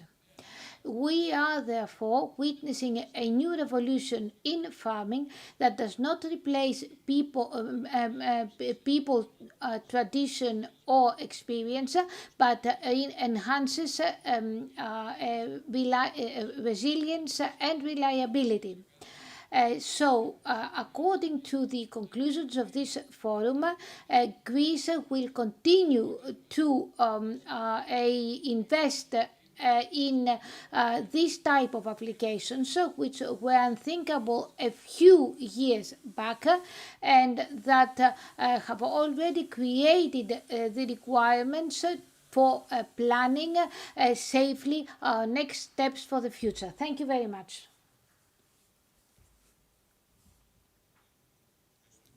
Would like to thank dear Minister, and now we're ready for our panel. The panel will be coordinated by a professor of the National Aristotelian University of Thessaloniki.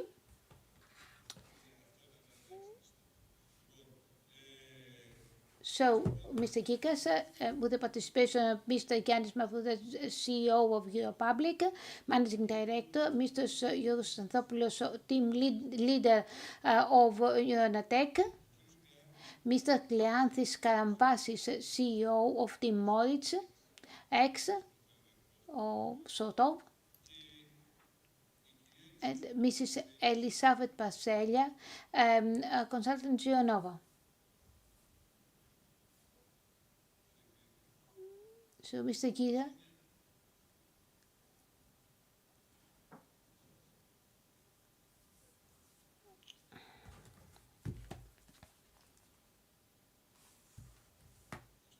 Thank you very much.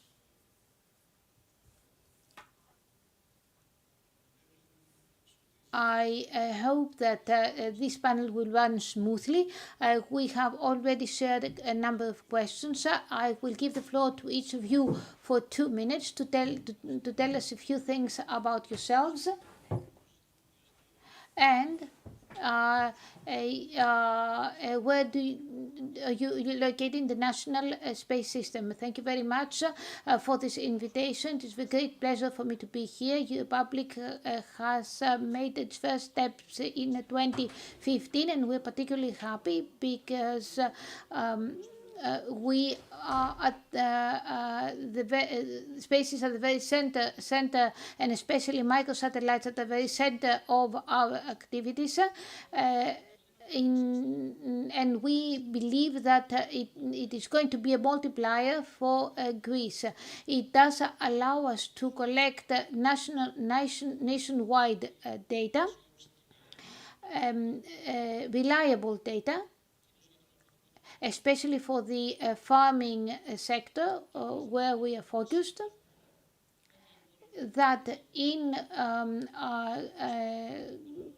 cooperation with drones, the remaining space applications and the rest of the system will enable us to provide advice for decision making to farmers in real time. We are using all kinds of resources, all available resources, including Copernicus. We have a private data center, privately owned data center, with a wealth of data dating back to at least 10 years. And we are using AI-enabled applications to analyze this data and turn them into useful advice for farmers. Mr. Fotopoulos, please answer the same question. Where exactly does your business stand, and how do you see your contribution? We have launched 4 thermal satellites recently, approximately 1.5 months ago.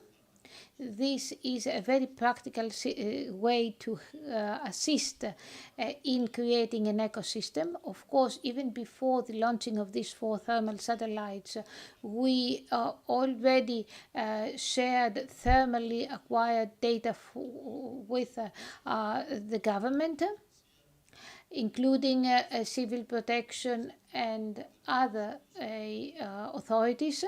We also have the wildfire detection system, which is an end-to-end system.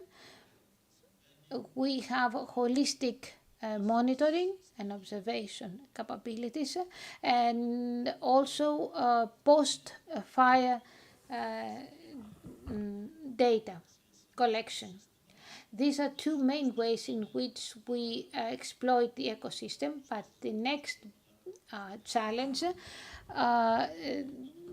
including the 19 satellites that we have in orbit, is how to help in other use cases, such as, for example, urban heat, agricultural use cases, maritime, defense, which is one of the biggest sectors, fields, and I will say more later. Does the government have access to all your data from all your satellites, or only from the 4 satellites? Well, yes, there is access by the government or to the data of the 4 satellites that were recently launched and to data from other satellites. Thank you. Mrs. Passeia, would you like to make an introduction? Good afternoon. Thank you very much for this invitation. I'm Elizabeth Passeia. I'm CTO of GeoNova. GeoNova is a GigDes data. It has been established only 6 months ago, but we are really dynamic. We will launch our first MBD in the next months. The thing is that any project using satellite data always begin from the beginning, which is by a data engineer that actually collects the data, cleans the data, creates the pipelines that have to be dependable, scalable, and fully automated. These first steps are time-consuming and quite expensive. GeoNova actually provides a solution that are embedded, guaranteed data using different satellite resources that actually capture local information. This information is captured through an LLM that asks simple questions. For example, could you please provide biomass for this specific area of interest? Then this data is analyzed and an answer to the question is provided to the end user. The data is also used for other applications, and the same embedded data can be used for all downstream tasks. GeoNova creates a generative AI that can act as an enable for the entire satellite system. Is there a fee for this information? Well, yes, we're still in the progress of defining the fee, but we are going to charge by square kilometer. But we also provide custom-made solutions. Yes, yes, hello. We are from Moistex. We are in Greece.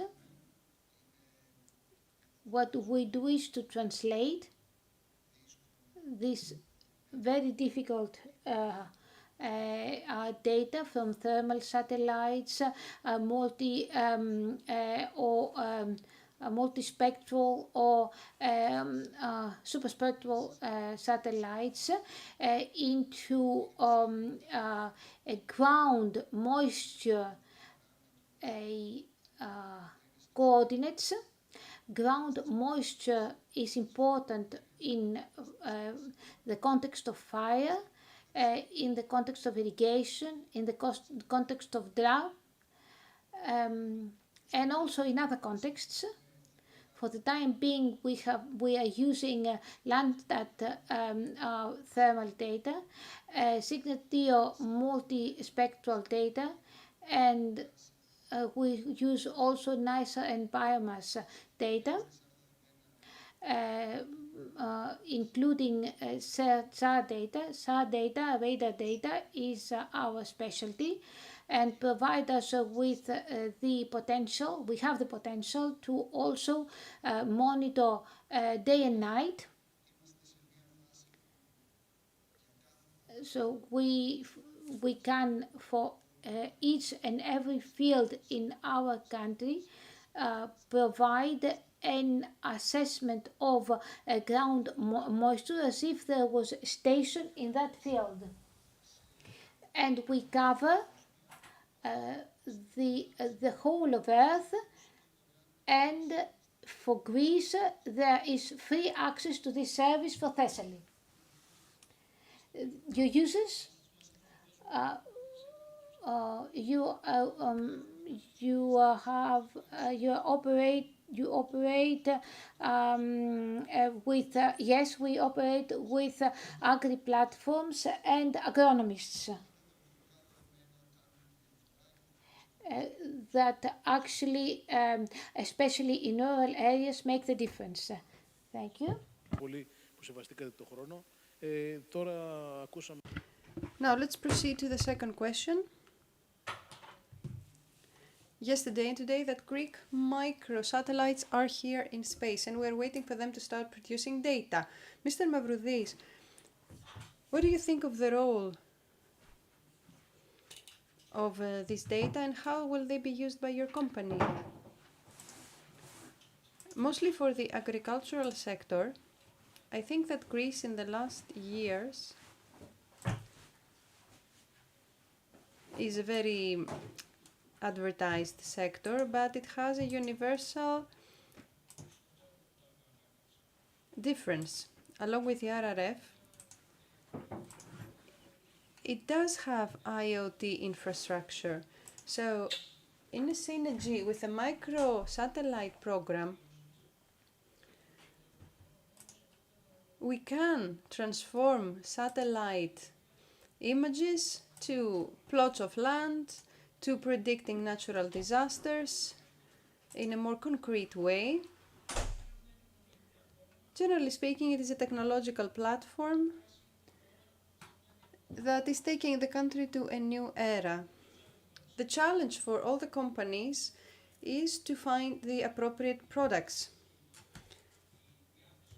meaning that this entire data stream must be transformed into a commercial product in order to export it so that we can become protagonists at an international level. This is what we need to do and this is what we're trying to do. We have already visited 2 African countries. We have started with our pilot projects and we see that we have to adapt to the local needs. We have completely different people that want to hear us. But all this knowledge that we have acquired is very, very useful.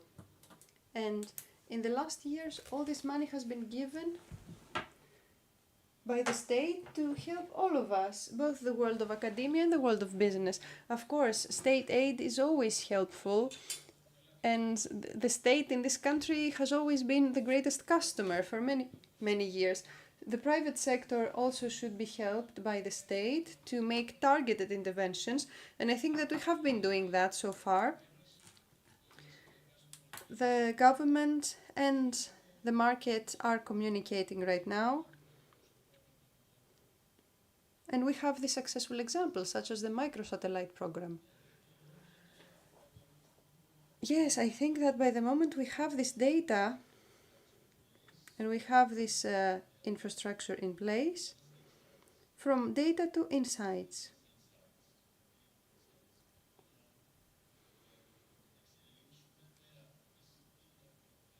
We have already achieved that with the wildfire solution, which is an end-to-end operational tool in the hands of end users that help us fight forest fires on a daily basis, and we want to see how this thermal data in this country that has a lot of challenges around heat, such as, you know, the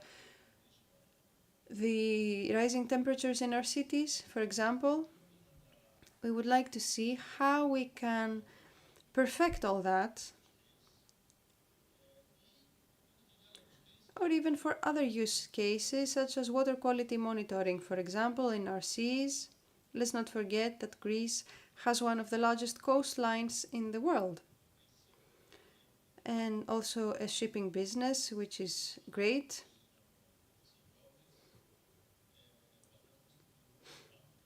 So I'm talking about the previous panel.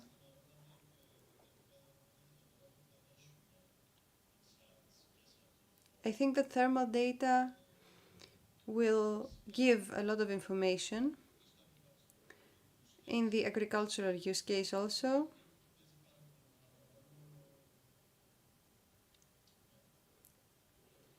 I think this is a very good next step. and we need to work on that, on this ecosystem, while living within the problem. And we want to see how we're gonna find a solution. How do you think that this company was helped?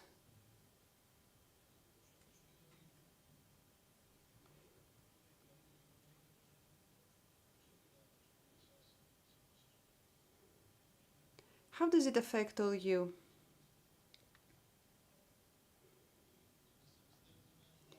Well, if we're being trusted by a country and they give us such a project, it is a huge step, it is a huge proof, social proof, so that we can understand what works, what doesn't, what needs to be changed or not. It was a very important point for us to learn about national contracts and find the value that we can gain.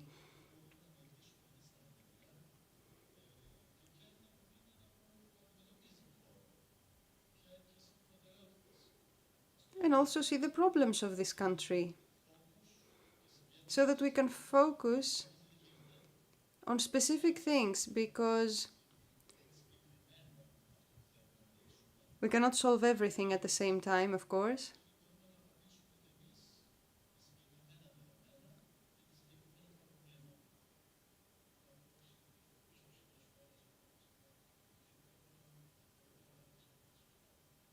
So this is how the business will proceed. Yes, of course, and we have a lot of success use stories, such as wildfire solution, for example.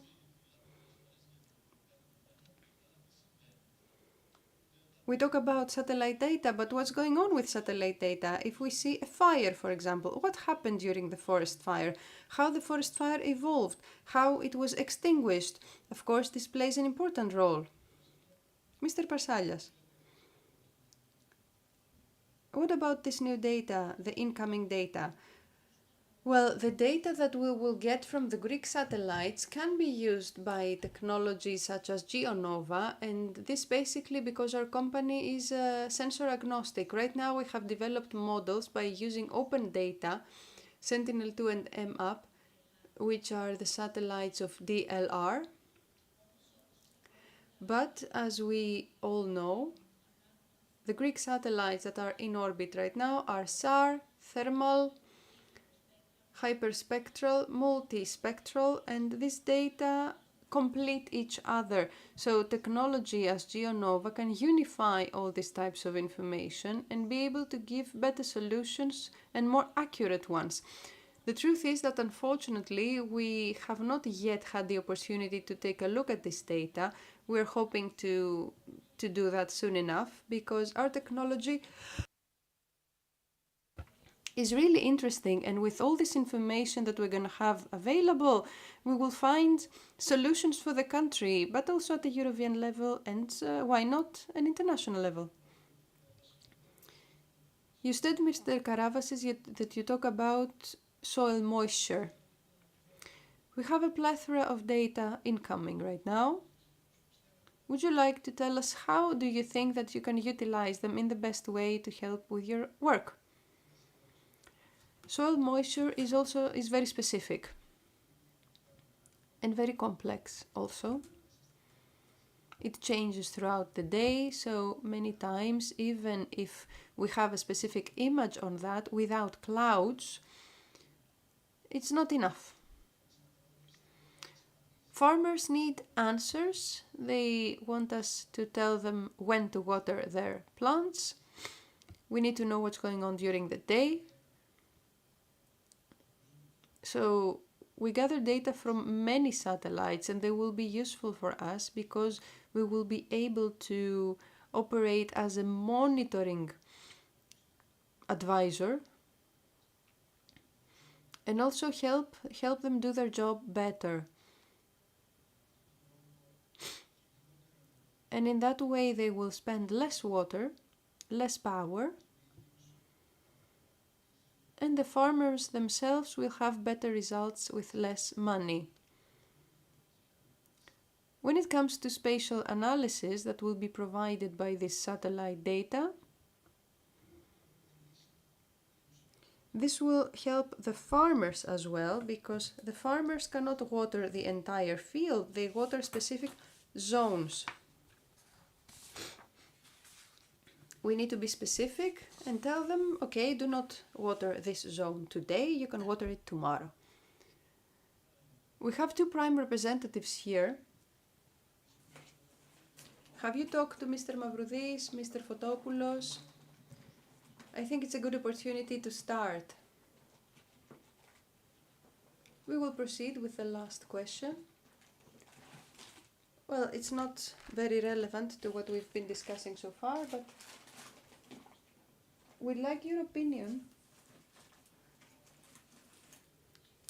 on what is needed at the technical level, institutional level, so that you can continue with exports. Yes, okay, we produce products, but are they enough to be exported? Mr. Mavroudis, what do you think? Every company that wants to deal with abroad needs to have a product, a proof of concept. If it doesn't exist, is there any help from the Greek state? Oh, this is a different kind of conversation now. Let's start with the vision.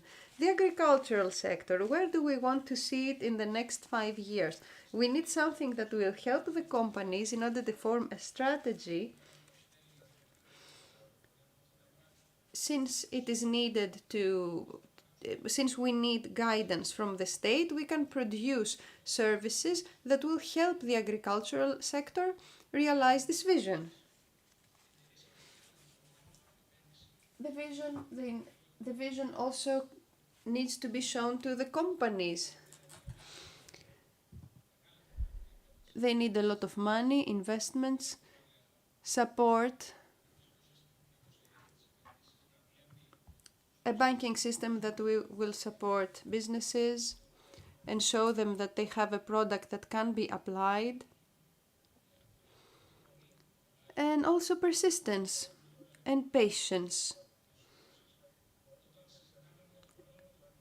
When we talk about the program of micro satellites, we were laughing ahead because it was first discussed years ago and we were the butt of everyone's joke, but this became a reality and showed that there is a business that demands high technology, high know-how, can lead to brain gain and open new horizons, and it is now a reality. The program has been implemented. It took time, of course, but all that's left is for us to prove that all those things that we have achieved can be taken one step further. I would like to share a personal experience. When I was in Germany as an advisor, we wanted to sell German products, satellite radars, in Colombia. The German embassy had booked all the appointments, all the rendezvous, meaning that the state was there before us. This does not happen here in Greece. Well, there is a direction towards extroversion. It's not that nothing is happening, but every company has different will to proceed with its exports, and this is the most important thing. Thank you, Mr. Fotopoulos. 2 minutes each. Of course, there's a lot to talk about here. I will start with an optimistic message. I think that things will go well.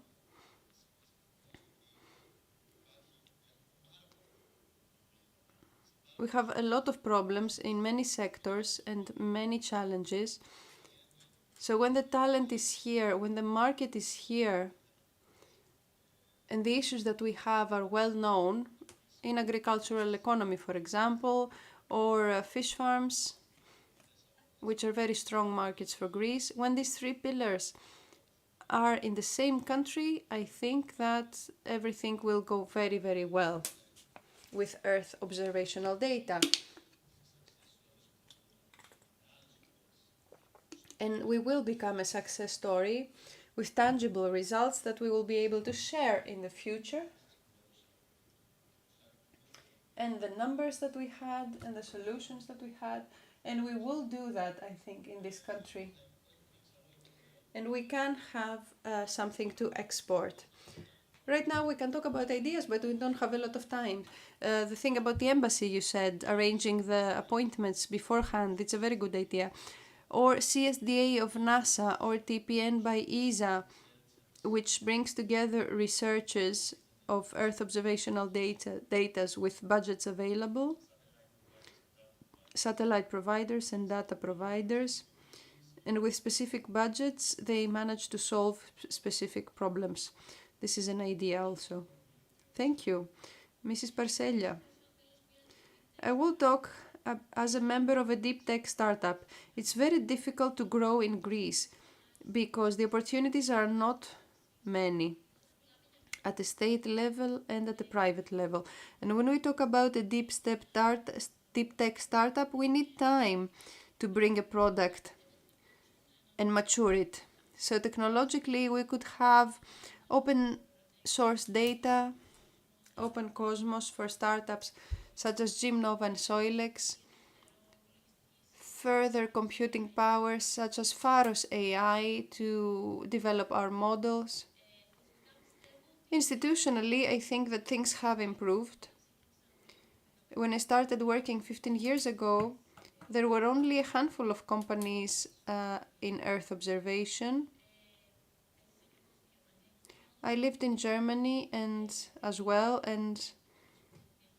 they have a very different way of dealing with things. I had the chance to work in Planet, which is a very big company with a lot of microsatellites, and I saw how they manage all this information, and I'm happy to see that Greece is taking huge steps, leaps, and I'm looking forward to see the results and see great companies, small companies using Greek data and giving solutions at a European and international level, meaning products that can be exported abroad so that we can have value out of this great investment. Mr. Karavasis? Yes, I will agree with the previous speakers. The only thing I wanted to say is that open data is a very good idea. And I think that all companies activated in our country should have access to open data, every person, every researcher. And one step further is to give some open solutions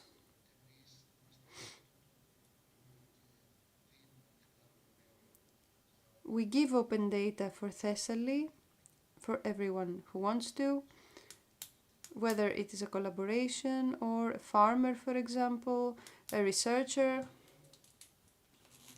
I think that this will create a dialogue, some discussions, and the service will be graded equally and fairly in order for it to be ready to move to the world market. Thank you so much. Thank you for your participation. I think that this was a very fertile discussion. And I hope that we all learned something from that. Thank you. The interpreters will now log off. I'm sorry, but we are way out of schedule. Thank you for listening. Panel. Και on time, επειδή το λέγατε, κύριε καθηγητά, μια χαρά. Ναι, αυτό. Λοιπόν, πάμε τώρα που ουσιαστικά έχουμε φτάσει στο κλείσιμο και θα ήθελα να ζητήσω από καταρχάς από τον κύριο Πότσι, τον πρόεδρο της Εβιδητέ και τον κύριο... Το κάνετε μαζί? Ωραία.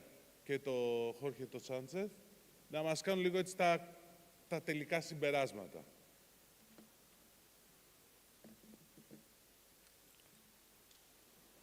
Και να ευχαριστήσουμε όλους όσους ήταν εδώ πέρα και αυτούς που μας παρακολούθησαν από τη Live On, γιατί ήταν 2 μέρες. Ωραία. Νομίζω ήταν 2 μέρες πάρα πολύ έντονες, με πάρα πολλές πληροφορίες. Το συνέδριο αυτό έχει ένα πάρα πολύ καλό.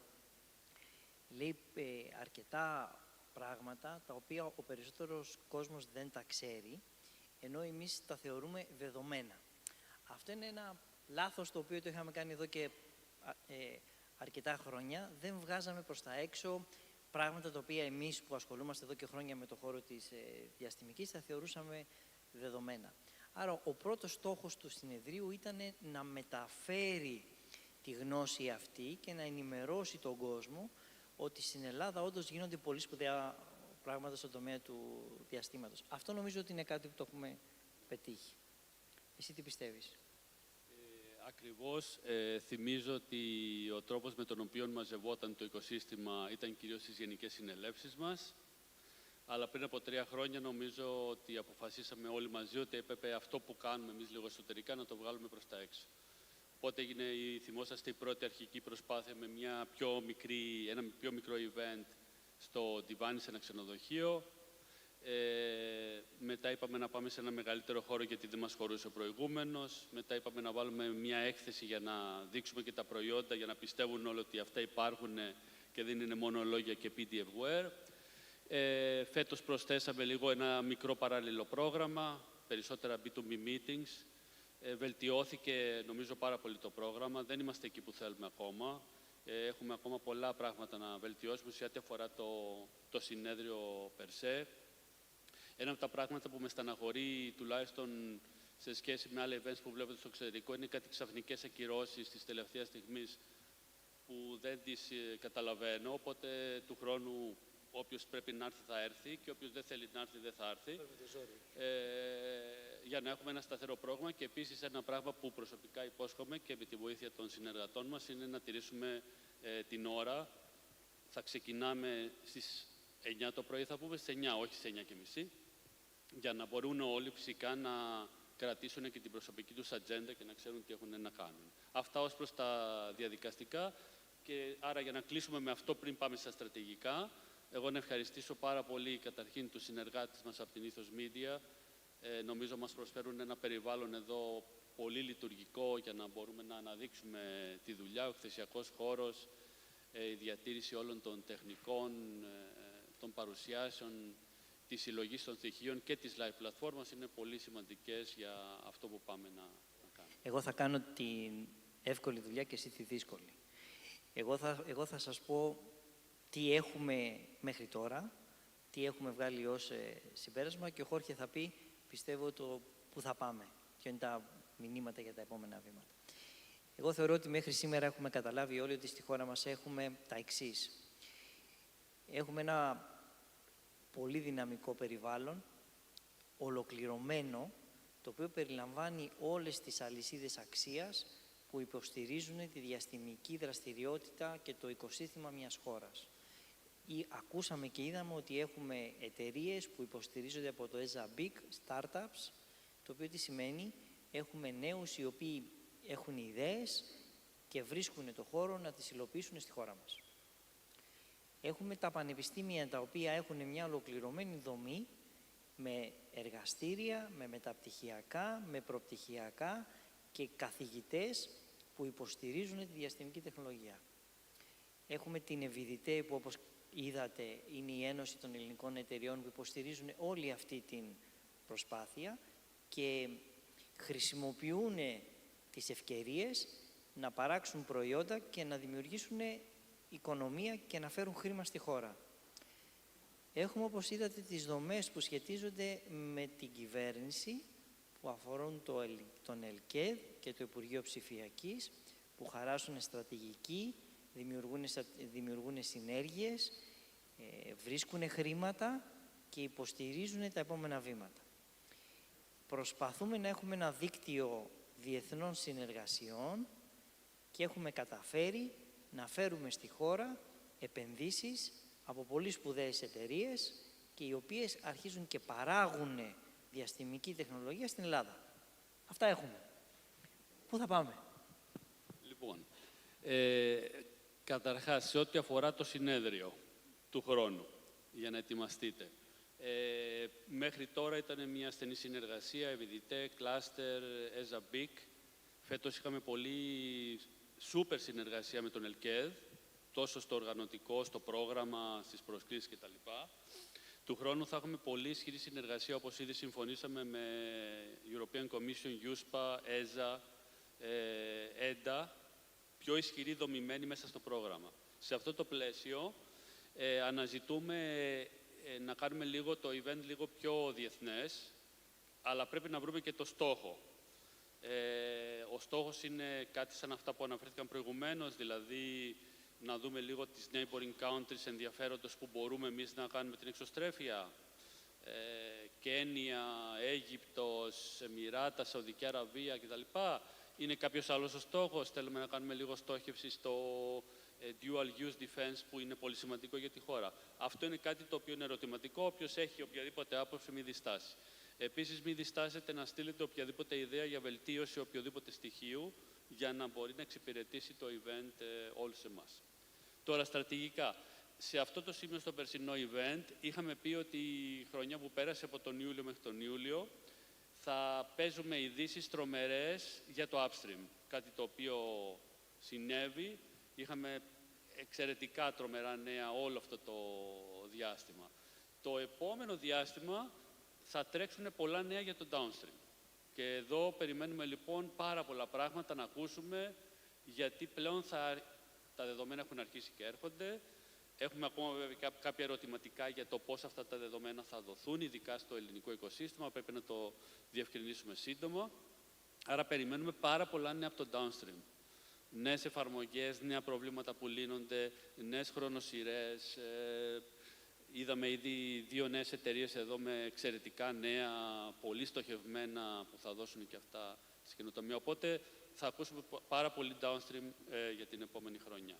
Η επόμενη χρονιά θα κυριαρχήσει προφανώς ο σχεδιασμός του νέου προγράμματος του Hellas Space 2.0. Οπότε να είσαστε όλοι έτοιμοι. Προφανώς μιλάμε για ένα μέρος του budget που θα είναι για την υποστήριξη του Έλληνα αστροναύτη, αλλά θα υπάρχει πάρα πολύ μεγάλος προϋπολογισμός για πάρα πολλά πράγματα. Και άρα είναι καιρός όλοι με τις ιδέες να πάμε να πούμε τι είναι αυτό που επιθυμούμε και εμείς να δούμε. Σίγουρα γίνεται ένας καλός σχεδιασμός, αλλά πρέπει να προτείνουμε και εμείς ιδέες. Εκτός από αυτά που σίγουρα θα γίνουν στο upstream, νομίζω εκεί που λείπουν οι ιδέες και πρέπει το οικοσύστημα να συμβάλλει είναι στο downstream. Τι θέλουμε να κάνουμε εκεί. Επίσης, είναι σημαντικό το budget να μην πάει μόνο σε τεχνολογική ανάπτυξη, αλλά και σε οριζόντιες δράσεις. Δηλαδή, πρέπει λίγο από αυτό να κρατηθεί, να πάμε στο εξωτερικό, να κάνουμε ομαδικά κάποια πράγματα, όλα αυτά. Οπότε, πάρα πολλά πράγματα θα τρέξουν και προς αυτή την κατεύθυνση. Στο 2025-26 είδαμε τα 2 πρώτα εδώ στην Ελλάδα παραδείγματα merger and acquisition. Ένα πάρα πολύ μεγάλο, Planetech, το ξέρουμε. Ένα πολύ πιο μικρό, Get, που έκανε merger, πολύ σημαντικό. Δεν είναι στην κουλτούρα μας η αποδοχή να ενωθούμε κάποιον άλλον. Πρέπει όμως να γίνει, γιατί το διάστημα είναι ένας χώρος στο οποίο θέλει μεγάλους παίκτες. Δεν μπορούμε να επιβιώσουμε ούτε τοπικά ούτε διεθνώς αν δεν ενωθούμε. Οπότε, εγώ αν θα ήθελα κάτι να προτείνω έτσι πως βαθιά σκέψη, και σε αυτό το επίπεδο και τους μεγάλους παίχτες ή ακόμα και τους παίχτες που ήρθαν στην Ελλάδα, είναι ότι πρέπει να δουν έναν τρόπο να δούνε και την ανάπτυξή τους μέσα από εξαγορές μικρότερων εταιριών που θα τους ζήσουν αυτό το value. Ή και μεγαλύτερων εταιριών που θα ενωθούν για να φέρουν συμπληρωματικότητα σε αυτό που κάνουν. Δηλαδή, αν μια εταιρεία κάνει μόνο thermal, γιατί να μην κάνει thermal και SAR μαζί, πιο μεγάλη. Έτσι. Οπότε αυτά τα πράγματα είναι αυτά που προσωπικά πιστεύω ότι πρέπει να κινηθούμε. Ξαναλέω, η ελληνική κουλτούρα είναι δύσκολη προς αυτή την κατεύθυνση. Ο καθένας θέλει το τσιφλίκι του, αλλά τα μικρά τσιφλίκια πεθαίνουν και γρήγορα ή δεν καταφέρνουν να μεγαλώσουν όσο θέλουμε, οπότε πρέπει να πάμε προς τα εκεί. Χρήστο, υπάρχουν και άλλες εταιρείες στον χώρο, πρέπει και εσείς να το δείτε πώς θα μεγαλώσετε και με ένα τέτοιο πιθανό σενάριο. Τώρα, το κίνητρο που έχει δοθεί με το νέο πρόγραμμα και το παλιό πρόγραμμα που ήταν εξαιρετικά επιτυχημένο σε πανευρωπαϊκό επίπεδο. Δηλαδή αυτό που έκανε η Ελλάδα δεν το έκανε ούτε η Ισπανία ούτε η Πορτογαλία. Τι σημαίνει ότι θα μεγαλώσει ο ανταγωνισμός. Ήδη εγώ μέσα σε αυτό το συνέδριο γνώρισα 3-4 εταιρείες που είχαν έρθει λίγο πριν ή έρχονται. Θα δούμε και τους μεγαλύτερους παίκτες ακόμα και αυτοί να έρθουν, οπότε θα έχουμε και μεγαλύτερο ανταγωνισμό. Ο ανταγωνισμός για μένα είναι μόνο ωφέλιμος. Δηλαδή φέρνει μόνο καλά πράγματα. Παρ' όλα αυτά θέλει από όσους παίκτες υπάρχουν εδώ να τοποθετηθούν στρατηγικά. Δηλαδή πρέπει να βρουν το δρόμο τους, πρέπει να δουν με ποιους θα συνεργαστούν. Ήδη για το νέο πρόγραμμα που ξέρουμε κάποιες κατευθύνσεις, ο κόσμος ετοιμάζεται. Όποιος δεν έχει ετοιμαστεί ήδη μπορεί να είναι αργά, οπότε πρέπει να ετοιμαστείτε γρήγορα για αυτό που είναι να μας έρθει, που δεν θα είναι, πιστεύω ότι μέσα στο 26 θα έχουμε και τα πρώτα πράγματα. Ήδη βγήκε ένα RFI για τα πειράματα που θα πάρει μαζί του Έλληνας αστροναύτης. Οπότε θα τα δούμε πολύ γρήγορα αυτά να έρχονται.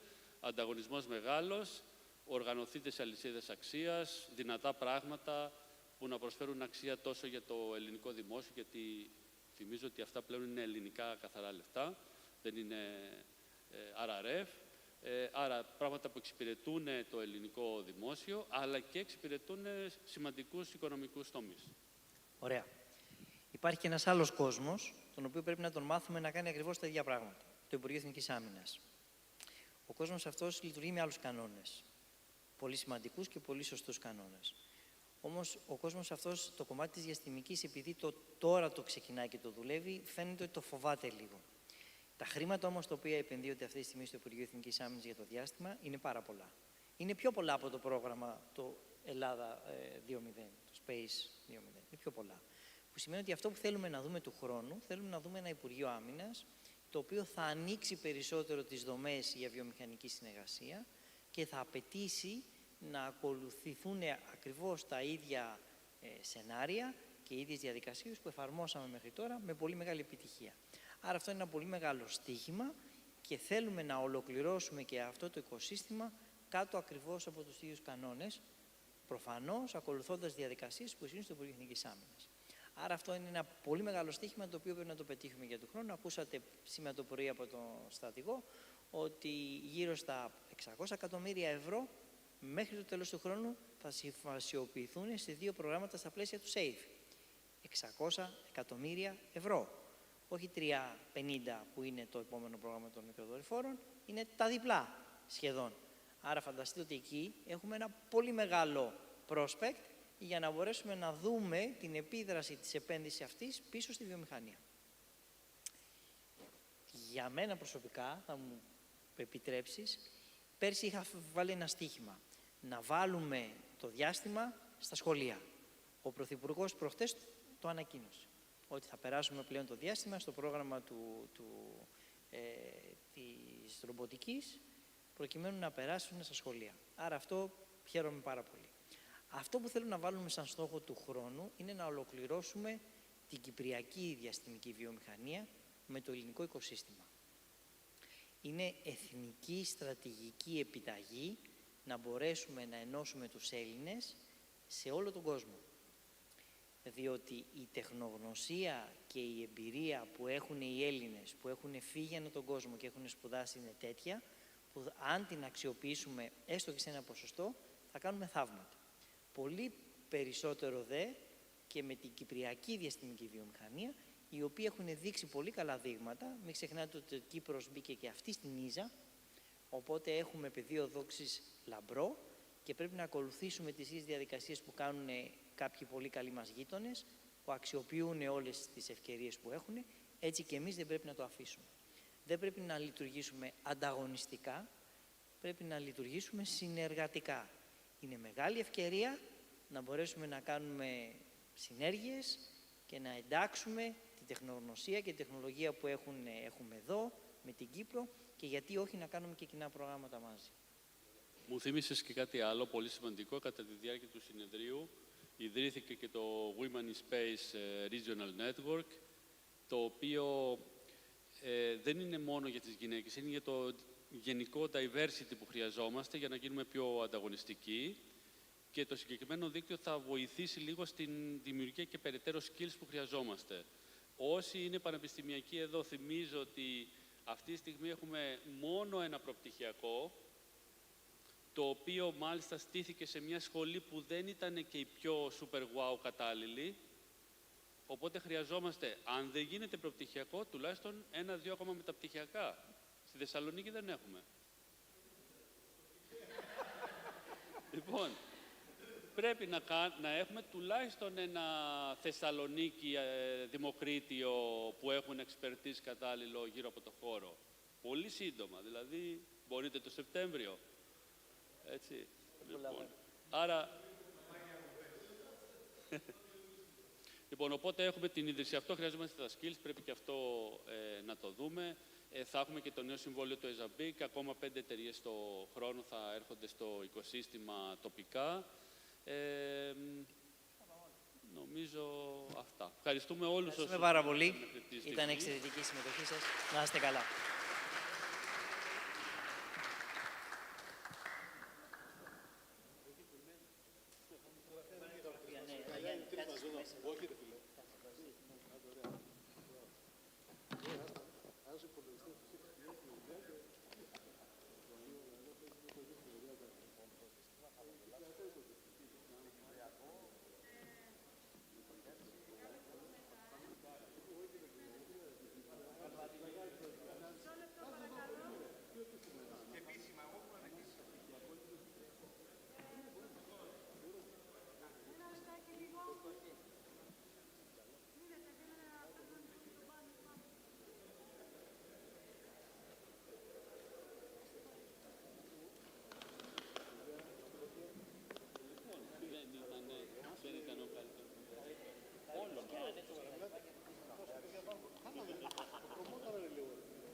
is important. It's about the security of our assets in space, but also the utilization of the EU space program for safety and security missions.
Hi, I'm Omar Casey, founder and CEO of OQ Technology, the 5G non-terrestrial network satellite operator here in Luxembourg.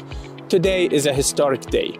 We're going to demonstrate for the first time here in Europe the connectivity between a LEO satellite, an OQ Tech satellite, and unmodified smartphone, the direct-to-device connectivity, using the broadcast of emergency test messages from our satellite directly into these unmodified phones. So I have here a Samsung Galaxy and a Google Pixel phone that have OQ Tech SIM cards. We're here in a remote area with limited coverage.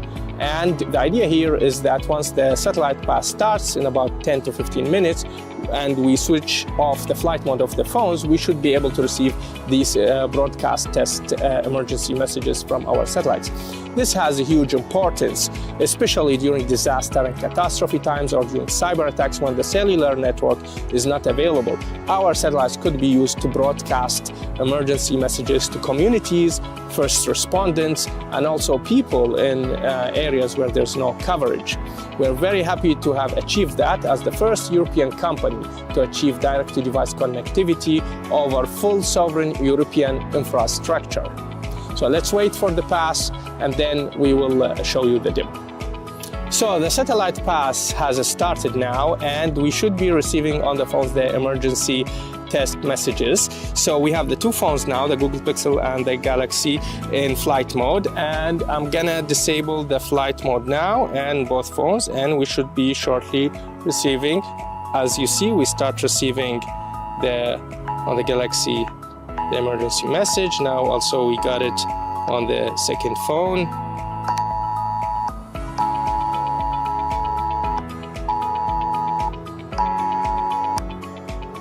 OQ Tech Satellite Emergency Broadcast Test Message.